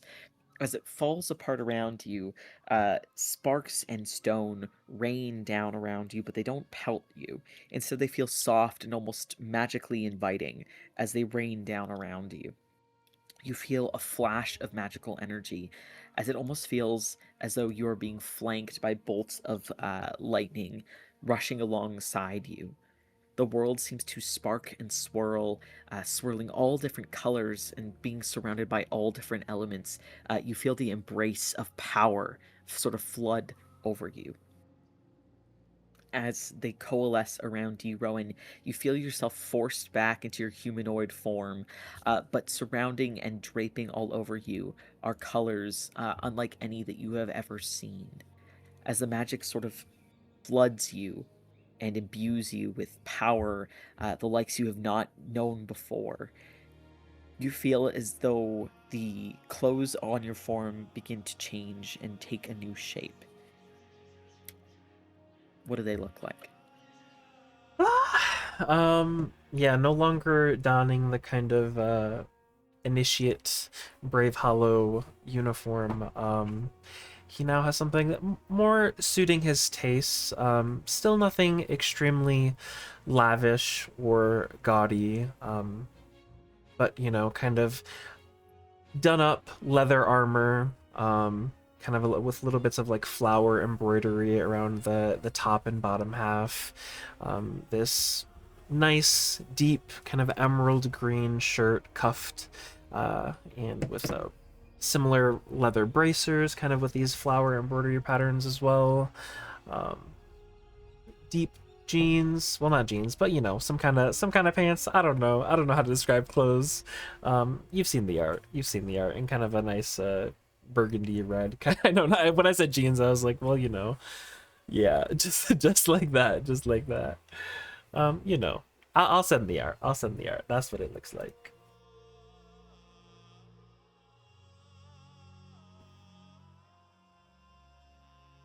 Rowan has good genes. What can I say?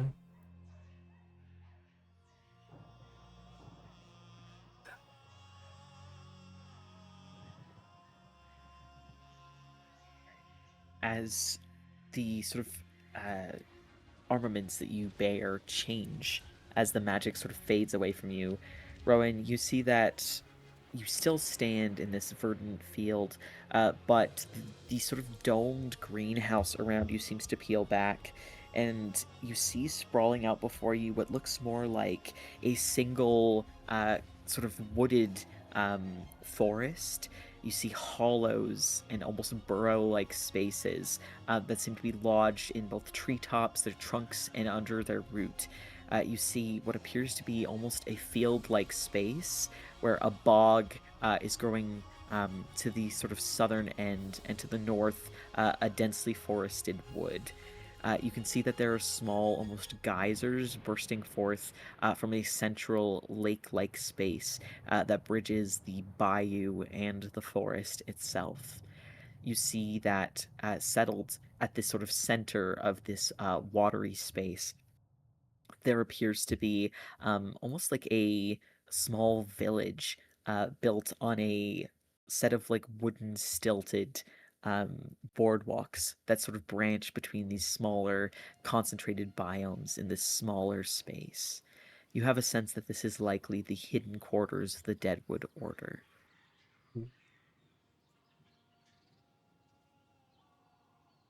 You see only one of the figures that had originally been in the clearing standing beside you.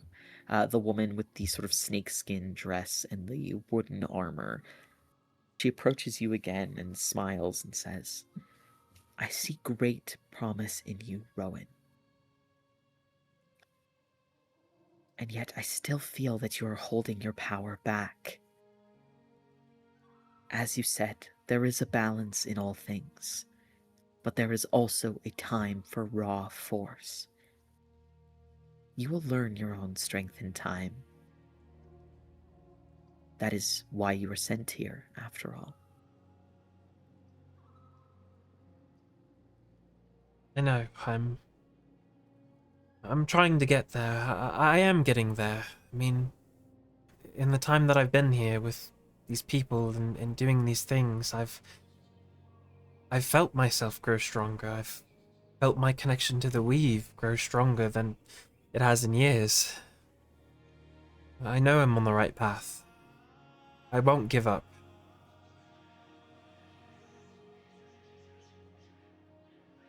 Good.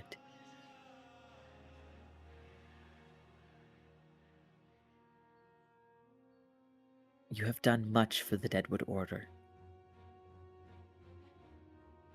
And while there will be many trials and tribulations ahead, I sense that you are already on a path to aid our order. Simply continue to grow your strength and aid us and the natural world around you where you can, and you will continue to show your merit.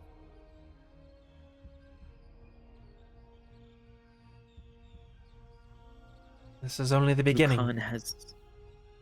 Indeed. I see greatness ahead of you. Do not hold yourself back.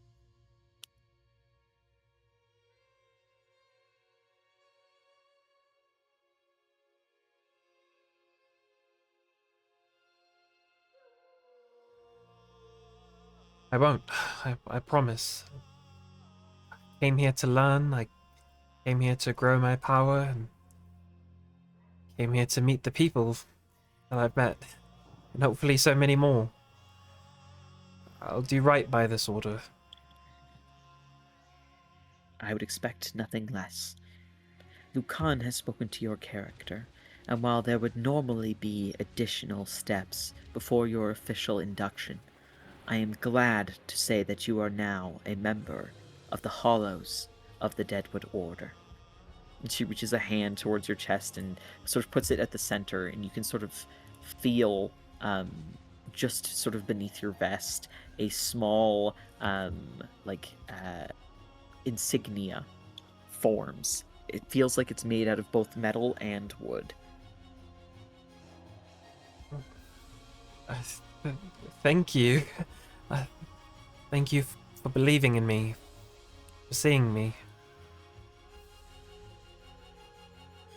I cannot wait to see more.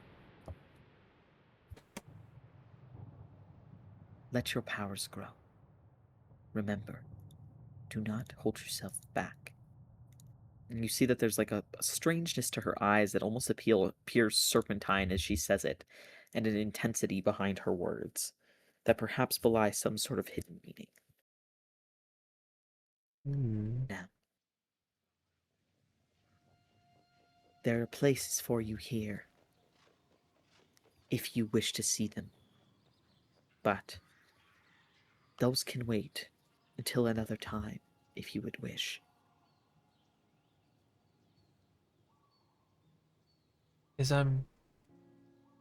Yeah, I don't really want to leave my friends just yet. Is this how I come back here? Through the door that I took before? She gives a nod. Through your power, that door will become accessible to you. And you alone. He nods. Though I sense that others in your group may join us soon. Oh, I hope so. I think you'll like her. Though whether or not she will like us is another question. Yeah, she's a little prickly, but give her a chance. I'm trying to. A chance is all we can give.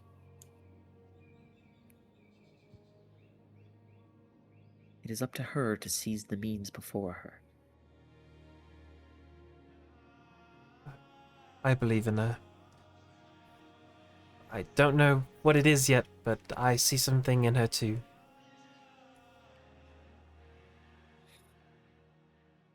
Perhaps, just like that tree, you can help her grow once more.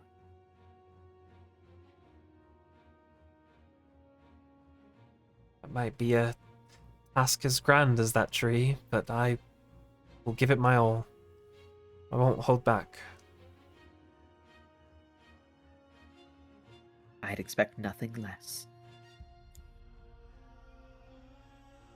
the woman sort of gives this half bow towards you, and then you see that as she sort of stands back up, her form seems to shape and twist, and you see sort of where she stood, suddenly bursting off from the space. You see half of a flock of birds seems to fly away from her form.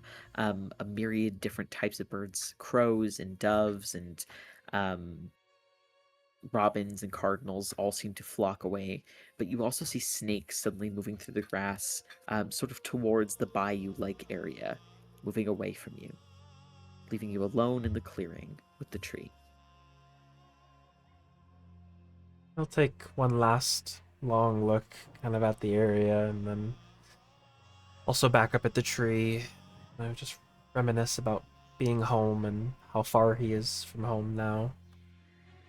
And then I will turn back and head towards where I came from to try to meet up with my friends.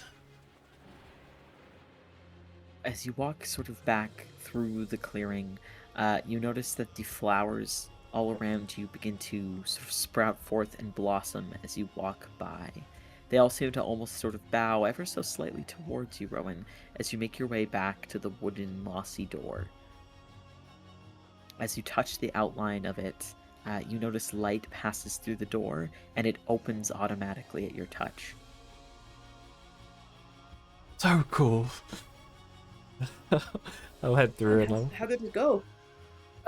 I'm in. We'll kind of show his little insignia on his arm, you know.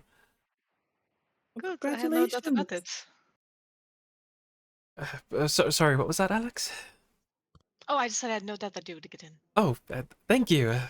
Thank you all. I don't think I could have done it without your help and support. So cool in there, by the way. Underestimate yourself, but is it? What is it like? Well, there was this gigantic tree, just like this tree that I had back in the wilds, and then I don't know. There's a ton more for me to explore. I guess there's this whole bayou area. I don't know. I was kind of overwhelmed. There were 2 people in there. I think both of the chapter captains. They're both nice. I'm not really sure if one of them likes me very much, but I don't know. Should I warm up to you? But it was amazing. I can't wait to go back and explore more.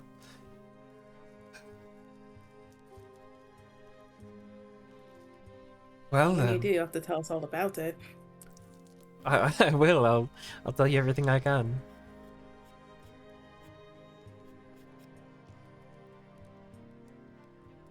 Well, Yes, that just leaves Liar Song. Just leaves us. where to? Right, I think we already have some idea of how to get there. Yeah. But that's kind of nuts. But I think we could use a little bit of help. And Alex is going to reach over and take Beacon's hand, give it a squeeze. And I am going to cast Enhance Ability on the both of us. So at 3rd level, I'm going to cast it using Charisma to give us advantage on Charisma for the next hour.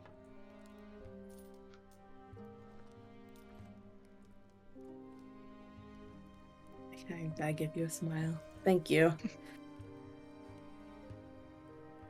course. So Captain Everson's message said to listen to the song in our hearts. So I think that is what we do.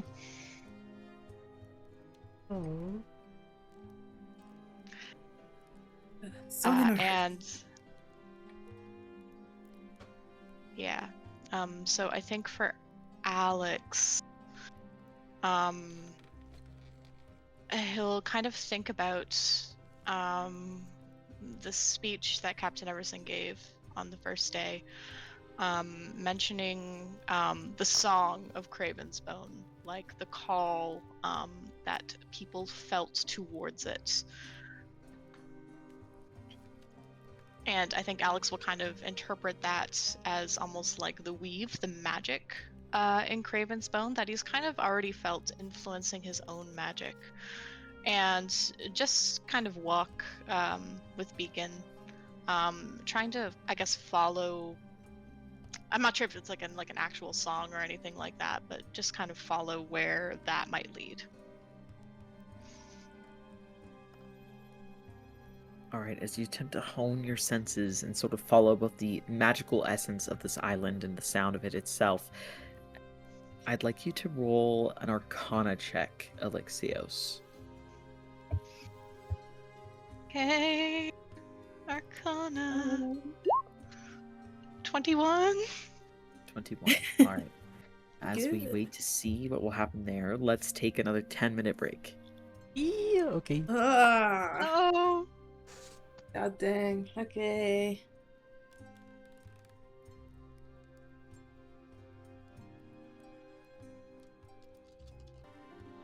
Alex, as you attempt to focus your mind and sort of peer through the weave and focus on your surroundings, you try to listen for some sort of song. In the distant herbarium, you think you hear the distant echo of some sort of key. You think you hear a note played distantly, perhaps on a piano or some other instrument. As you sort of shut your eyes and just attempt to follow the sound, you focus on the weave around you and sort of plucking at its strings. As you do, you sort of feel a magic thrum through you, Alex. Beacon, you see as Alex suddenly begins to walk with his eyes closed out of the herbarium. As he drags his fingers sort of along through the air, it almost resembles the playing of chromatic keys on a piano, as he seems to pluck at invisible threads in the air. Do you follow him? Yeah, absolutely.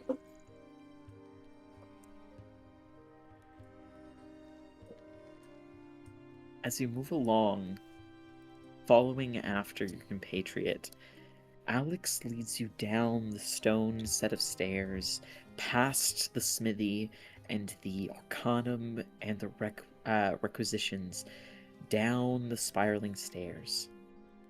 As you reach the pool where you find the memento, as well as that initial entrance towards the caldera of the volcano, the lodge itself, you see as Alex begins to walk along the edge of the stone, where the stone meets the pool itself.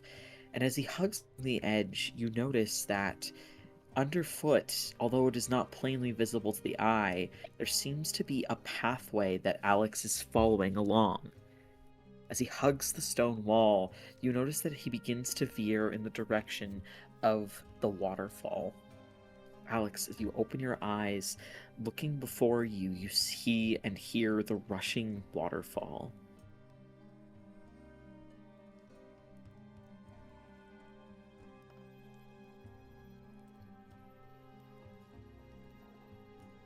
I turn to Alex. Say, is this where the song is coming from? I think so. Kind of shakes his head a little bit. Does it sound like it's coming from like beyond the waterfall, or the waterfall is its source? You think you hear something coming from beyond the waterfall. All right. I will hold a hand out, and I will use shape water on the waterfall to make like a little doorway, I guess, through the water. And I'll kind of gesture towards Beacon. After you. Hi, I give him a nod and take a deep breath and walk into the waterfall. All right, as you And I'll follow pass after. through, and Alex follows after, what are Rykard and Rowan doing? Are you attempting to follow as well? I don't think so. I think we're just gonna let them do what they gotta do. Yeah. Good luck. Thank you. Just give them a nod. All right. As the pair pass through the waterfall, crossing through, the two of you see directly before you what appears to be a series of pipes. The pipes themselves seem to have air venting through them, as well as water, and you can hear almost like a humming type sound passing through each of the pipes. You notice that just beyond them, where they're sort of centered, is a spiraling set of stone stairs that seems to lead upward into what appears to be a chute like tower heading upward. Do you wish to follow the stairs? Um, yes. Yes. I just have a quick question, Harrison. The pipes are they don't. This is way back session 1. They don't remind me of those pipes that we saw earlier, like underground. Do they? Or is it just like Roll an pipes? investigation check.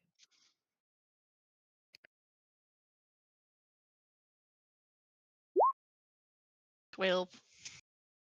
They don't remind you of those pipes. These ones appear to be open, and they're creating a blowing sound, almost like if you blow air over the top of an open bottle, rather than pipes that actually redirect liquid in any way. Okay. Does it sound like any of like the keys? Like, do any of them seem to be like I guess like in the same pitch? Is that what you Uh, call it? they sound like occasionally they echo over and sound similar, but it's not frequent enough for you to feel that there is a true and defined pattern. Okay.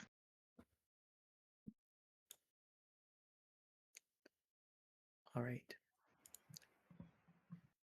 As the pair of you begin to make your way towards and up the stairs, you begin to hear, with slightly more force, the actual sound of a piano being played. The sound no longer sounds like a distant echo, instead begins to sound like a purposeful tune being played. As the two of you head up the stairs, you suddenly find yourselves in an enclosed, stony space. Everything appears to be hewn out of stone in a deep, almost marbled onyx color. There are golden and silver accents to an arched doorway that you pass through, and directly ahead of you is an octagonal shaped fountain where crystal clear, almost slightly silvery liquid seems to be passing through the fountain. Within the fountain itself, you see the spigot is shaped like a Pegasus. As you enter this sort of openish space, you see that there are two rising stairwells that rise off of this first stairway that you had wound your way up. And at the head of it is a circular shaped window that has a bunch of almost arcane or geometric looking symbols kept within. At the top of this double set of stairs, you see what appears to be a pianoforte. You can see that the top is open, and it seems as though somebody is sitting there playing a song.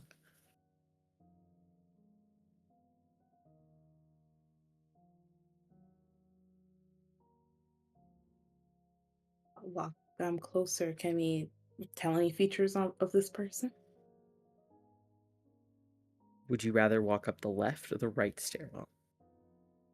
Oh,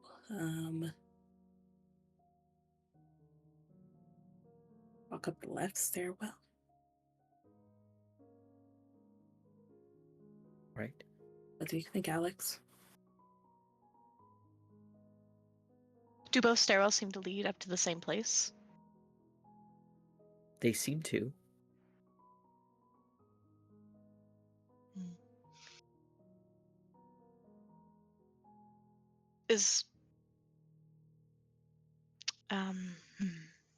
Is there anything of like arcane significance to the arcane symbols that we saw, or are they just kind of geometric patterns and almost generic, I guess? Roll an Arcana check.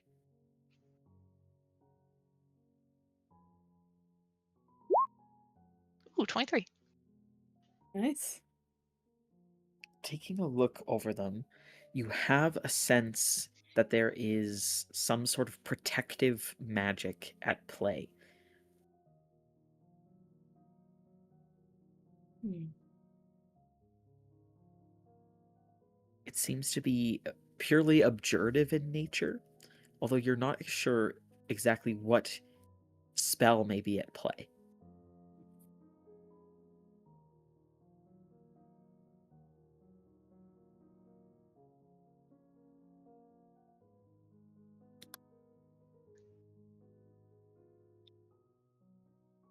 All right. It seems safe. Do you want to take the left and I take the right?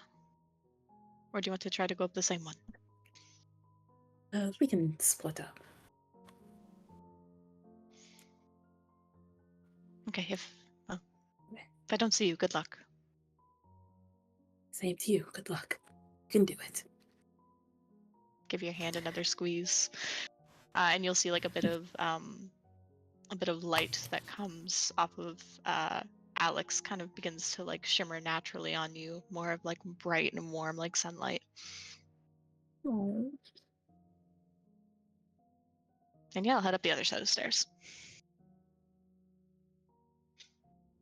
As the pair of you head up the stairs at the same time, you hear that the person playing the piano continues to play. You both see beyond or behind the pianoforte, there appears to be a man that you both recognize. You had seen him on your first day at Craven's Bone. He appears to have sort of slightly sallow, grayish looking features that seem to look like he's quite tired. He otherwise has sort of a handsome face. You assume that he's somewhere in his late 30s, early 40s. He has black hair that's pulled up into sort of a high bun, and some sort of silvering at the temples, as well as a few streaks near the front of his sort of widow's peak.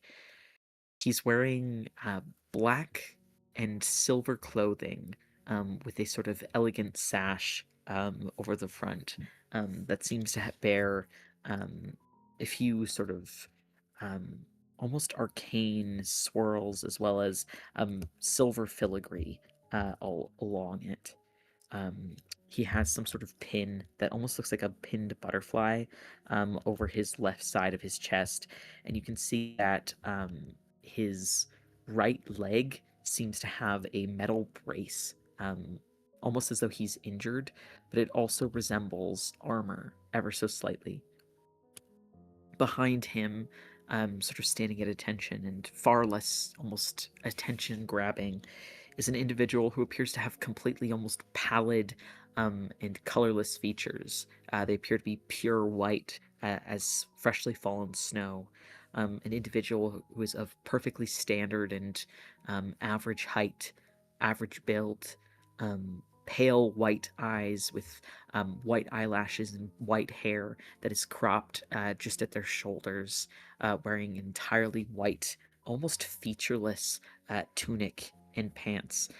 The only thing that stands out about them is curved shoe wear that sort of points up at the front of the feet and appears to be almost heavily embroidered, fanciful shoes. The individual at the back seems to just be listening to the song while the other person continues to play up until the point where both of you reach the top of the stairs, where he draws his hands away from the piano and you notice that the keys continue to play. His sort of deep, rich, reddish-brown eyes seem to sort of pass between the two of you before he stands up, moving back the piano bench. He gestures for the pair of you to approach.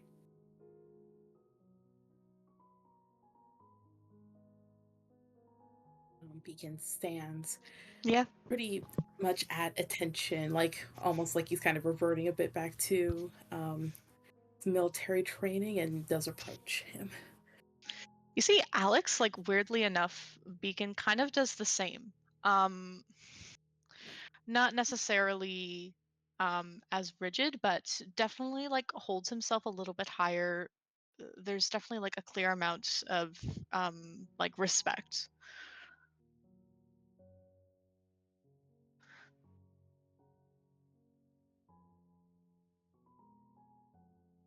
I'm glad to see that you've both come.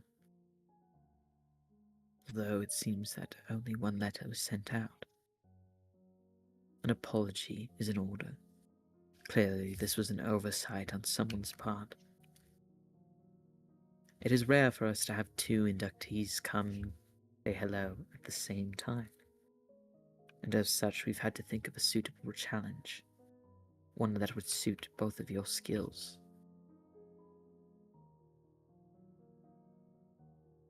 But where are my manners? I am Captain Everson. Perhaps you recognize me from last week.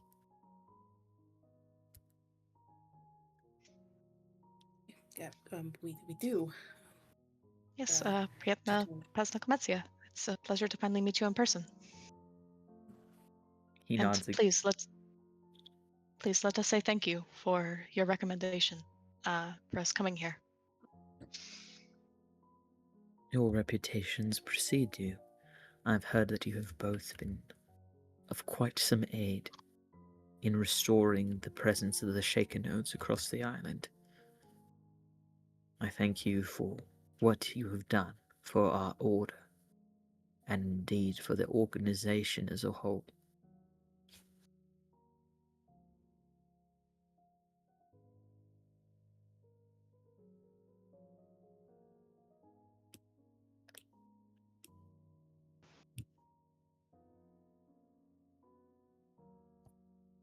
Allow me to introduce my fellow captain, Isaias Nils.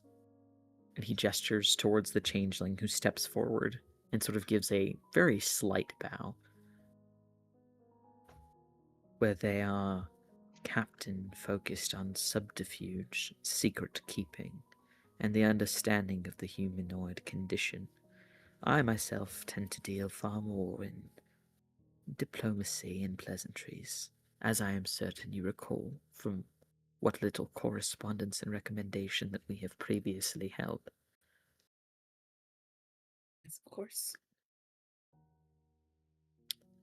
It is customary for us to test our recruits, and I fear that you both are not an exception to that rule.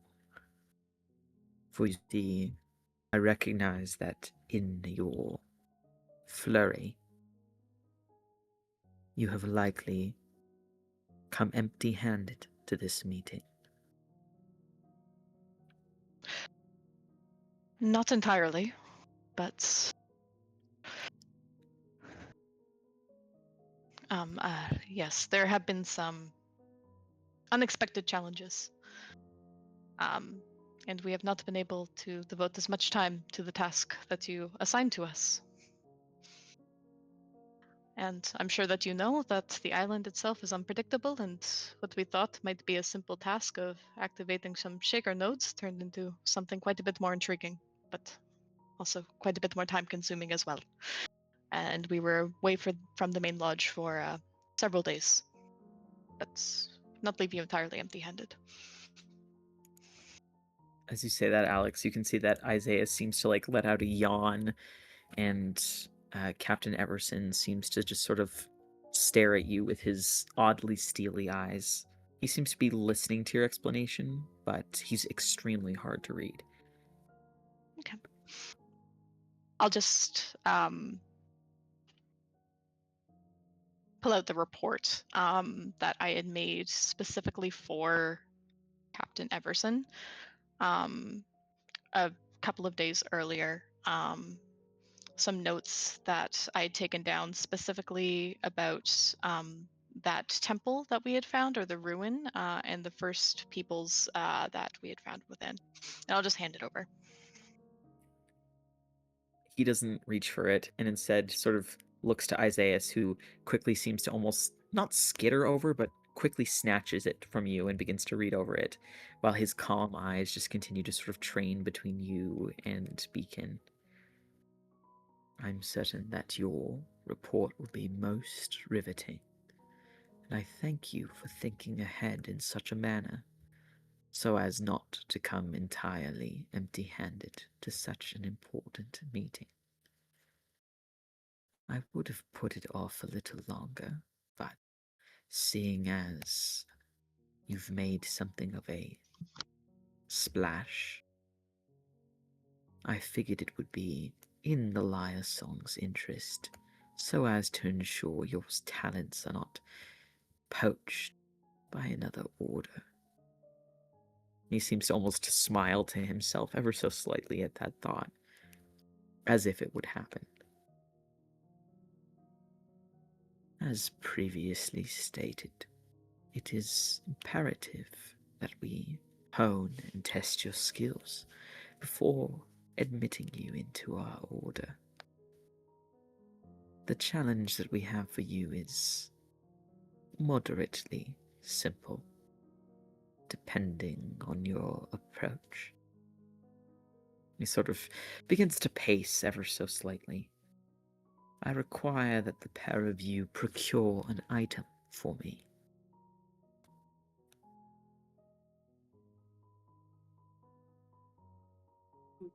Which item, sir? 'Tis but a bauble, nothing to truly concern yourselves with. 'Tis a pendant kept upon a chain. The pendant itself is of a 6-point star made out of gemstones. Kept within the gem itself is a butterfly, trapped.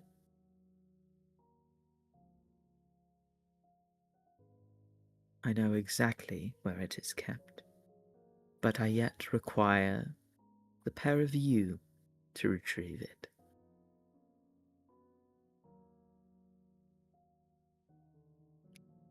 Assuming you're up to the challenge and aren't distractible. Not at all, of course.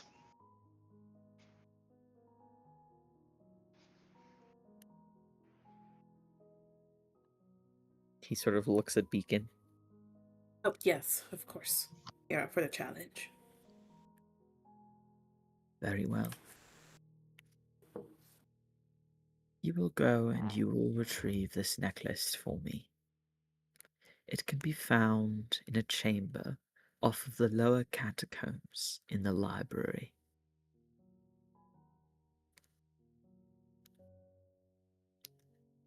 It is likely in one of these storage yards, just over there. You, of course, can ask for some assistance in fetching it, but I assume you're resourceful enough to find your way.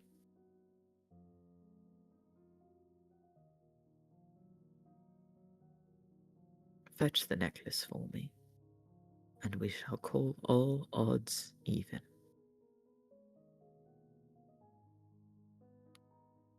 Yin nods. Very well, sir.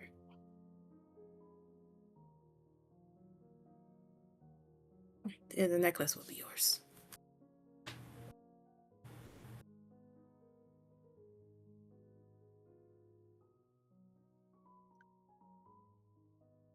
Well then, off you go. He gestures dismissively as he goes to sit back down at the piano.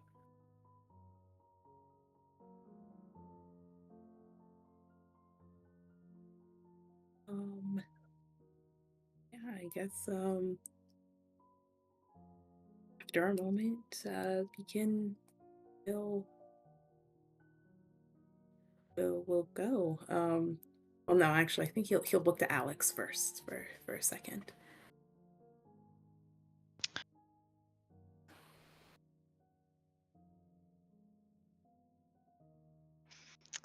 I think Alex kind of stays there for a moment. Like he's carefully considering something.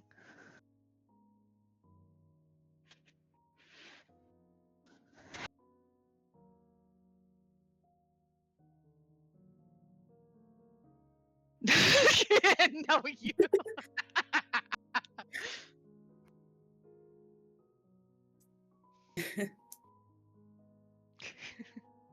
I think if Yeah. sorry. No, I got distracted by the chat. yeah. um You know what? Yeah. Alex is gonna kind of stay there for a moment. Straighten himself out a little bit. Might I offer a different perspective on things?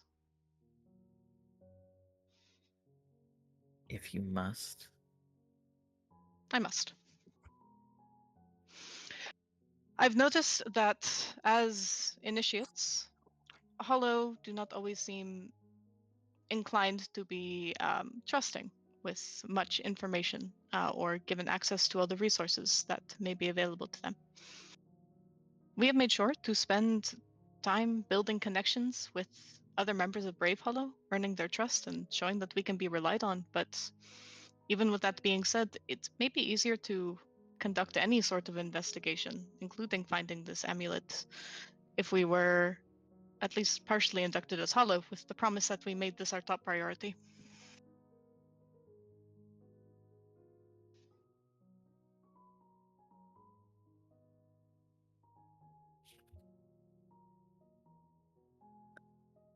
The changeling sort of looks at you, not in a very appreciative way, as they sort of narrow their eyes and say, "What exactly are you suggesting?"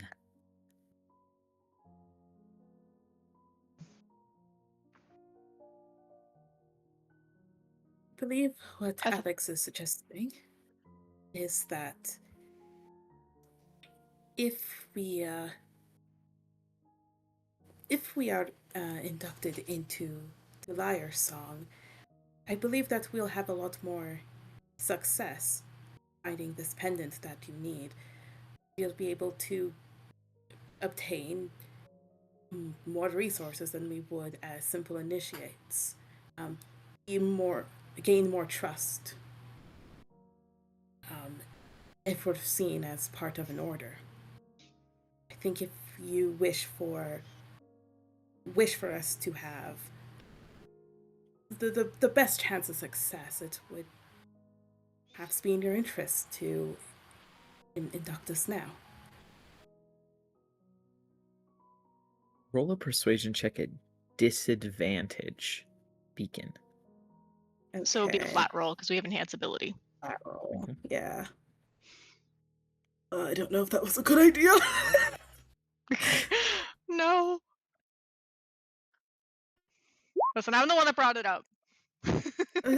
18. I was thinking of going a different route, but it's fine. It's fine. We can see how this You goes. see that the changeling sort of immediately looks over to the other person. You see Captain Everson sort of has this ever so small, almost smirk on his face, which slowly seems to wane. I think you'll find that being inducted into Liar Song may not be the carte blanche that you seem to think it is.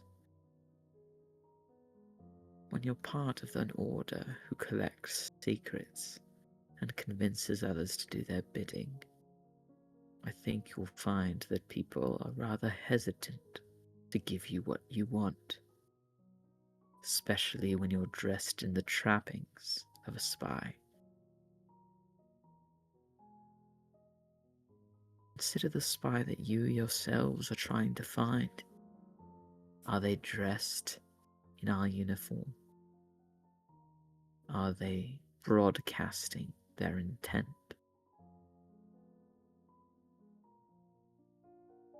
Although I take your naive point, young man.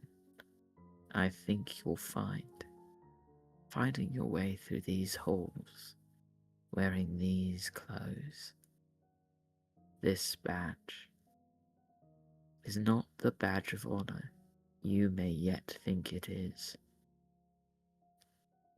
There's a reason we slink in the shadows. But if you wish to stay in the light and shine what you are, openly, for all to see, I will not stop you. Come then. Approach. He gestures with one finger for you to come closer.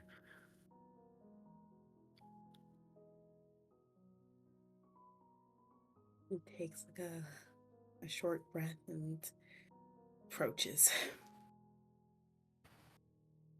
Yeah, I'll approach as well. Kneel.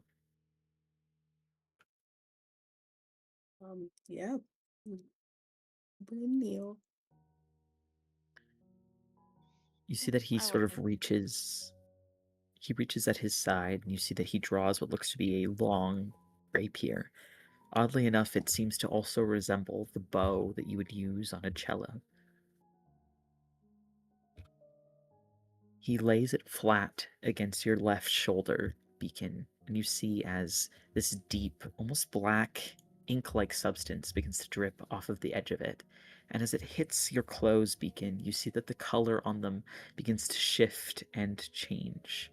Almost like a spreading oil slick. You see as the colors become sort of blotted and different.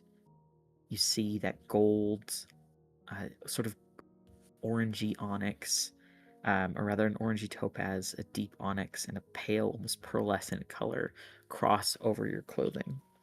He sort of turns to Alex and seems to flick the blade towards him, and an ink splot sort of flings off the edge, and again the colors on your clothing begin to change.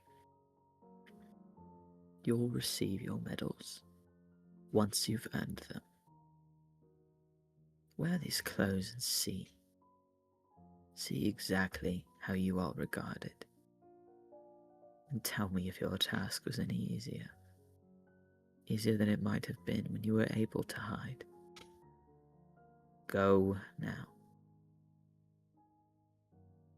Complete your task. He sort of flicks the edge of his blade off, like he's cleaning blood off of it before sheathing it once more. And let us hope you come back with more than last time.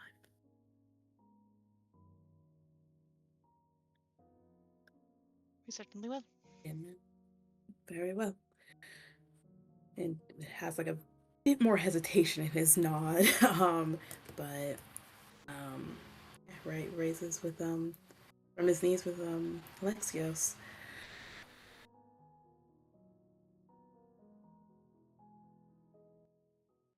Let's get to work then. Let's get to work.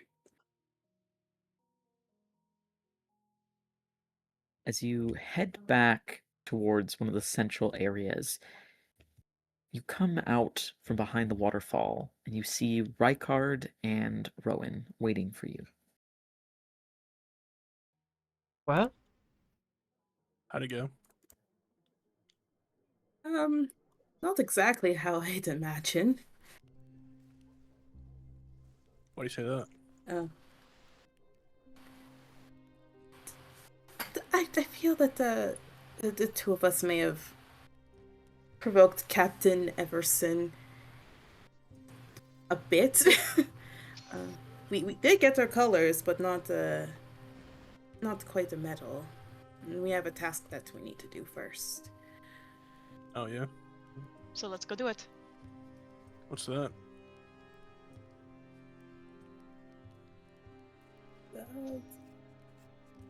We're looking for some type of jewel in the library and the catacombs.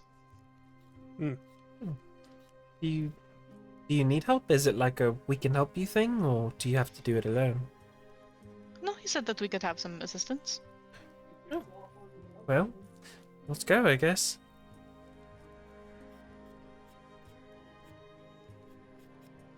Like right now. Why not? All right. Let's get started. What's he want with it? The faster we get it done, I think the better.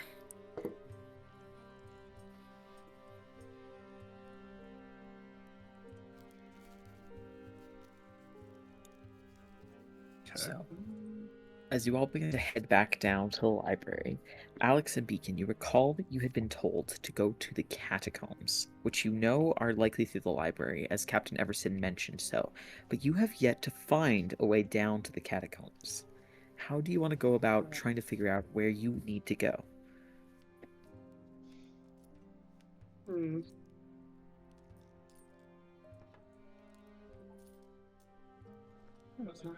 Alex pauses, thinking.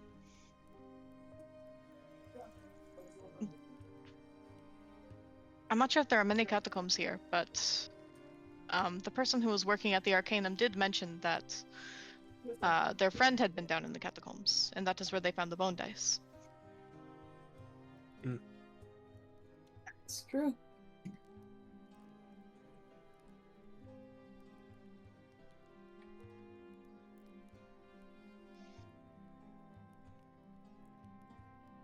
You think maybe start there? Like, they would know how to get down there? Perhaps they might know. They seemed familiar with it. A good place to start. Or perhaps to talk to their friend. At least find out where their friend might be. Are we allowed to be down there? We'll find out. What did he want with the gem? Didn't mention. Interesting. Perhaps that's something we should have inquired on a bit more, but Let's just, if he is part of this place, why couldn't he just grab it himself? I don't know.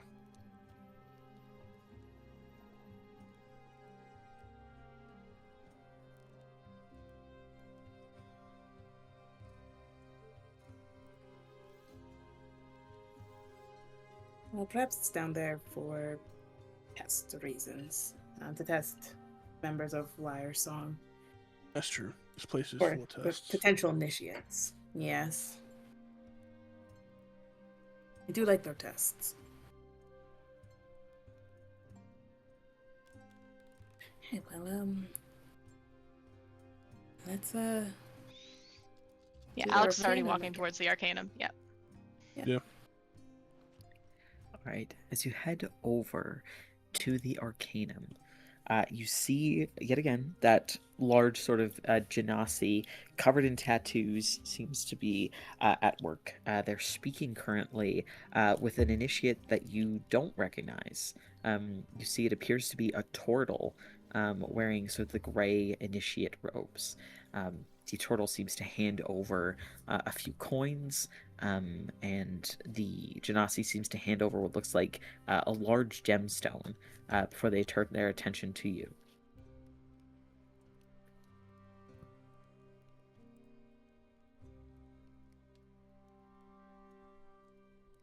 good afternoon.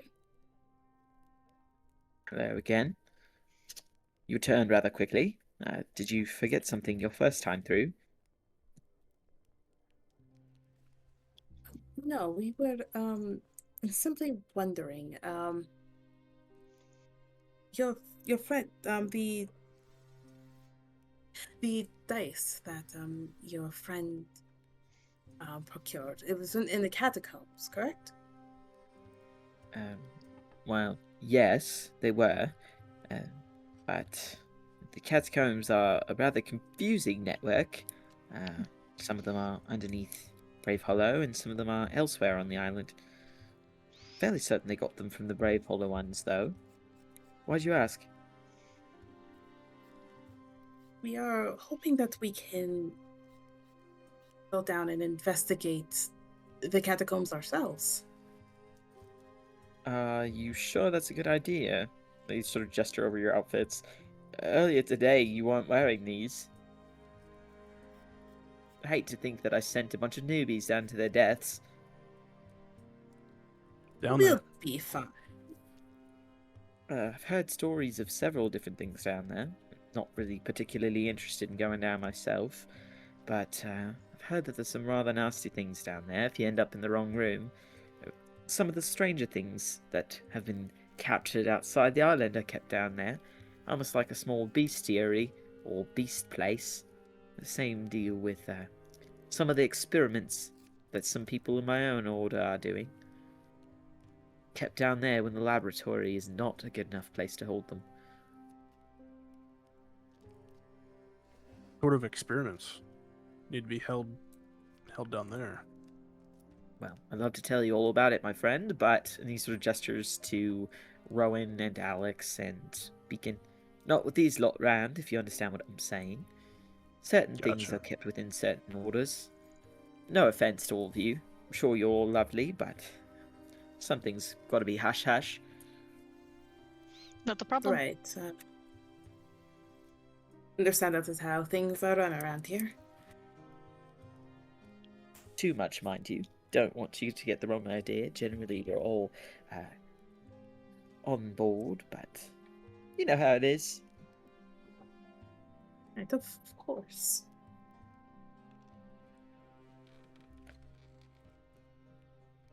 Well, if you're planning on going down there, you better be prepared. Hopefully you don't run into anything, dark-sided. It sounds Where like are your shop is a you? good place to be then. Well, certainly. Were I you, I'd be sure to bring something to make myself a little bit sneakier. Just in case.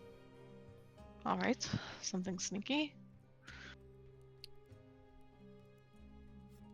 Okay, something sneaky. We can manage that. My pen isn't working anymore. No. This is so sad.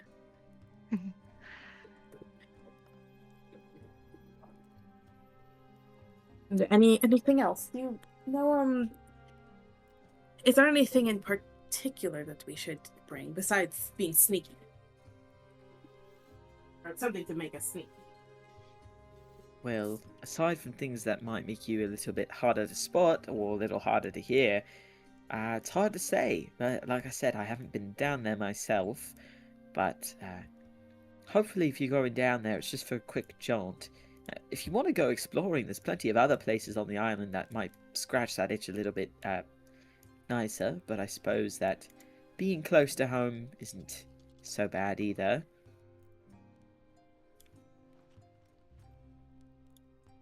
We've had quite an adventure on the island already.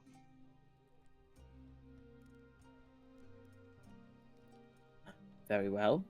If you're dead set on it, I suppose I won't be able to dissuade you. But keep your wits about you. With any luck, you'll find some other people who are adventuring down there. People who are supposed to be there, anyhow. Hopefully we'll run into some friendly faces. Speaking of Hopefully. which, it seems like there are not very many people here. Is there something larger happening today, or many quests Yes. being given? Several were given out earlier today. In fact, a bunch of initiates like yourselves went out. Beyond that, I heard that there's something happening on the north side of the island. Also, the eastern outpost was reclaimed, so I think they're trying to get more people out there as soon as possible. Eh. I don't know too much about it. I tend to stay back here. Help out with the enchantments and the casting and all that. Anyhow, if you're off to the catacombs, best thing we have here is a few invisibility potions. Well, how much much did they run for? do those run for? I'll tell you, Jinx. they're not cheap. We currently have exactly 4 in stock. And they only last for about a minute or so. They're weaker ones, you see. They run 100 gold pieces each. Gods. That So- sorry. is a lot. Don't The think you help can do any Which cheaper. fits. Well, between you and I probably could go a little bit cheaper, but if the money doesn't fully flesh out at the end of the day, someone might notice. Yeah. What do you You've think would be already got- fair? You've already got a good amount of stuff from us earlier today, and seeing as I think congratulations are in order for being in your new robes, I'd be willing to go down to 96 each. You think you could do 90? Go ahead and roll a persuasion check, right card. Alrighty. This will be +8. So 22. Well, suppose nobody would bat an eye at a few difference there. Just know that if anybody says anything, I'll let Lucan know to take it off of your next paycheck. I appreciate it. Sounds good. What do you guys think? So, 2 of them? Think that would do? 96 gold apiece? 90 apiece. yeah, 90. How I don't really have that kind of money right now. how swiftly do you guys need to go down there? I mean, if we could go tomorrow, I can prepare all sorts of magic that could help us stay a little bit quieter. We could go tomorrow, but probably no later than that. But we should spend the day today trying to figure out how to get down there, That's a good idea. preparing as much as possible. If we know what we're going into, I can be ready to help. I can keep us quiet, block out the sound, whatever we've got to do.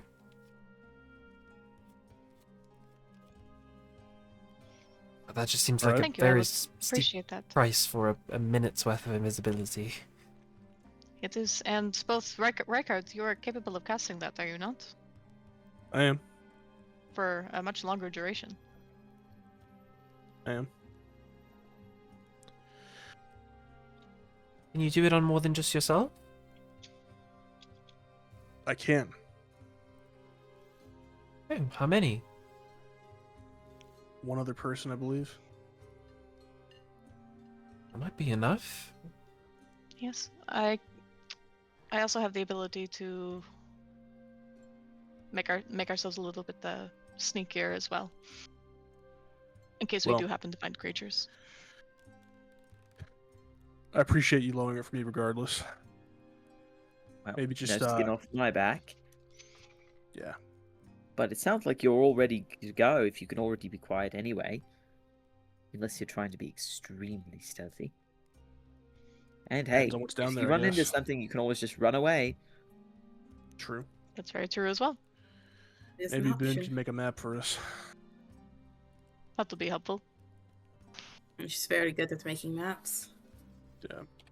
Well, I know she likes doing it, so that's something.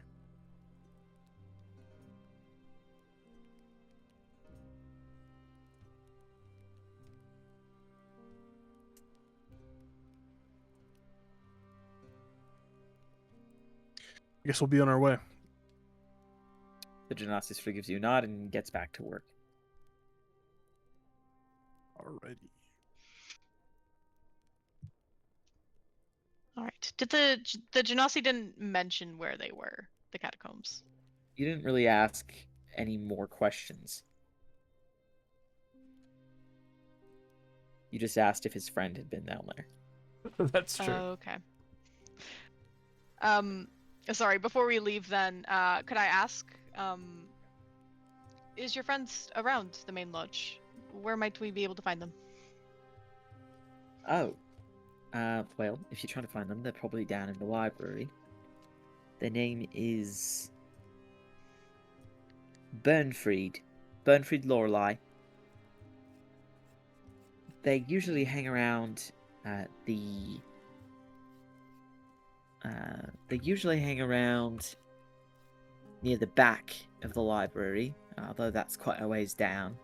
If you're looking for a specific area, they're primarily interested in the arts, the ancient arts specifically.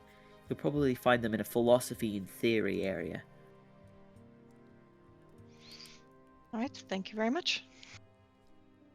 They give a nod and then get back to work. Yeah. As you all head back down to the library, at this point, much of the day has passed. You can see that, again, there's been an ebb and flow to the various people who pass through these halls. You notice that gathered at the Memento, a little distance from where you're heading downstairs, a lot more members of Liar Song and Vermilion Crest seem to have begun to gather at Memento itself. Now you can see that the dinner line has begun to fill. Down in the training grounds, you see several different people, some orcs, some genasi, an Aarakocra, a lizard folk, all seem to be trading blows, while some new initiates seem to be practicing slinging spells towards some practice dummies. As you head down into the library, you can see that the light within and the floating candles seem to have dimmed ever so slightly. You see the Owlin librarian sitting at the front desk. She looks a little surprised to see you once again.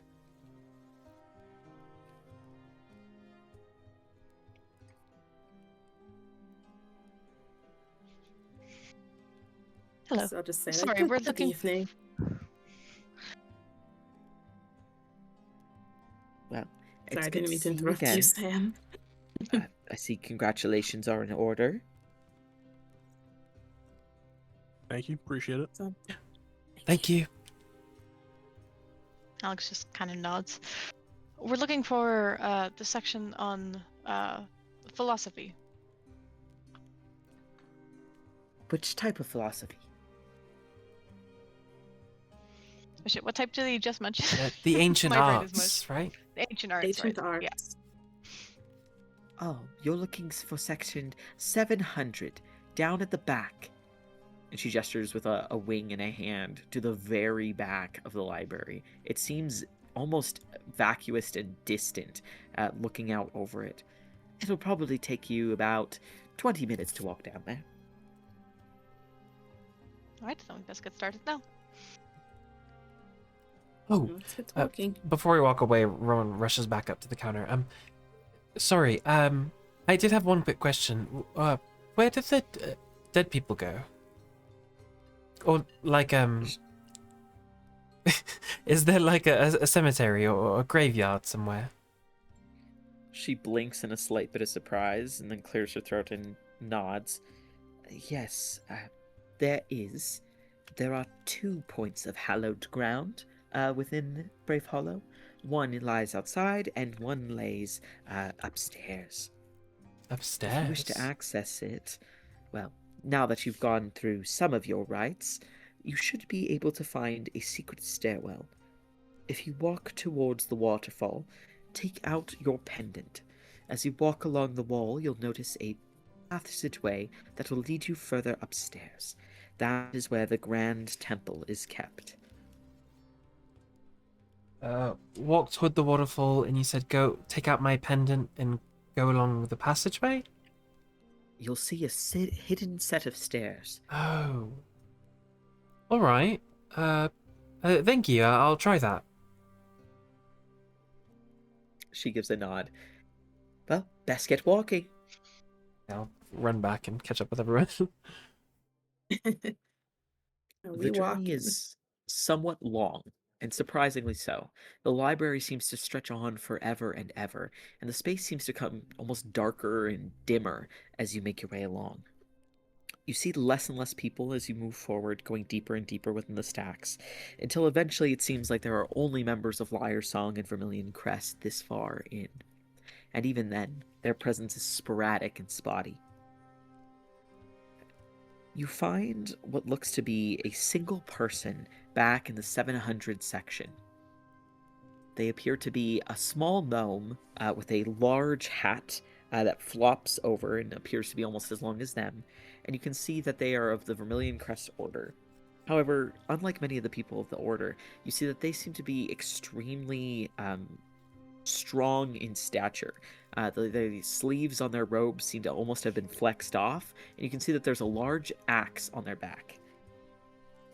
You see that they seem to be reading through a book as you approach.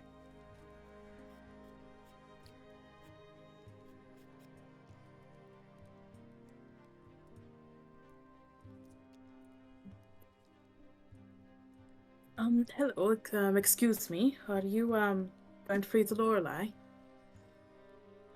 Yes. What can I do for you?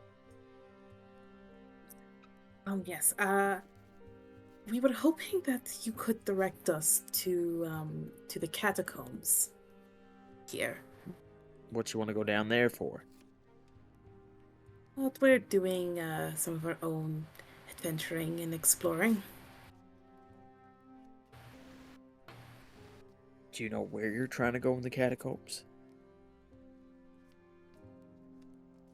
Not quite. We're hoping that we, figure it out when we get down there. I see.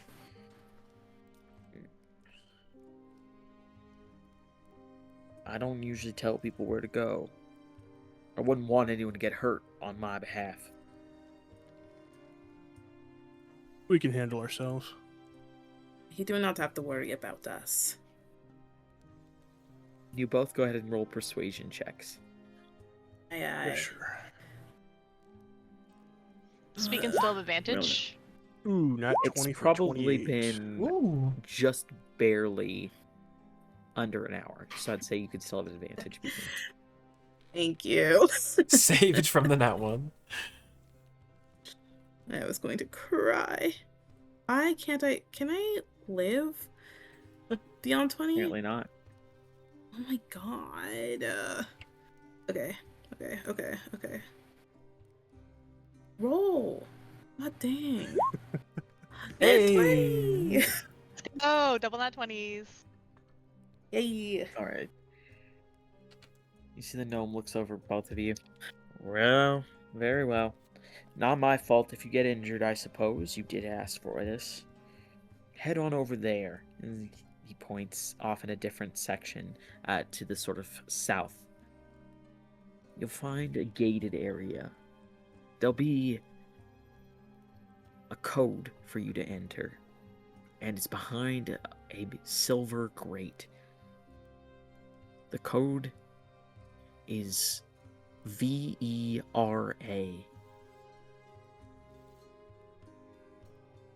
E-E-R-A. Okay, got it.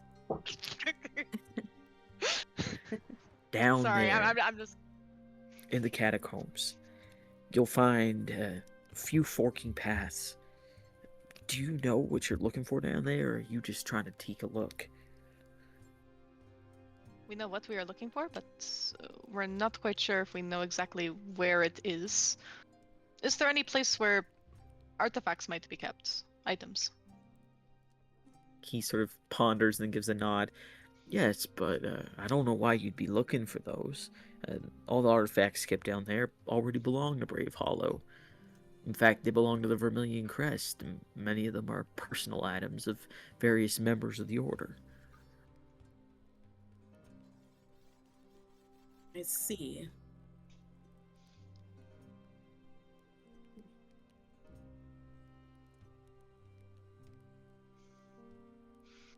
Someone would like us to just check in on them. I see. Well, if you're looking for some of the artifacts kept by members of the Vermilion Crest, you only need to follow the red rug as far as it goes. Anything beyond that, well, doesn't belong to Brave Hollow. Could not be excavated or explored thoroughly enough.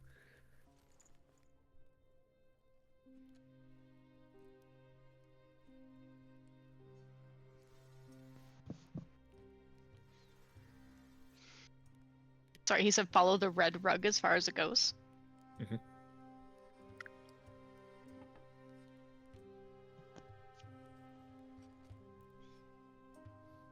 Sounds simple enough.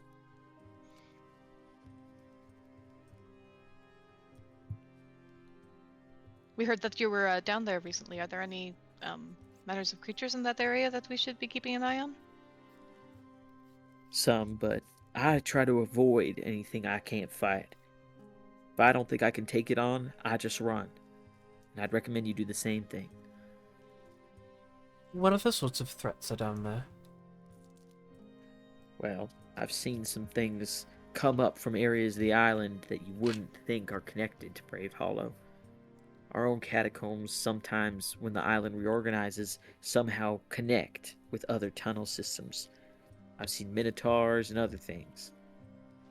Just try to keep yourself safe.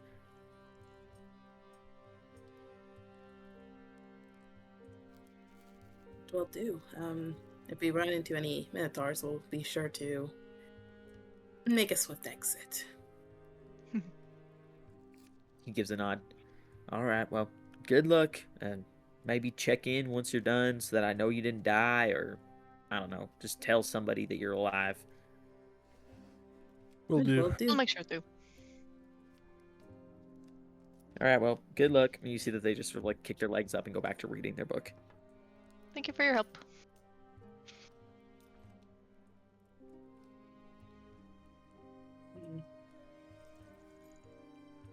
So As soon you guys have as to we're do... kind of Good. yeah,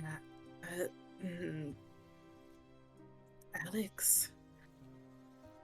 Hmm? I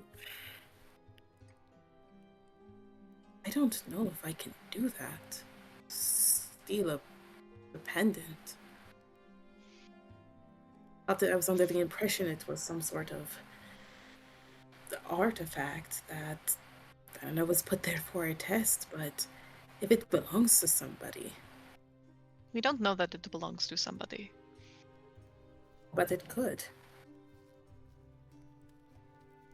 It could.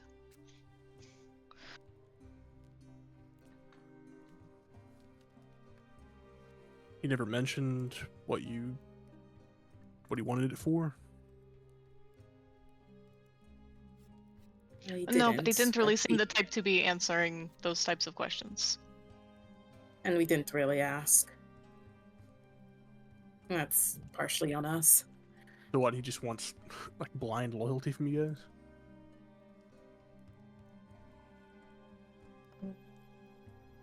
Well, I mean, these chapter captains are supposed to be good people, though, right? I mean, they wouldn't ask you to do something They are. bad.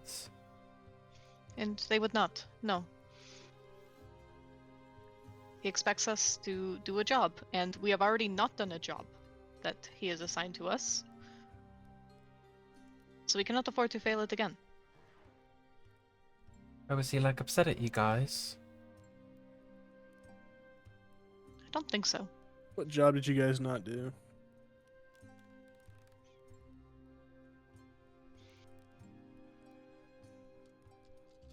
Alex just kind of stares at you. Oh, come on Secret. now. I told you this earlier. So you expect me to betray possibly my own order to help you? Yeah, without telling me any kind of reason, or you want me to go in I'm blind not like you withholding guys any are information. right now? We do. Well, what'd you fail? We're What'd telling you as succeed? much as we know. We're supposed to Insight check. find. It's okay.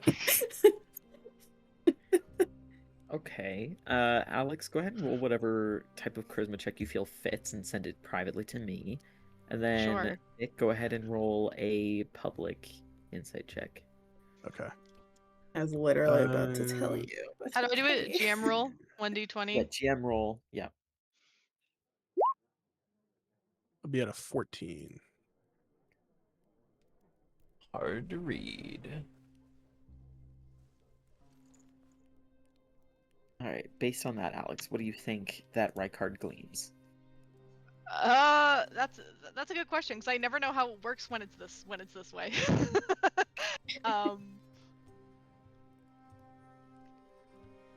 I think. Yeah, I think even with that, I think Alex is a little bit hard to read. He seems sincere though. He thinks that he believes he's telling you. Yeah. Everything that he knows. Really are just going in blind. Okay. Alright. We'll see where this goes.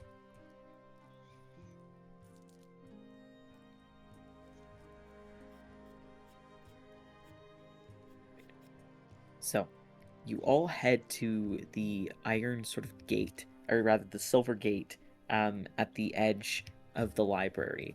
As you do, you see what appears to be a series of letters in the common tongue beside the gate. Oh, are we going down here now?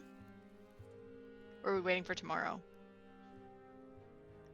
That's up to you. What do you want to do? I think we What do should you all wait for think? tomorrow.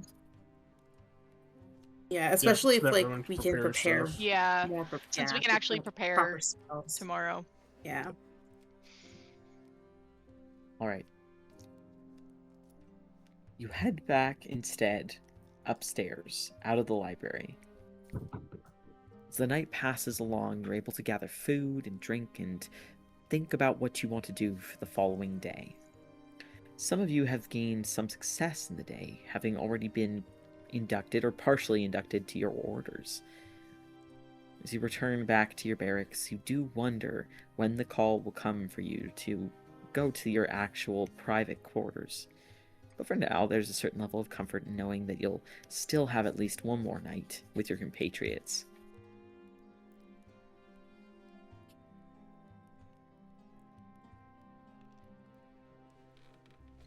As you return to your rooms after a hearty dinner, you notice that several people from the initiate group seem to now be missing from this hall. You notice that Weregilt, the person that you had met earlier that day, Rowan, doesn't seem to be amidst the Hall of Initiates presently.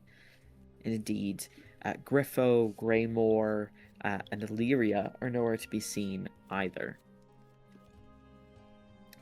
You do notice one person of interest who does still seem to be there, lounging with their door open, is a member from one of the other Tosarai clans, Clan Thunderlord. They are leaning back on a bed, and they are sharpening what seems to be a massive war axe. But aside from them, there isn't really anyone that you recognize at all.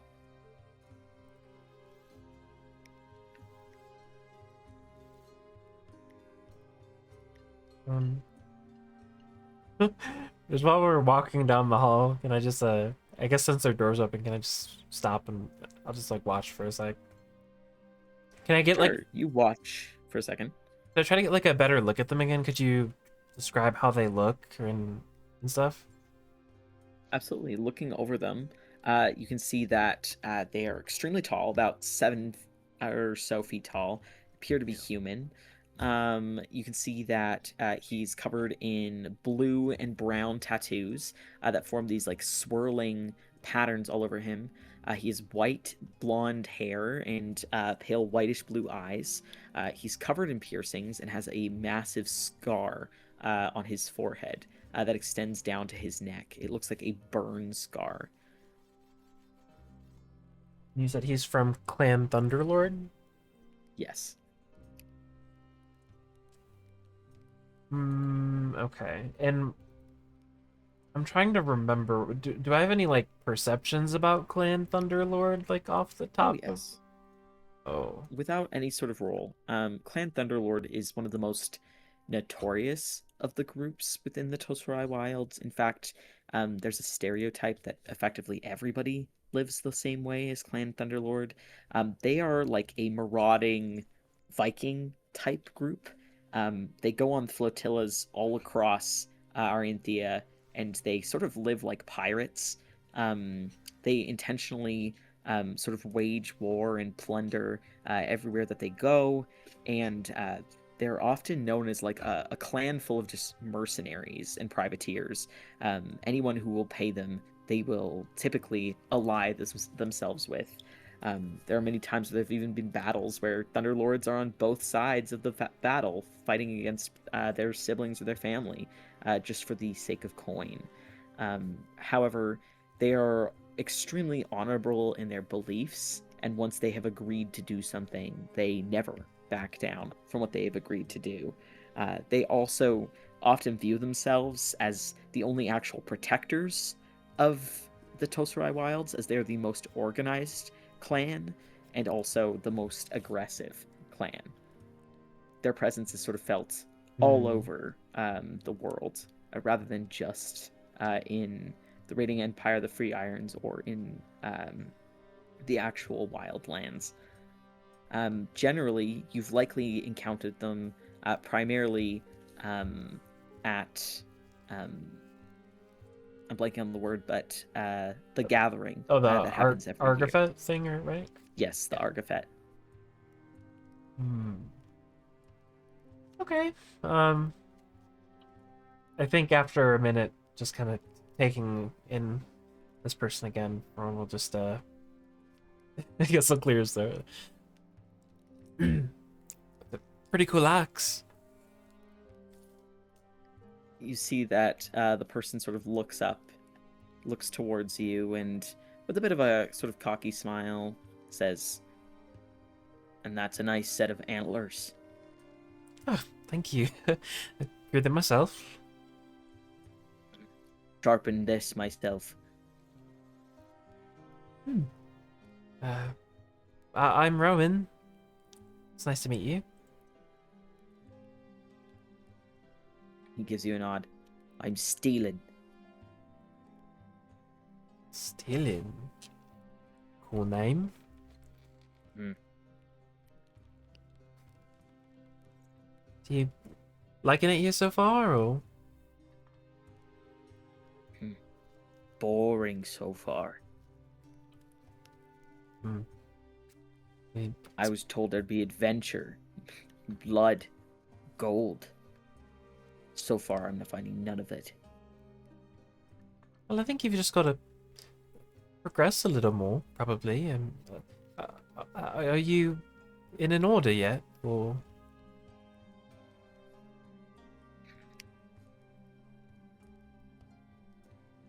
Sort of looks over you like he's thinking about how to respond and says, I got orders enough. But I've heard that there's one group that really values power. Sort of smiles himself. I know a thing or two about that.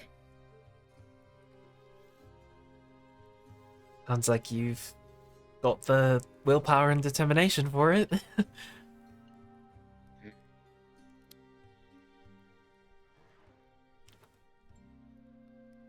Well, guess I'll be seeing you. Good luck on the axe. He stands up from the bed and sort of drops the heavy axe beside himself and stands at full height. Sort of looks at you from a distance, but still this sort of imposing figure says, Are you the one who cleared out the outpost? Oh, yeah. That was, me and my friends. I was gonna be the one who did that. Oh. Well, we also got the nodes working too. We'll help with that at least.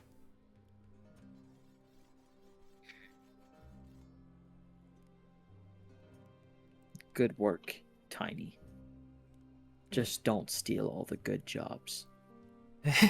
Don't worry, I'm sure there's plenty of jobs to go around. You know, you just gotta get out there. If he's close enough, he'll kind of like jokingly like punch his arm a little bit. Sure, it feels like punching like a stone wall. He shakes his hand. It's like hitting rock. Strong. He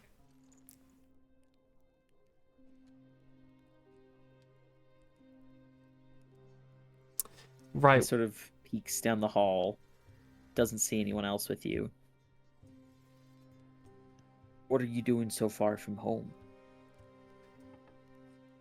I thought your type doesn't leave.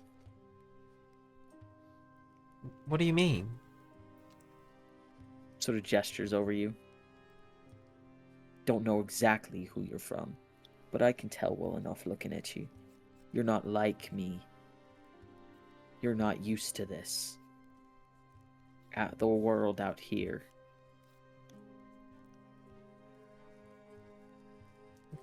Kind of furrows his brow and grimaces a little. You're right. I'm not like you. Because if you'll notice, one of us has these. And I'll kind of point to his little insignia that he got on his armor.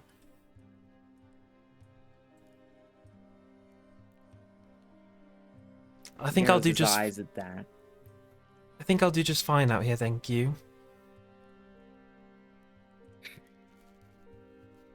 Okay, little witch. I'll see you around, Tiny. He sort of gives you a little, almost like a poke in the forehead. You can tell that it's like not entirely aggressive, but not the most friendly action either. Does he walk away, or is he? Am I supposed to walk away? I guess I'm in his It's room. his room. Fair enough. Fair enough. I'm not leaving your room. Yeah, after he gets poked, he'll kind of try to swat the hand away, but he's probably a little late, so he just kind of bats at the air, steps back. Well, be seeing you around then. Careful not to get on my bad side either. I'll turn around with the huff and walk back to his little room. Right. As you head back to your room, are any of the rest of you doing anything to prepare for the day ahead, or anything else that you'd like to do in the evening?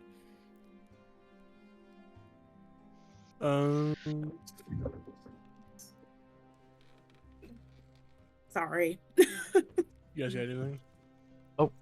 I don't need to Yeah, I roleplay probably it, will. but I did just want to, like, if I'm going to my room now, can I cast Identify on those 3 scrolls that I still have? Sure. Absolutely.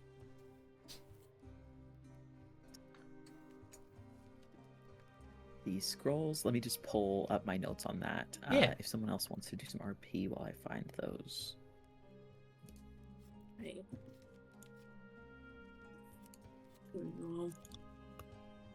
Beacon is definitely in his shared room with Alex. He is very deep in thought. Moment. You see that as soon as you and Alex walk into the room, Alex just goes right towards his desk that he has there, and is opening up all the books and all the notes that he's kind of collected.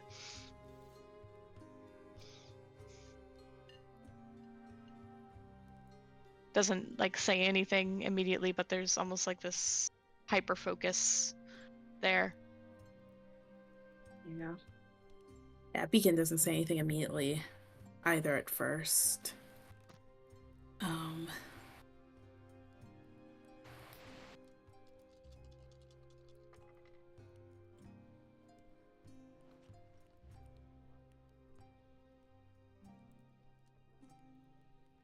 Are you certain that you want to go through with this?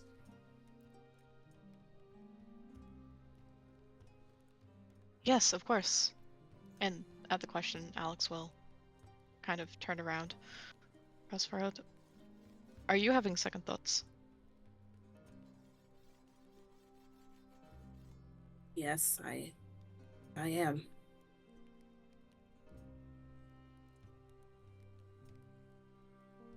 I want to be a part of Liar Song because I want to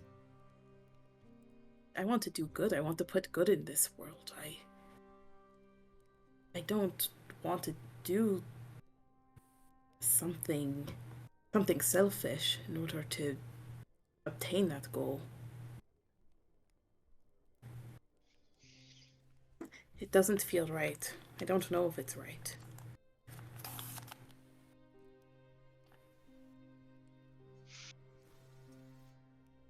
How do you usually know if things are right?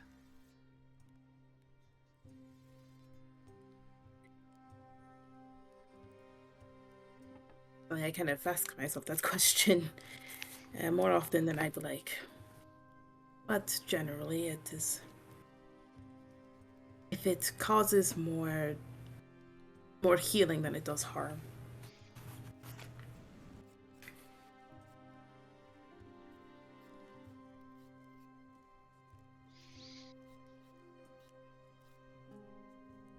Well, when I typically need to ask myself what is the right thing to do, I will often ask, what would Beacon do in this situation?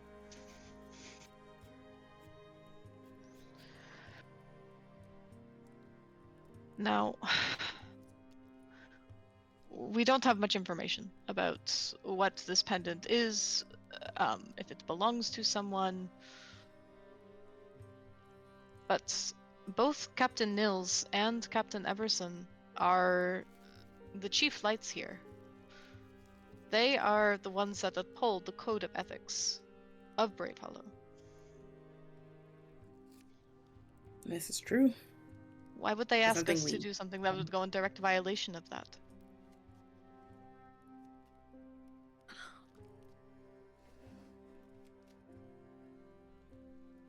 I'm not 100% sure. I'm not any percent sure, honestly. Perhaps That's, it is a you're test right, of that wouldn't make trust sense. to see if we trust that they are doing the right thing. That this is the right thing to do.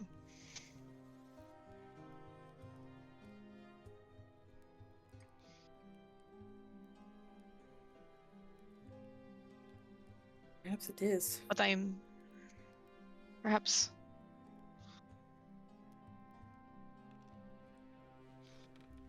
But I'm growing tired of these tests. We have worked hard. We have done a lot here.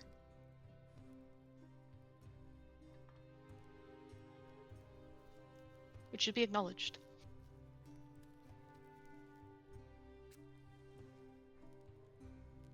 I agree with you.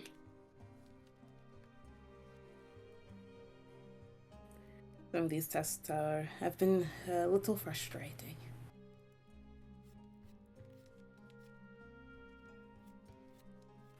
Hopefully we'll have some more clarity with this one, but I should hope so. Have you been enjoying your time here? overall, yes. There have been a lot of situations I wasn't expecting. But so far, I think it's been worth it. Especially meeting Rowan and Boone and Rykard.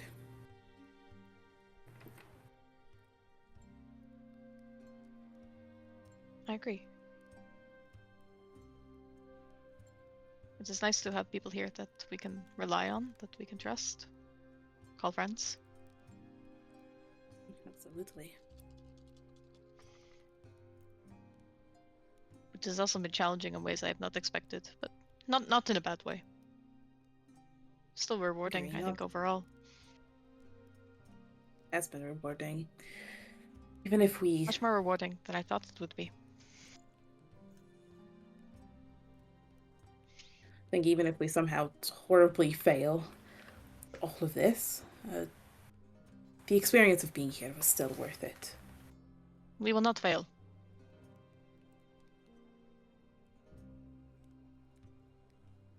I don't believe that we will.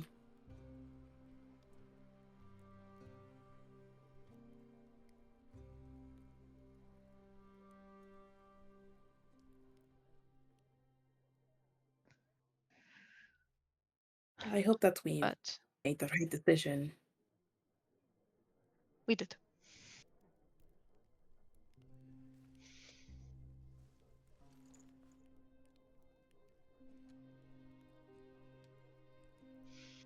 And I think Alex will just spend the rest of the evening kind of going over his notes, going over everything that that we've kind of learned so far here, trying to piece together any sort of lead that might lead back to the infiltrator, the first job that we're supposed to be here to do.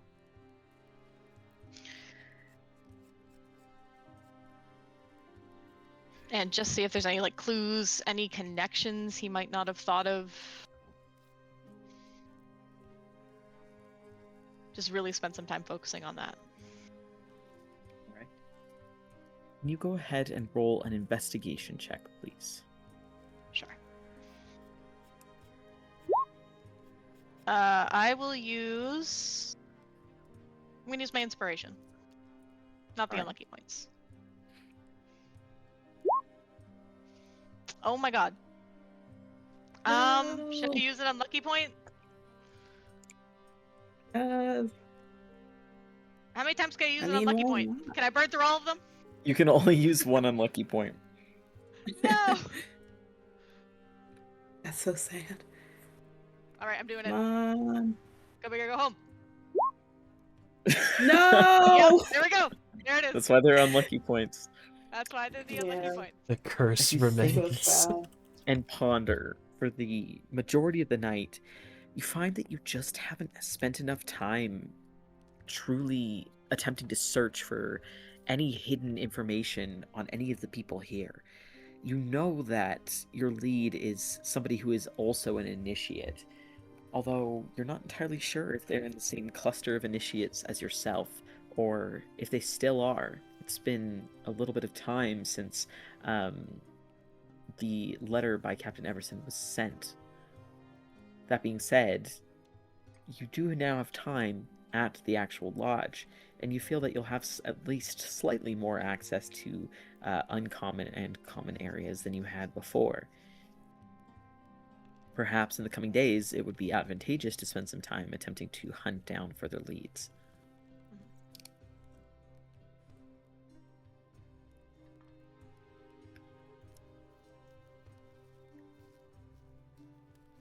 Rykard, is there anything you would like to do before the end of the day? Yeah.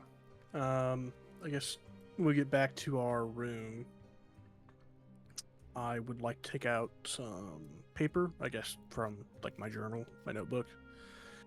And I'd like to do a little bit of sketching. And I'd also like to take out that pocket watch that I bought earlier. Sketching for, I don't know, a couple hours. Just while I guess Rowan's doing his thing. And once he gets done with that, he will move over to the pocket watch. Doesn't have the tools for it, but something about it just intrigues him. And he begins to try and take it apart, piece by piece, best he can. Again, without any real tools for it. Kind of go over it and study it. As you start looking over it, taking the face off, beginning to look at the gears and the mechanisms, go ahead and just roll a sleight of hand check, please. Alrighty. That'll be a 15. 15, okay. It takes you a little bit of time to break it apart, carefully and cautiously, not actually breaking any of the mechanisms. You begin to take off each of the hands, to open up the back, attempting to get to the gears. Each little piece provides a new piece of edification for you. Each one a small piece to a larger puzzle. As you look over it, what do you draw from your discoveries? Just this concept of each bit of motion being conserved and passed on to the next gear, the next piece in the puzzle. Going back to his drawings, I imagine he was drawing out just kind of from his memory. Greymoor's pistol, the spinning mechanism on it. Something about it just kind of intrigued him and stayed in his brain up until now. And just sort of the similarities between the gears in this mechanism and the spinning mechanism of that hand cannon, pistol, whatever you want to call it. Just how that can be incorporated into some of the spells that he's trying to pick up, that he's seen others cast. He has no formal training on any of this stuff. So it's up to him to find ways to understand it. And he learns a few things. And ideas become clearer. He's starting to get a grasp on some of the questions that he had before. As your understanding of the mechanisms and their function begins to expand, you draw connections between the gears and the clock itself, as well as some of the magic that you have begun to piece together in your mind. You spend long hours in the night curled up with the device, attempting to understand its secrets and functionality further. Is there any other preparations anyone would like to do before the night is over?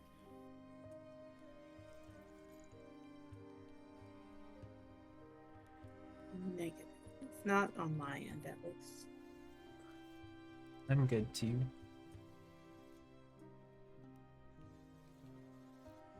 Very well.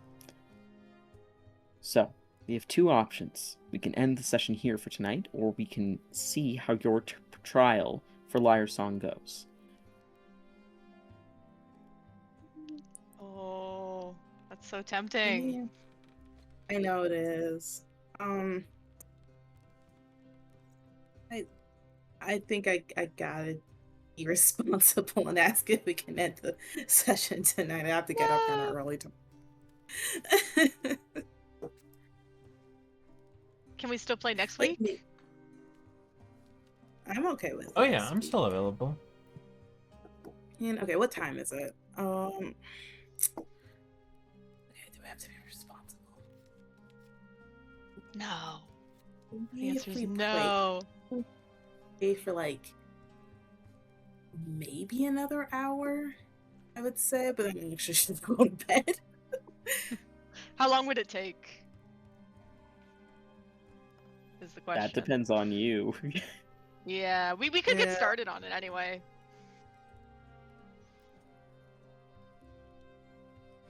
All right, well, don't know. Vic, Chris? I'm I'm cool game. with whatever, yeah. All right. Case? Case. So anything that we think Let me we update my need character sheet. other than like pass without trace?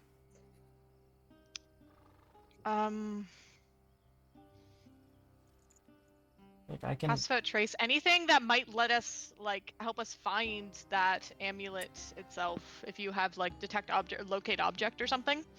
Oh, I have locate object now. I can prepare. Oh good, because I'm like Perfect. I think I would need to be familiar with it and y'all probably have Yeah. more understanding of it than me. Yeah, exactly. shape Yeah. is So not as long good. as one of us has it. I'll Anything prepare else that that. we're just about?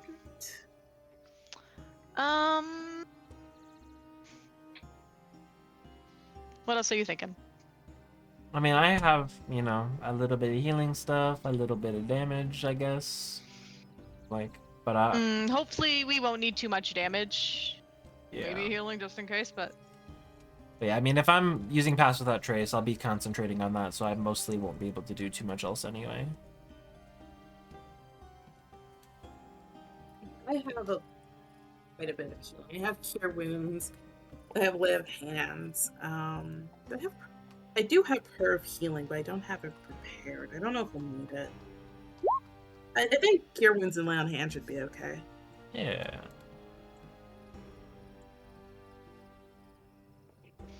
yeah, I think so. I'm gonna grab invisibility just so that way we can have more people invisible. Nice. Yeah, I can't really adjust my stuff around, but I can help you Appreciate it. upcast it, but only one level.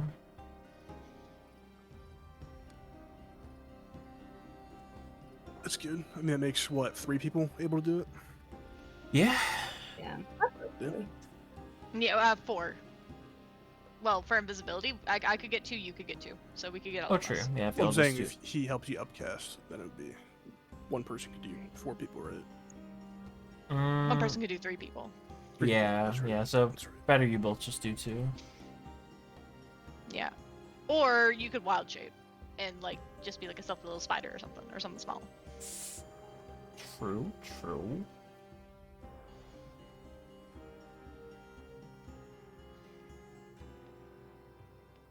Cool. Cool. I'll still take invisibility just to be safe. But yeah, Yeah, however we want sounds- to do that. And I want to take. Because I can also I can also cast Enthrall if something does see us, but then that would break my invisibility. I want to take augury, but I don't really have a good one to switch out to justify taking that for this because I don't know what we're doing. Yeah. So I think I'm That's good. fair. I think I'm good. I'm assuming we're getting a long rest, right? I believe so. I For hope you guys so. to Yeah. want to do this. Yeah. 100% you're getting a long rest. I feel like we need a long rest to do this. Yeah. All right, if you think so. What? I don't say do that. think so. All right, in that case, you get a long rest and you go to sleep, Fireball. and you spend a day. All right. Fireball. So, as you wake in the morning and go and get your food, you notice that Alex specifically, you notice that it seems like a lot of your fellow initiates seem to be out on various quests today. You notice there seems to be no sign of Illyria, Griffo, or indeed Greymore. You do notice that Boone's roommate, Hivernal, does seem to still be in their room. But you also don't see any sign of the person from Clan Thunderlord or the person from the Raiding Empire. Could we maybe like pop in and say hi to Hivernal? If you'd like to. Or you could stay on task and we could see if we could crush this thing out in an hour. I could. That's true. That's true. All right, I'll make a mental note to say hi to Hivernal later. Our Right. bestie. So, as you head off for breakfast, you then make your way down to the library. As you head to the very back, you see the letter pad with the combination in front of the silver gate. Okay, well, Right. seen the letter Spin pad, it I will- around. yeah. Been the numbers the letters VERA. Right. You spell out the word VERA. As you do, you see that the gate sort of unlocks itself, and you're able to push it aside. As you step through and head into this sort of lowered stairwell, you find that it is only lit by dim torchlight. As you head down the stairwell into the deeper and darker areas of the library and down into the catacombs, you hear, as the space seems to fall, far more quiet. As you reach the base of the steps, you notice that there don't seem to be any guards or anything of the like, but you think you distantly hear some sort of sound far off down a different corridor. You notice that there is a red rug that is rolled out to the left of you as you first come down the steps.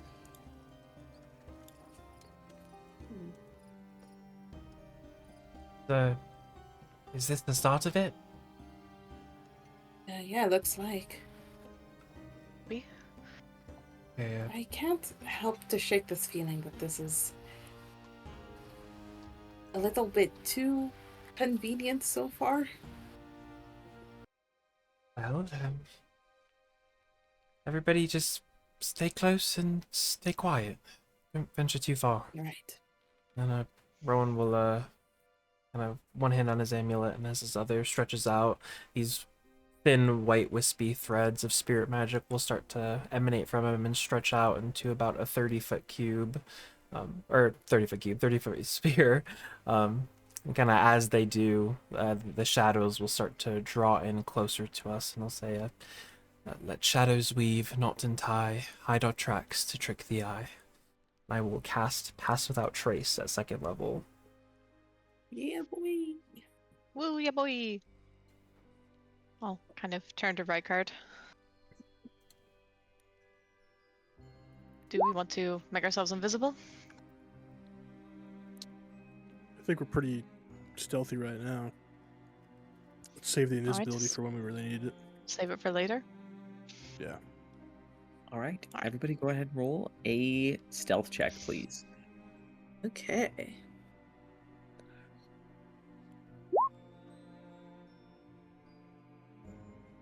Pretty good. Oh, I am going to use my inspiration. yeah. oh. Yeah, maybe. So this will be +6. So 15 plus 10, so 25. What is happening No today? way. Okay. That is absurd. I can't silvery barbs. I think that'll make it worse. oh Unless you do yeah. it to somebody else. Unless you Uh, like do it to like Alex and then give the advantage to Beacon. Do it to Rykard, because Rykard has a higher modifier. that feels wrong. Oh no. I'm like, I don't think anyone. Yeah.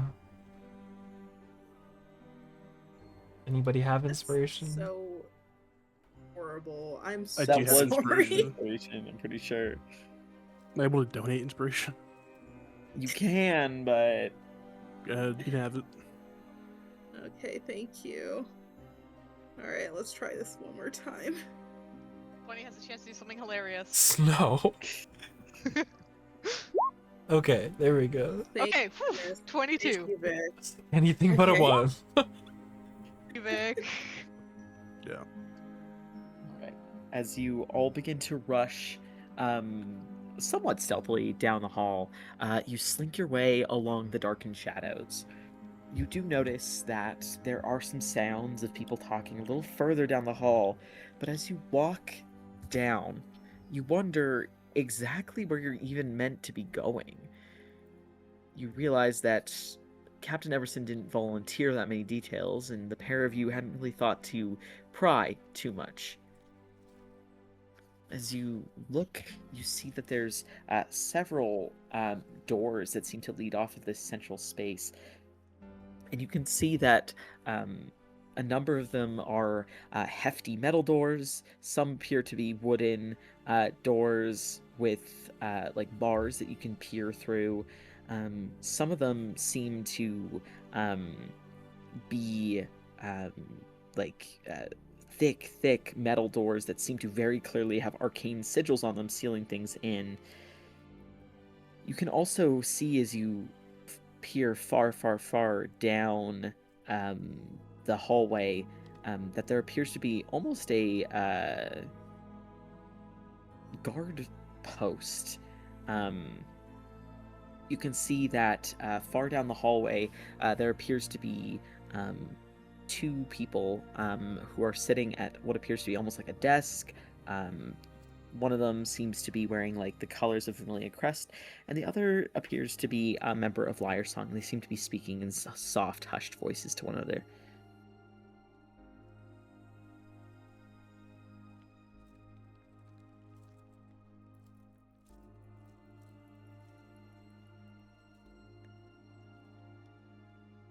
Can we, like, as we're passing by, can we get like an idea of what they're talking about?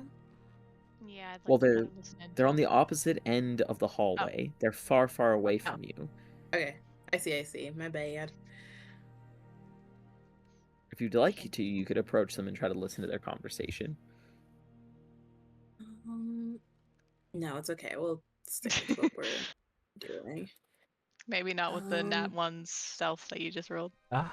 Yes, I'm Got not feeling great. another one. Do you think you could get an idea of where we should start looking for this object beacon?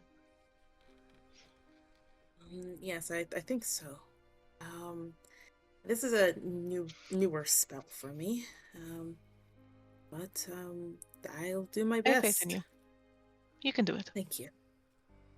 Okay, I am going.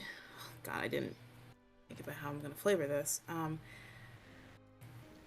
Yeah, Beacon is going to he's gonna close his eyes and kind of hold his hand out.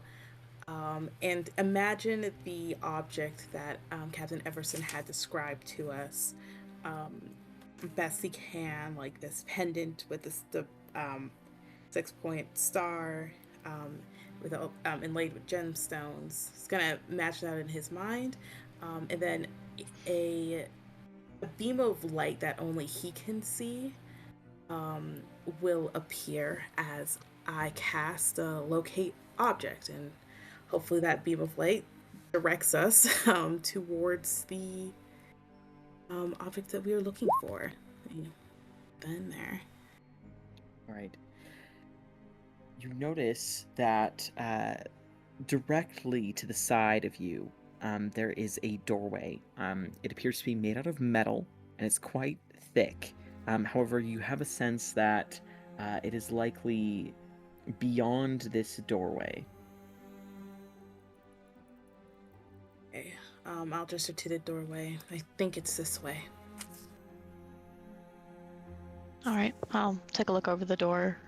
Does there seem to be, like, anything of note about the door? Any traps that might be on this door? Any, like, arcane sigils here? Go ahead and roll an investigation check. Well, Looking over it, the only thing that stands out to you is that the handle to the door itself appears to be almost extremely shiny.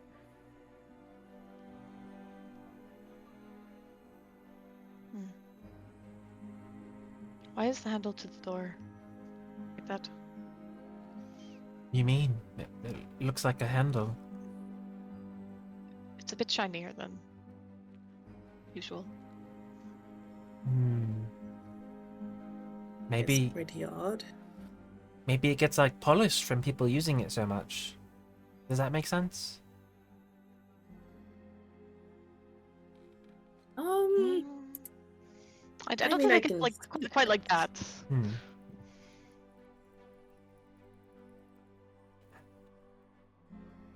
I'll be honest, I've not really seen many shiny door handles, so Me neither. Neither have I. Does it seem like the shininess is caused by like arcane means, or is it just like a really well taken care of door handle? Go ahead and roll an Arcana check, Beacon. Okay. Arcana. 18. You don't have a sense that it is because of arcane means, but looking over it, it appears to be, oddly enough, a silver door handle. That's interesting. Whoa. what? It's made out of silver. Whoa.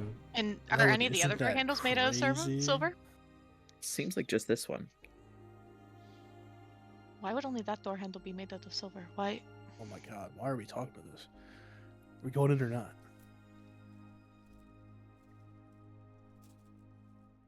I mean, if you're worried about it like exploding or something, can't you do that thing where you know, and he kind of like sticks out his hand and touches his forehead and wiggles his fingers, you know? Like where you move it from a distance? I can, yes, and I definitely will be. I'm just curious. Perhaps something to think about later. And I'll back up a little bit. And I will use telekinesis to carefully open the door from 30 feet away. All right.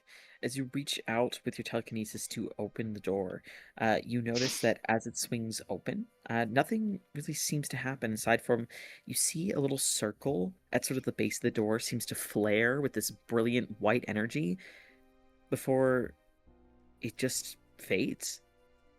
Nothing happens to your invisible telekinetic hand. Nothing else seems to occur.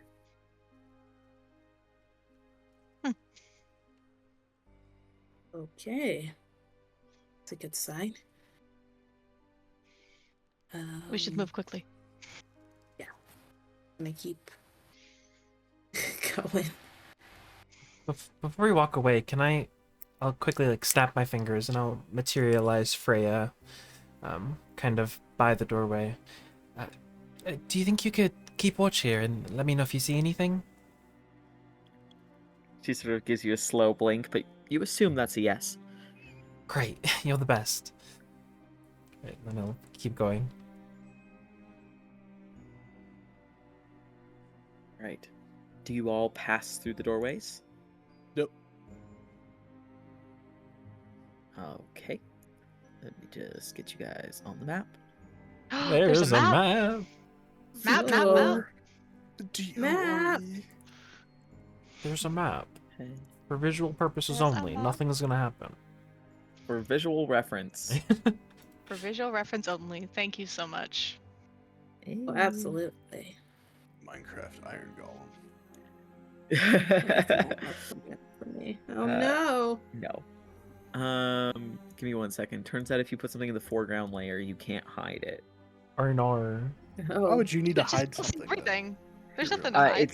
It's actually nothing threatening. I promise you. It's just I didn't realize that if you put something in the foreground, you can't draw over it. Or So let me just do that. He's gonna draw There we go. our entrails and bones sticking out of his guys. It's fine. Yeah. yeah, but Worth I'm it. gonna draw a wiener. Okay, never mind.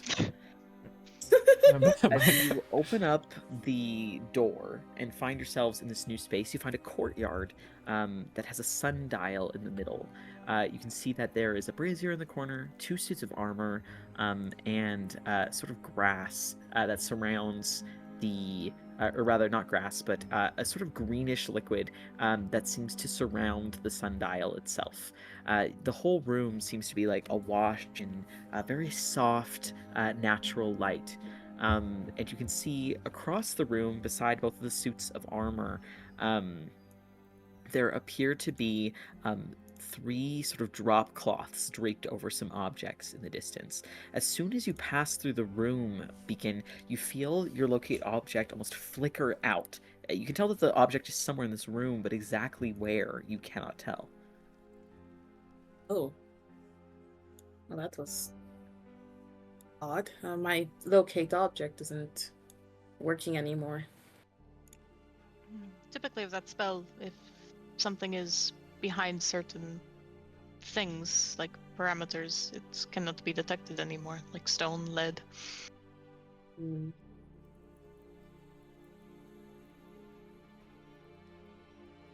I suppose the question now is where's the pendant? That is a Oh, very good shoot, question. sorry. Oh. Sorry. I'll step a little bit further inside. Take a look at the sundial. Looking over the sundial, it appears to be made out of a gold and brass alloy. It is in the middle of a sort of square pool of water that appears to almost have a greenish hue to it. This Hmm. stuff looks Hmm. gross. Can I like crouch down does. and get like a closer look at it? Does it really look like water? Looking at it, you can see your own pristine reflection in the surface. It has a slightly greenish hue, but it doesn't look gross in any way, really. Just greenish. Can I pull out some of the rope from my bag and dip it in the liquid? Sure. You dip some of the rope in liquid, and you now have wet rope. If I pull it out, it's just wet. Wet. Wait. Dang. This is just Some wet robe. really How gross deep does it look? water. Can I? Um, Can we see? How deep does the pool look? Looks to be about 10 or so feet deep. Okay. if I wave a hand out, could I use shape water to change the water's color to like a normal color, or like a different like opacity to see through it? Sure. As you change the opacity, it becomes less reflective on the surface and a clearer color. Do I see anything inside the water Nope. when that happens? No. Hmm. Okay. Can you make one of those cloths come off one of those items over there?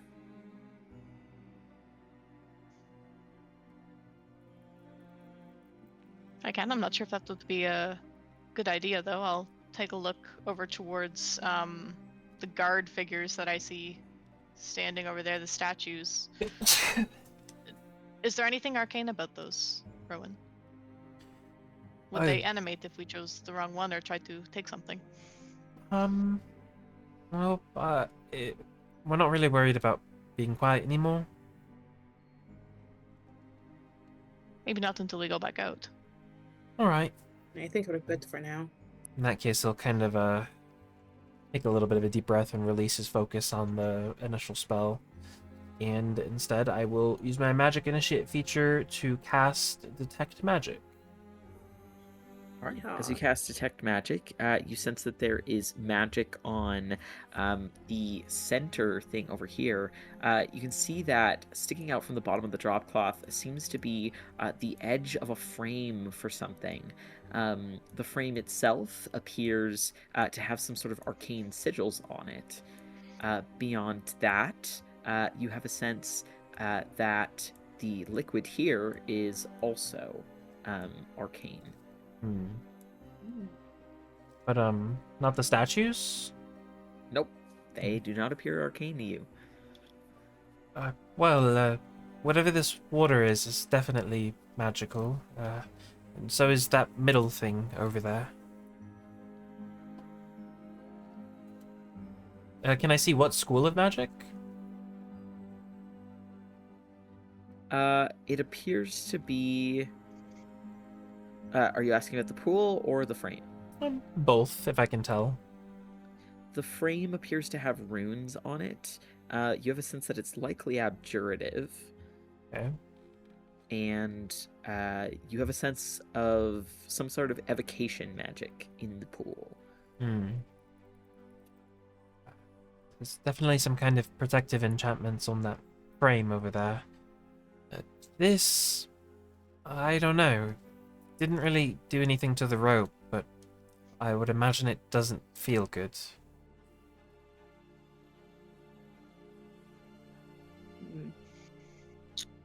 Maybe start with one of the left to the right, Alex. Yeah. That's what I was thinking.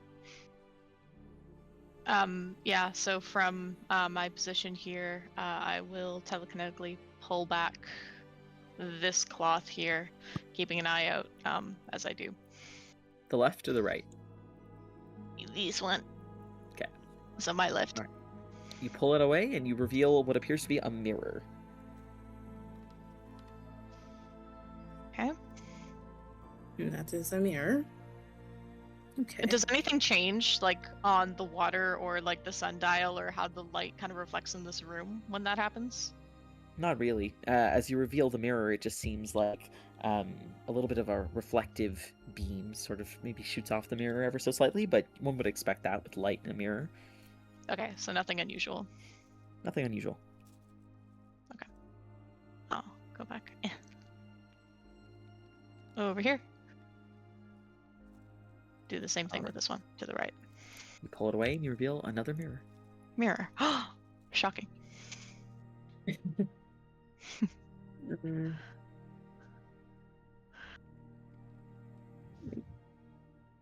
It's only one left to reveal, I guess.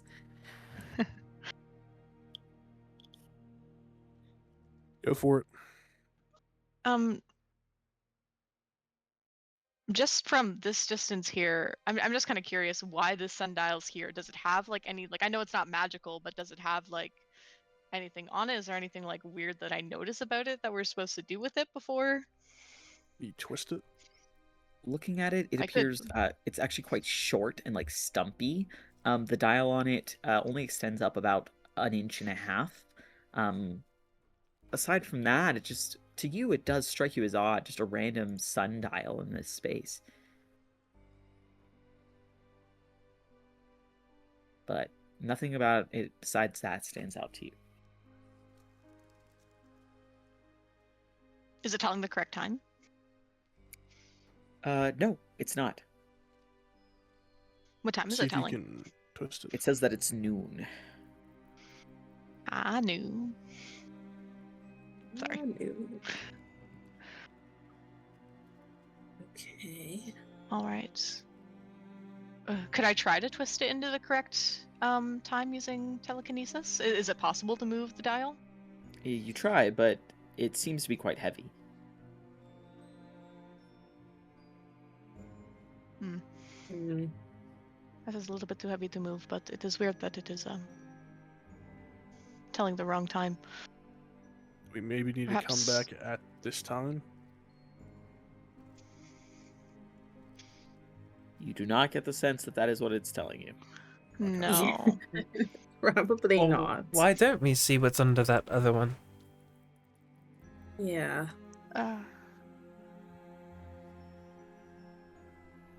You know, my chapter captain told me that sometimes. Okay, well, now I can't really remember because actually what she said, but it was something like sometimes there's time for patience and thought, and other times there's action. Trust your powers and trust yourself, or something like that. I think in this case, your chapter captain's words ring true. So, we can stand here forever, or we can find out what's under that cloth. All right, yeah, I'll tear it off. All right. As you tear it away, Alex and Beacon, can I get con saves from the pair of you, please? Of course you Okay. can. What? That's crazy. That's That's so crazy. crazy. That's a crazy sauce. 16. 14. All right. So, as you tear away the drop cloth, you reveal the surface of the mirror. Beacon, you immediately feel something wrong. It feels as though your heart suddenly shudders in your chest. There's this familiar feeling. Your brain flashes back to being deep within those pits underneath the island. You recall that fog that rolled over as it settled into your lungs and it felt like your heart was stopping its beating. You remember that stony feeling as it began to cross over your heart. And now, as you stare at the mirror, seeing the figure within, you see an elegant looking woman with green skin and a head full of snaky hair. As she stares out at you, her eyes and gaze immediately meeting you from her trapped spot within the mirror, you suddenly feel frozen in place. Alex, you feel something similar beginning to settle over you. But as it does, you sort of immediately avert your gaze. With a panicked moment, you turn to look towards Beacon and you see as his face, sort of frozen for but a moment, starts to turn to stone. No, and I will reach a hand out and I will try to cast Dispel Magic on Beacon. Let me look something up. Yeah. What Don't the never. hell? Whenever we run into anything that can petrify, Beacon will get petrified. Oh, yeah, like, what is going on? Oh my god. Should have been more careful. We should have investigated. All right, as you attempt Y'all to push me. dispel the magic, you have a feeling that it doesn't work as you see stone crossing over all of Beacon's features. He starts to freeze solidly in place. Rykard, Rowan, from the distance you are at, the pair of you seem to be safe, but you do see what is happening to Beacon. Can I use my Dark Shard amulet to try and cover up that middle one with the sheet we just took it off? Using Mage Hand? What spell are you attempting to cast, Mage Hand? Yeah. Go ahead and roll for it. Okay, I have to do charisma. What is it? Charisma check. I think above 10. Read this real quick. You could try to cast a cantrip. You don't know cantrip. DC 10 Intelligence Arcana check. Okay. Got plus 1. That's not the right one. That's the right one. I just passed it with a plus 1. So I'm going to use Mage Hand to try and cover up that middle mirror with the sheet that we just took Sure. off. As you reach for the sheet, attempting to cover it, you hear a voice sort of echo through space for about a moment as you hear somebody say, oh dear. And then as you cover it, the voice is muffled again. Does the beacon look all right? Nope, he is petrified. Oh, golly gee.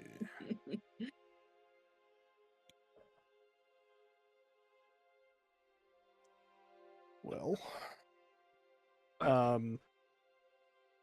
do we think that the liquid might be able to help him? That is a long shot. Oh, I didn't really think that was going to happen. There has to be something that we can do. That stuff that you have. Are you able to cast something? This it doesn't really work on petrification. Poison, deafened, if he was paralyzed. Petrification is, to my knowledge, it's bigger magic. Can I take a look at those plants in the back? Sure, you look at the plants, they appear to be ferns. Do they look... Rowan, do those look medicinal at all by any chance? Let me check. Can I do like a nature check or something? You don't need to. They look like they're ferns. Oh. No.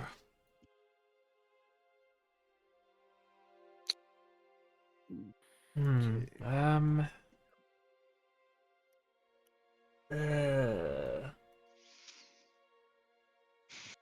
Okay, wait, let me see. What does this kit do?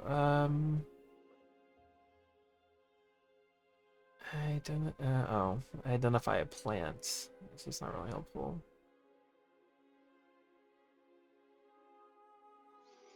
I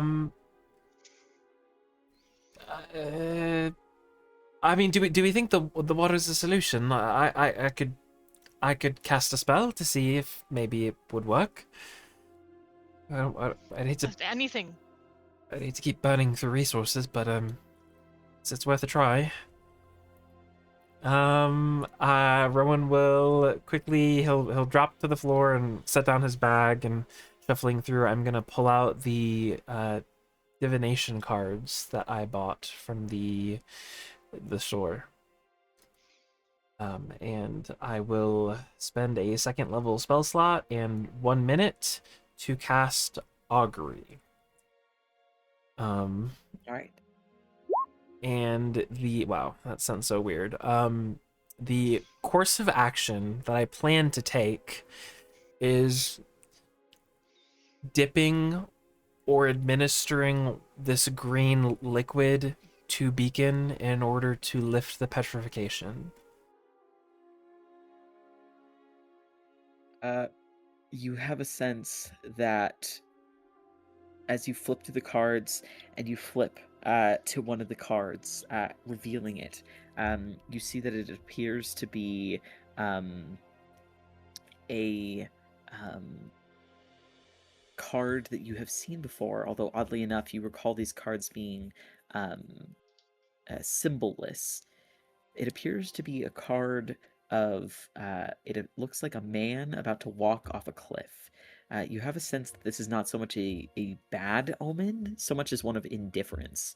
You have a feeling that this course of action leads to no change. No go, I think. It doesn't really seem like it will do anything. There must be something around here that can.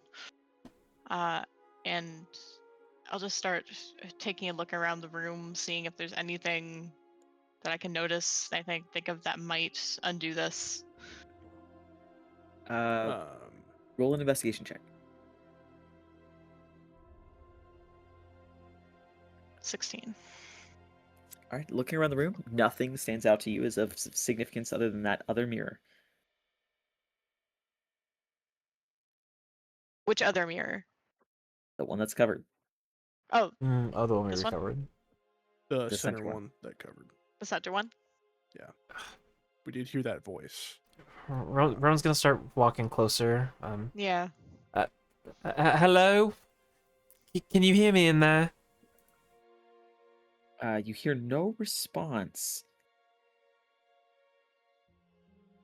Uh,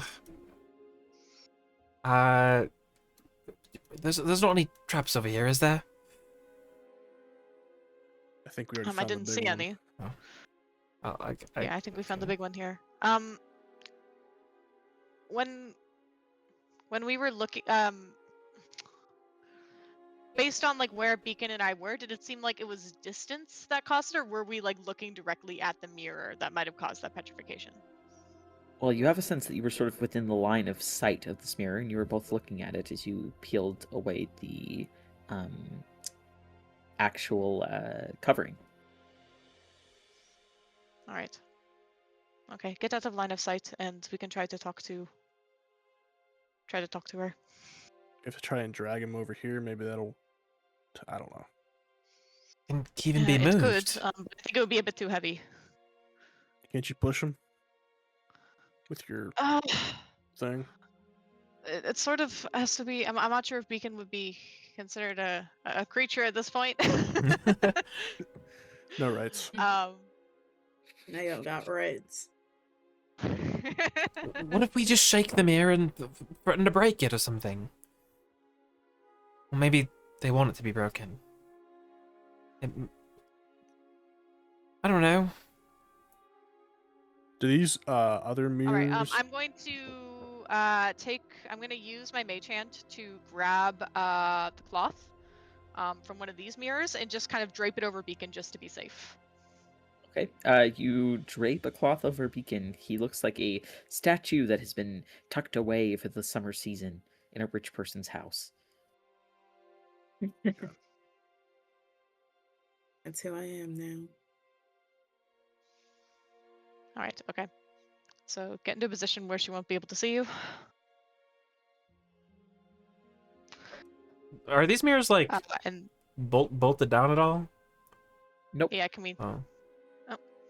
I turn this mirror facing this one, and I stand behind it. I won't move the middle one, but I'm just using this as like a shield. Okay, so Yeah, you're I'll standing also behind that do mirror? the same Yeah. thing here. All right. Turn it towards the mirror and kind of tuck behind it. All right, you said you're uncovering the middle one. Yeah. All right, as you reach out and uncover the mirror, there's a moment's pause before you hear a voice call out, "Hello?" Hi. Hello.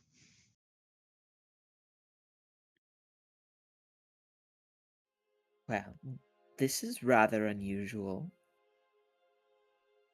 Yeah. What just happened? Well, why don't you tell me, darling?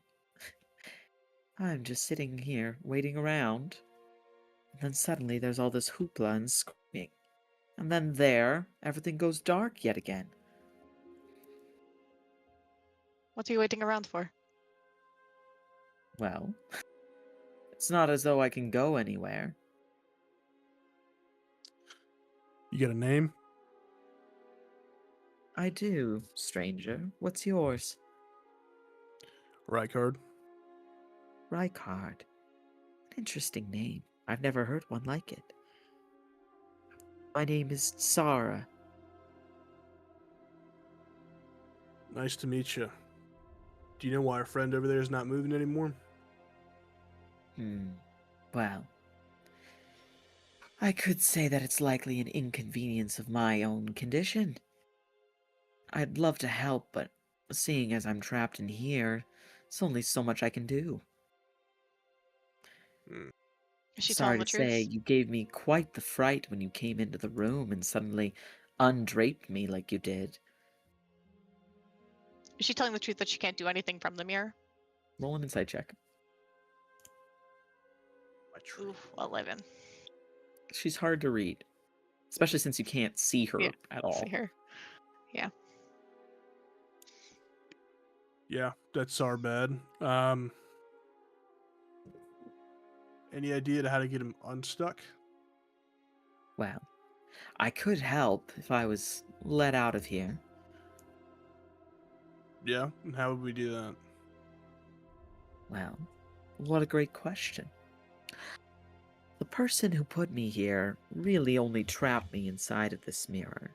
The mirror's gone, so is the trap, and I'll be set free. I'd be glad to help your friend out after that.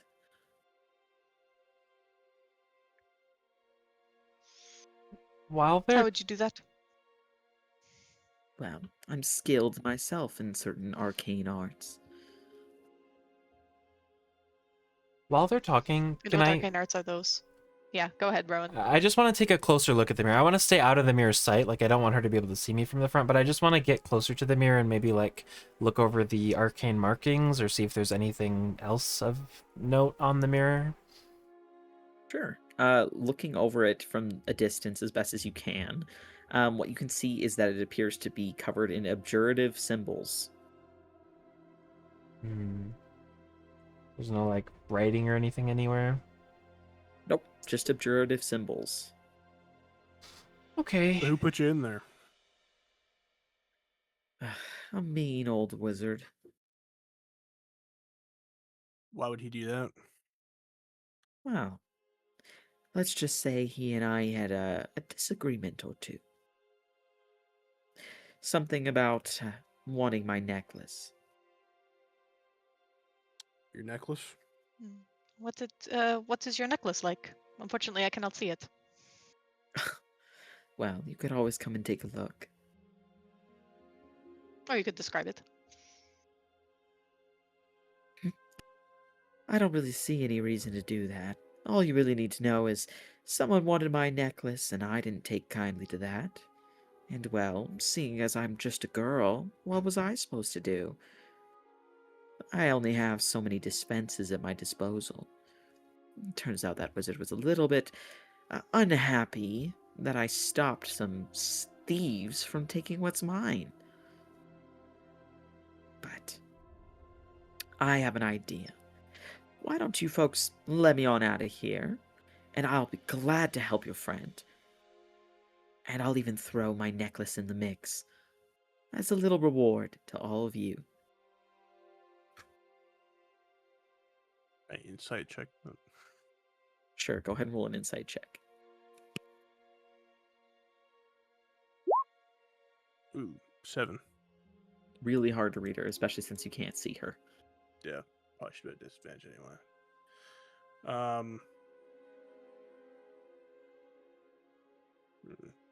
So these mirrors on the side here, so they're not bolted to the ground. They are not bolted to the ground, no. Can I try to move one? Sure, they seem a little bit heavy, but you could probably push one. Okay. Can I start pulling it this way? God damn it. How do I ping? There it is, yeah. This way. Are you trying to move the one that's closer to you? Yes. Sure. Oh my god. Bright light.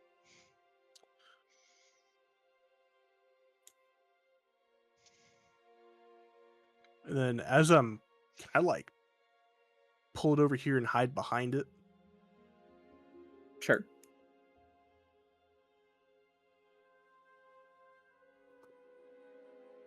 Okay. Can I hide behind it with beacon behind it? You probably could, but you can tell that the woman in the mirror is starting to notice you're moving. Yeah. She What's going on over there? nothing much, just moving around. How long you been in there? It's hard to tell a time when you're trapped inside a magical mirror. Do you not use the sundial? You have a feeling that she'd be gesturing vaguely towards the draped cloth if she could. Hmm.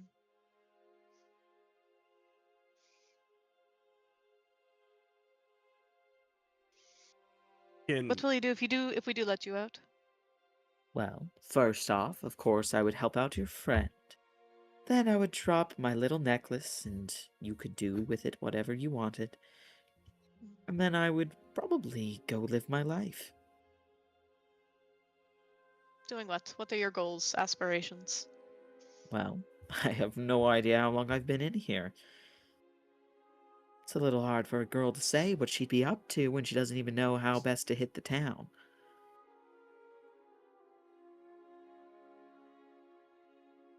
Is that an unlit brazier in the corner? Yes. Can I try lighting it? Sure, you light it and it's on fire now. Does it cast shadow on the sundial? Oddly enough, no. Huh. Keep pushing the mirror along. When I push it in front of Beacon, does he continue to be petrified? Yep, he continues to be petrified. Damn. Rowan will clear his throat and speak up now. You know, you said you'd help our friend when we let you go, but we've actually met people like you before, creatures like you before. And I've never heard of them being able to undo their petrification. What makes you think you're any different? Well, you've never met me, darling. Well, I don't know. Just sounds like a lot of talk to me. How would you even do it? Again, nothing I can do in here. I'd love to show you my abilities, but I honestly can't. Not while I'm trapped in here. All it takes is a little greater restoration, sweet love. So you're not a Gorgon? Oh, what a cruel word. Of course I'm not. Organs are bold creatures. I'm not one of those. Oh, What are you? Oh, well, I suppose the unkind term for my lot would be a Medusa. But like I What would be said, the my kinder name's term that you Zara. prefer? Zara? Right. My name. I keep pushing this mirror so that it's parallel with her mirror. Is that what you want to do, Vic? Yeah. Alright. You push the mirror to be in front of hers, and her mirror suddenly petrifies over. It crumbles to pieces, and nothing is left except for a necklace. Is Beacon okay? Nope, he's still petrified. I don't know what I did. Rykard, we were still and Alex will carefully pick up the amulet that's dropped. well, hey, I mean, he got the necklace. We're in, I don't know, like a guild full of powerful spellcasters. Surely someone can help Beacon. Do you think all three of us could pick him up? No, I highly doubt it. But We could pick him up. I can He's get him stoned. in my. Is he? Sorry, I need to know for mechanical reasons. Is he an object or a creature right now? Not you objectifying an him. object. Oh my god. Okay, Uh, I could maybe transport him if we can get him uh, up. Roman, could you identify this necklace very quickly and see if it might have some powers to undo the petrification? oh, yeah, good idea. Fron will drop down and I'll quickly start as fast as I can. Still takes a minute or 10 minutes, but I can virtual cast identify. Alright, as you begin to cast Identify, you have a sense that the breaking of the mirror was likely not quiet. Oh, well, we're not gonna get in trouble for that, are we? I don't Probably. know. Oh,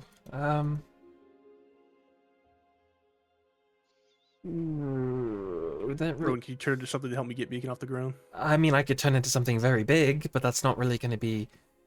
Yeah. I can get him out of here. I just need you to help me get him off the ground. We could identify the necklace later. I guess. I don't really know how me being like a horse is gonna help lift him though. I'll just use your hind legs, try and get under him and pull him up. Okay. You know, yeah, I'm like, I really have no other spells that would be able to.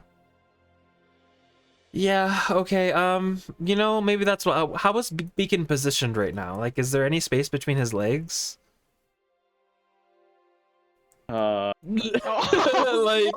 like I'm just like, if I like lay on the floor and like crawl under him and then I wild shape, like, will that like.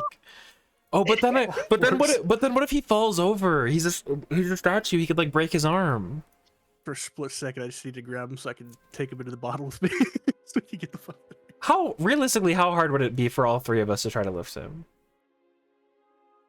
I mean, he's made out of solid stone right now. Yeah, yeah. And you all have, I think, negative strength modifiers. Well, Yep. Well, no, Rowan has a neutral. yeah, that is true. That is true.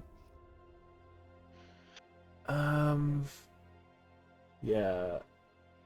I mean, if you got, I mean, I don't know, Harry, is there a way for me to like turn into a horse and lift him up? I'm just Yes. like, I'm so struggling if to Rykard visualize only it. needs him to be up in the air for a second, absolutely. Okay, I'll do that then. I'm like You struggling do to your visualize plan. it, but I'll do that. You turn into a large horse underneath him and send him up in the air for just a moment before there's any chance of him toppling or anything of the like. Rykard, what do you do? I take him into the bottle with me.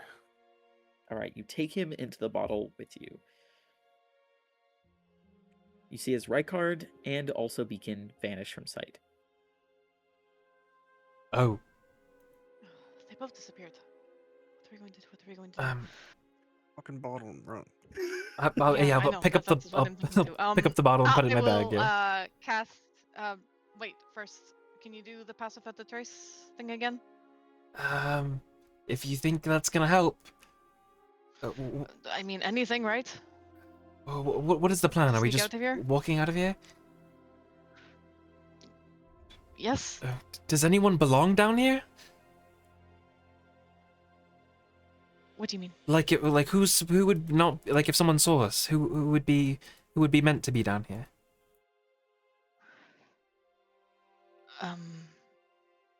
I don't know.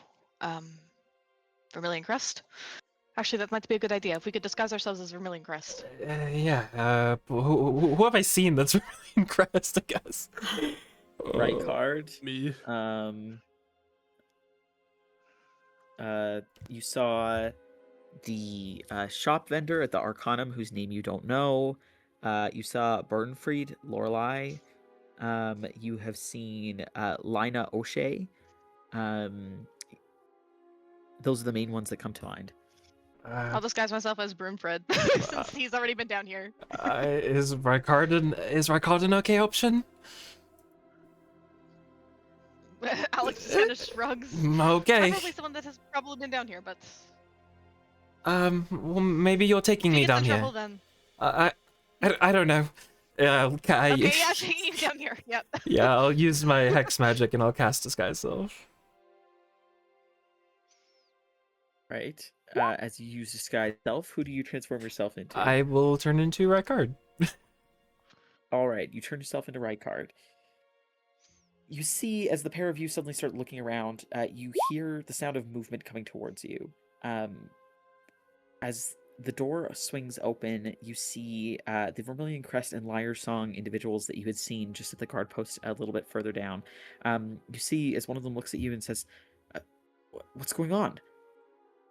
Everything all right in here?" "Oh, Burnfried, what are you doing down here?" We heard a noise down here. I'll kind of clear my throat a little bit as if and kind of rub my throat. Yeah, we just came to Got a check little it bit of a out. cough. "Who are you?" They look at Rykard. Yep, Rykard. I'm with him. He's a new hollow. Seems strange for you to hang out with a new hollow, Burnfried, but you two shouldn't be down here. You know that they use this for Liar Song initiations, right? And the Vermilion Crest guy looks at the other Liar Song guy, who nods and is like, "Ah, you broke the mirror. They're supposed to talk to the Medusa and get the necklace from her. Now what the heck are we supposed to do?" Brimford kind of shrugs. Yeah, we should probably get out of here then. I'm not Liar's You two I should can get out hear of here. all of this, by the way. You should probably get out of here before any else in the Liar Song Order finds out. And the Vermilion Crest guy looks at the Liar Song guy who goes, "Yeah, I'll try to keep my mouth shut, but there was somebody else walking down here a little while ago. Figure it might have been Captain Nils.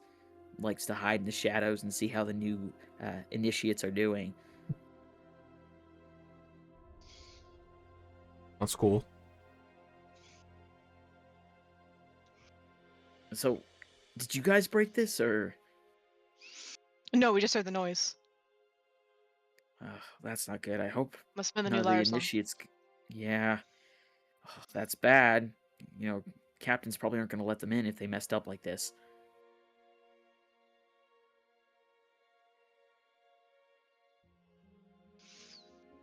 Yeah, well, we better get going before Captain Nils comes. Yeah, probably a good call. All right, we'll see if we can, I don't know, find someone to clean this up. Maybe one of the wizards can, I don't know, put her back together again. Yeah, I hope so. All right, well, you two better get out of here. We'll see if we can find Guard. those initiates or whatever. I walk out. And, I lead him out. All right, as the pair of you head out, where are you going? Back the way we came, maybe. Mhm. As you head back the way you came and back up into the library, what now? As you consider your options and the words that you've just heard from the strangers, you think about how this all seemed to be designed as a test. And hearing their words, thinking about what they said, you're unsure of what the next steps should be.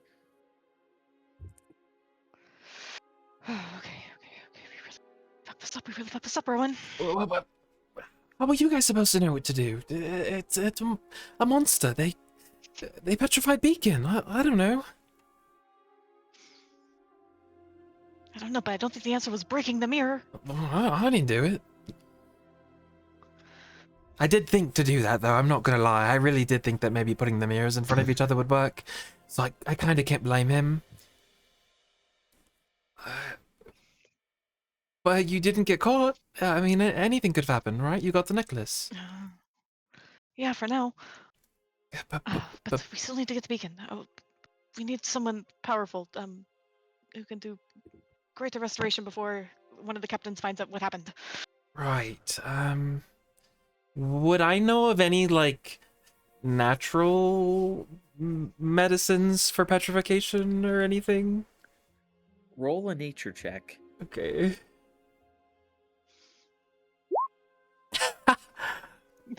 I'm stressed. I'm panicking.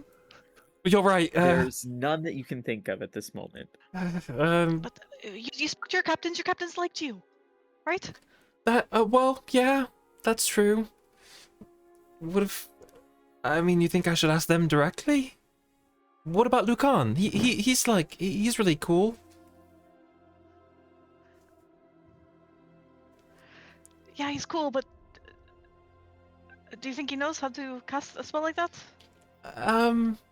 Have we ever seen Lucan do magic? I don't think so. You've seen Wait. him summon weapons. Right, so not the right kind of magic. Okay. And you've seen him speak to animals. Everybody can do that. I can't do that. Where I'm from, everybody can do that. I don't know. I mean, I don't know. Maybe if this is a test, it'll just wear off after a little while. That's optimistic.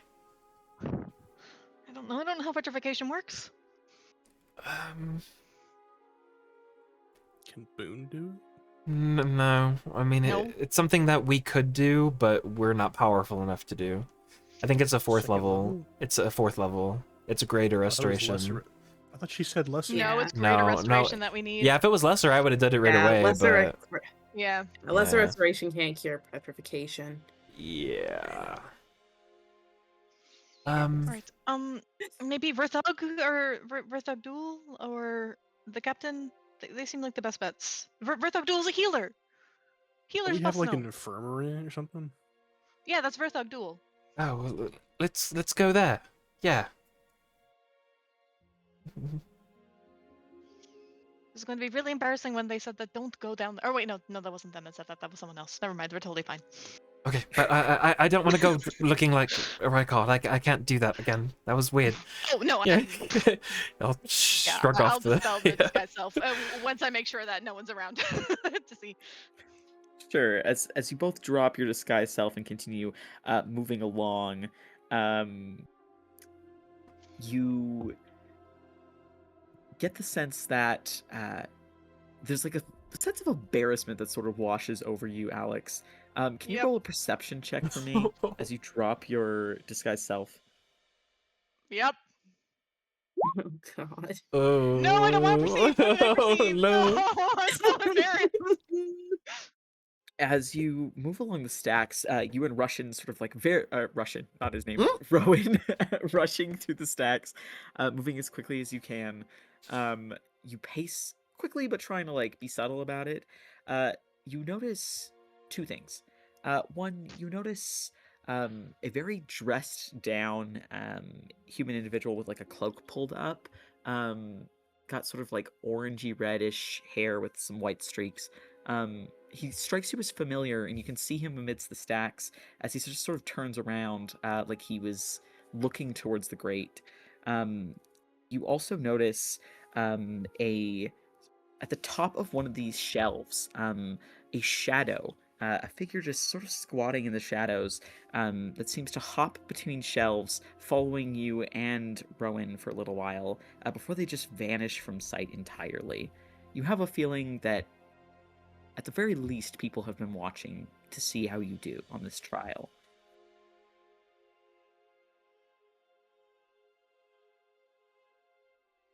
All right. See you soon. Okay. Let's go. It'll be fine. It'll be fine. People make mistakes all the time. It is how we handle them that matters, right? Right. Right. It wasn't even our mistake, really. No, I mean, look, it's a learning, really.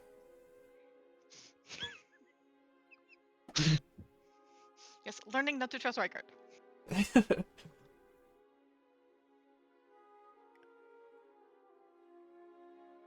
As you rush along, can you both roll just a general intelligence check? Amazing. Yeah, no, that feels about Guy's a right. dumbass. That feels Guy's an idiot. that feels right. He's fucking dumb. Wait, can I? No, I want to use my unlucky points. Oh my god. Go ahead and use your unlucky points. What an idiot. Okay, a little better. 10. There's only two people you can think of that might actually be able to help here. You've heard from Ilyevich of a very powerful druid. Aside from that person, the only people you could think of would be maybe Verthug Duel. You know that they're supposed to be the head of the infirmary, although you've yet to actually meet them. You've never seen them at the herbarium. You have no idea where you might find them. That and the person mentioned by Ilyevich, Master Florian. Those are the only two people you could think of that could probably subtly, at the very least, do this sort of magic. Wasn't Master Florian out? Maybe he's back. Maybe Master Florian has come back. Maybe we can trade some information with him in exchange for not sharing what just happened. You do also recall that Master Florian tends to stay out in the wilds. Hmm. Yeah. Well, I think we exhaust our options here first, right? Okay, yeah, go find Verthug Duel. Verthug Duel. Yeah. All right. As you rush through the halls, heading up towards the herbarium, you do notice that coming in from the outside, riding on what appear to be a mix between like a horse and a fish-like creature, you see three people ride in, but your attention is distracted as you continue to rush upwards, attempting to figure out where Verthug Duel might be. Are you asking anyone for assistance, or are you just looking around?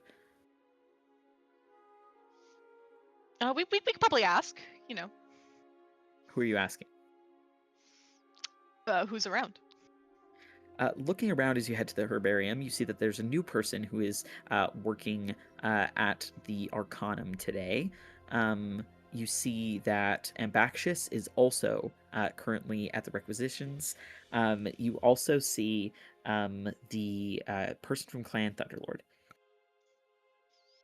who seems to be sort of standing at the smithy, perhaps waiting for somebody to sort of attend to him at the smithy. All right, I think Ambaxious is our best bet. Good idea. All right, you rush over to the Tabaxi. Hi. Sorry, in a little bit of a rush. Do you know where we could find Verth Abdul? Ambaxious does know where you could find Vertagdul. Vertagdul, if not at Herbarium, is likely found in the Deadwood Order's chambers.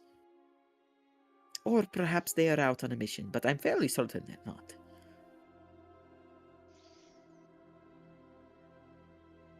All right. Okay. Thank you. What does Verth Abdul look like? We've never actually met them before. Oh, what a wonderful question. Vertagdul, how does one describe Vertagdul? Vertagdul is a very interesting person. Uh-huh. They just sort of seem to pause for a second as if they're thinking.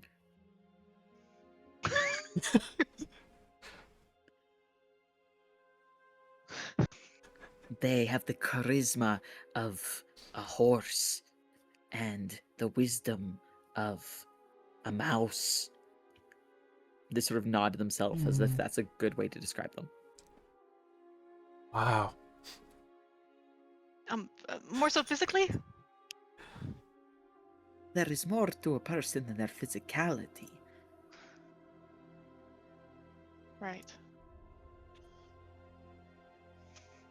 So we would recognize them through the sorry. Through the charisma of a horse and the wisdom of a mouse. Well, they're also a halfling. That is very helpful, thank you. A hairless halfling. Hairless halfling. All right. Okay. Thank you very much.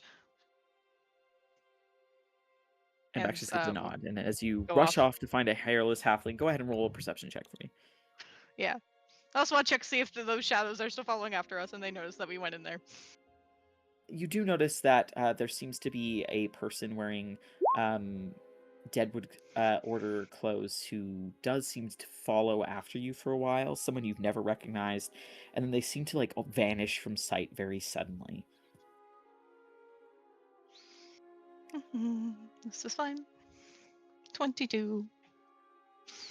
All right.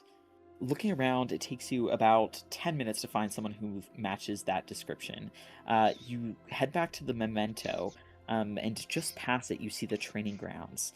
You see what looks to be a hairless halfling. They are bald, and they're covered in nature-themed tattoos. They seem to be directing people on how to improve their attacks.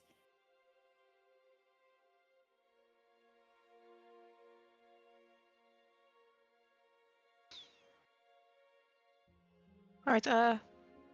Hello, Verth Abdul. They turn and look towards you. Yes. What do you want? Hi. I was wondering if we could speak to you in private. I'm busy. And then she looks over your uniform and says, I'm really busy. It's quite urgent. You see, it's a little bit of a medical emergency. Well, why didn't you open with that? Says it was urgent. Sorry. So, our very close friend was injured, and they seem to be petrified. Is that something that you could fix? That's really bad. Yeah. How did that happen? Monsters. Just throws up his hands and kind of shrugs. It's crazy out there. Well, where did you find such a creature? That's really bad. Um, We y- need to notify people if there's someone that dangerous around. no, we kind of have them with us. We went on this mission before, right? Into these old they're sort of like runes, Okay, I don't right? need all these details. Is Okay. this something that we need to solve right now? The healing, yes. The monster, no. It was far away. We're fine. All right. I don't see a petrified person. Oh, I'll knock on the lantern. You notice that several other people, some initiates, some members of Deadwood, one or two people from the Vermilion Crest who are at the training ground, their attention now seems to be drawn towards you. Perhaps over here. They need a bit of space. And to come out. And I will go over to like a bit of more of a private area.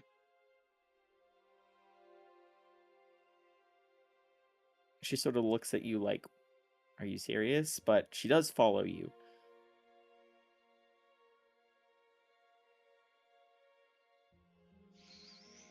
All right. So once we're further away from people, I will knock on the lantern again. You think you hear a sigh? Maybe it's something else in the room. You don't know. This is your fault. Get out here. You hear like a little bit of a hiss when you say that. But you see the bottle shakes a little bit in your hands. The light emanating off of it begins to pulse, and Rykard in a geyser flame comes out and lands on the floor. This the person? Can you help us? Yes. Yes, this is the person to help us. All right, give me that back. Because he just snatches the lamp out of Alex's hand and it just fucking spikes it at the ground Oh as my hard as he can. And Beacon appears harmlessly within the area. Person who was there to help you just sort of blinks at you, but shrugs and says, all right, you're lucky I have this ready today. We are very lucky. Yes, thank you. She looks over your uniform and seems to sort of like think to herself for a second before she puts her hands on Beacon, and she says, Tuala dine asher larul esfanara alabura. And you see that she sort of like seems to grab something out of like a pocket at her side, and you see that like suddenly something that was in her hand seems to crumble to dust, and as she drags a hand over Beacon's forehead, Beacon, you suddenly find yourself in a different place, the edge of a pond near the training ground. Your eyes suddenly begin to blink, and you feel this like bone cold chill that seems to shake out of you. Alex, it's a Gorgon. I know, it's okay. What happened? And I'll just pull Beacon into a hug. That's good to see you too. Are you okay? Yes, how are you? Yeah, I think I'm okay. All right, good. And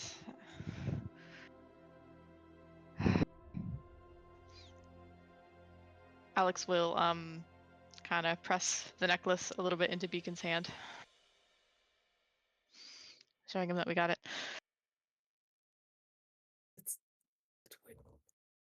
What happened? When did we find the necklace? It's fine. I'm very confused. We'll explain later. Can I Okay. turn to that? Thank you. Thank you for helping us. We really appreciate it. I'm a little new to the order, but if there's anything that I can do to help or make up for it, let me know. Well, kid, what I'm gonna say is you're gonna have to learn to be smarter faster. I mean, that cost me a pretty expensive diamond. Yeah, I'm sorry. I've not really learned that spell yet, but I'll try. If there's anything I can do to pay it back for you, let me know.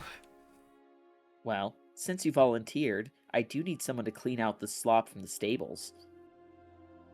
Oh, Guess that's your job tonight. Thanks for volunteering, kid. And she sort of claps a hand on your shoulder and turns and walks back over to the training grounds. it's all right. I've done worse. We'll help you out. Thanks. So, about what they said when we were in there, do you think that's true? I mean, surely it'll be fine. I have no idea. But I do not have a good feeling about it. They have been watching us this whole time. I mean, I think you guys got it in record time. So, there's that. Yes, but at what cost? Well, we solved the What the problem mostly discreetly and, well, I don't know, convincing? Isn't that what Liar Song is all about, or something? I would have preferred. I am so sorry, but what exactly did we solve?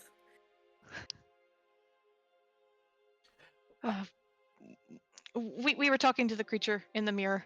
There was a creature in the mirror, by the way. You might have noticed that.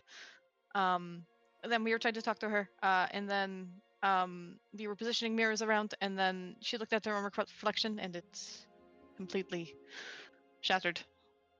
The mirror might be quite expensive to replace.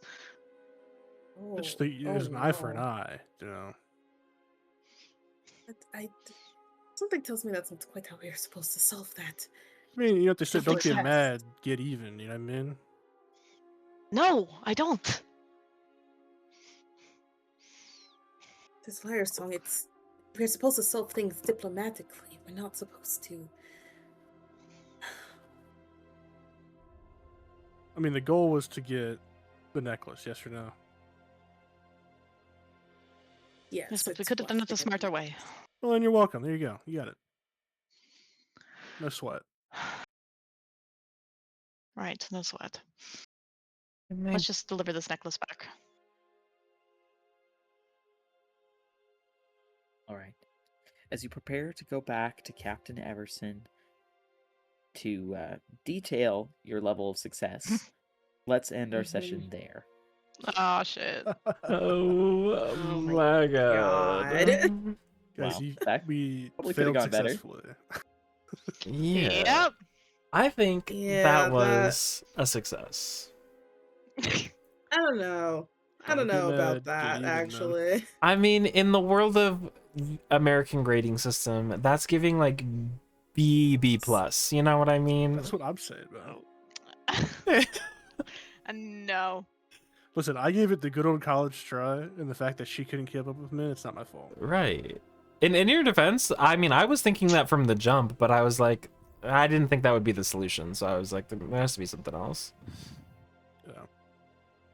Yeah. And turns Sometimes out it wasn't the solution. I know it was the dice. It's a dice's fault, but I'm so mad that I was petrified for that. Sorry. I The didn't. DC was Yeah. mean. I didn't know petrified was like one and done too. Because I forget it's the spell I think flesh it to is for- stone I that think gives it is you. for Gorgon is Medusa. 2, but for Medusa, it's like Beholder. Oh, Petrifying yeah. is 1. Oh yeah. Mm. Yeah. Dang, And and it's not like a spell.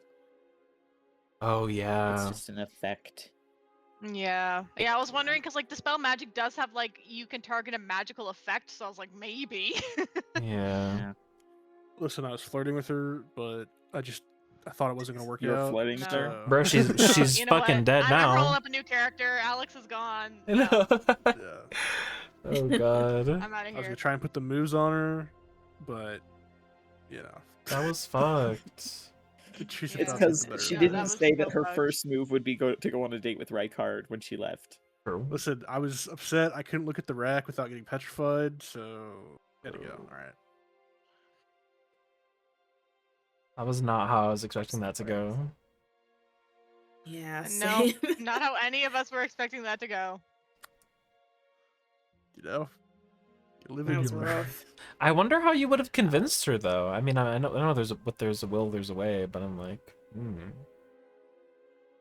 Had to be I crafty. feel like there was some sort of like deal we could probably make with her. Like I don't know if it's Yeah. necessarily we had to release her. Maybe if we like learned a little bit more about her deal was or something. trying. But yeah, no, I know. And just like I feel like there's like a compromise that we could have come to, or I imagine the entire time Rykard was dragging that mirror, it was like fucking squeaking across the floor super loud. Oh my You're god. dragging like Anyway, a school I desk need to across the go room. crawl in a hole and die. So good night, guys. Bye, I recording. feel Good night, that. Sam. Ugh.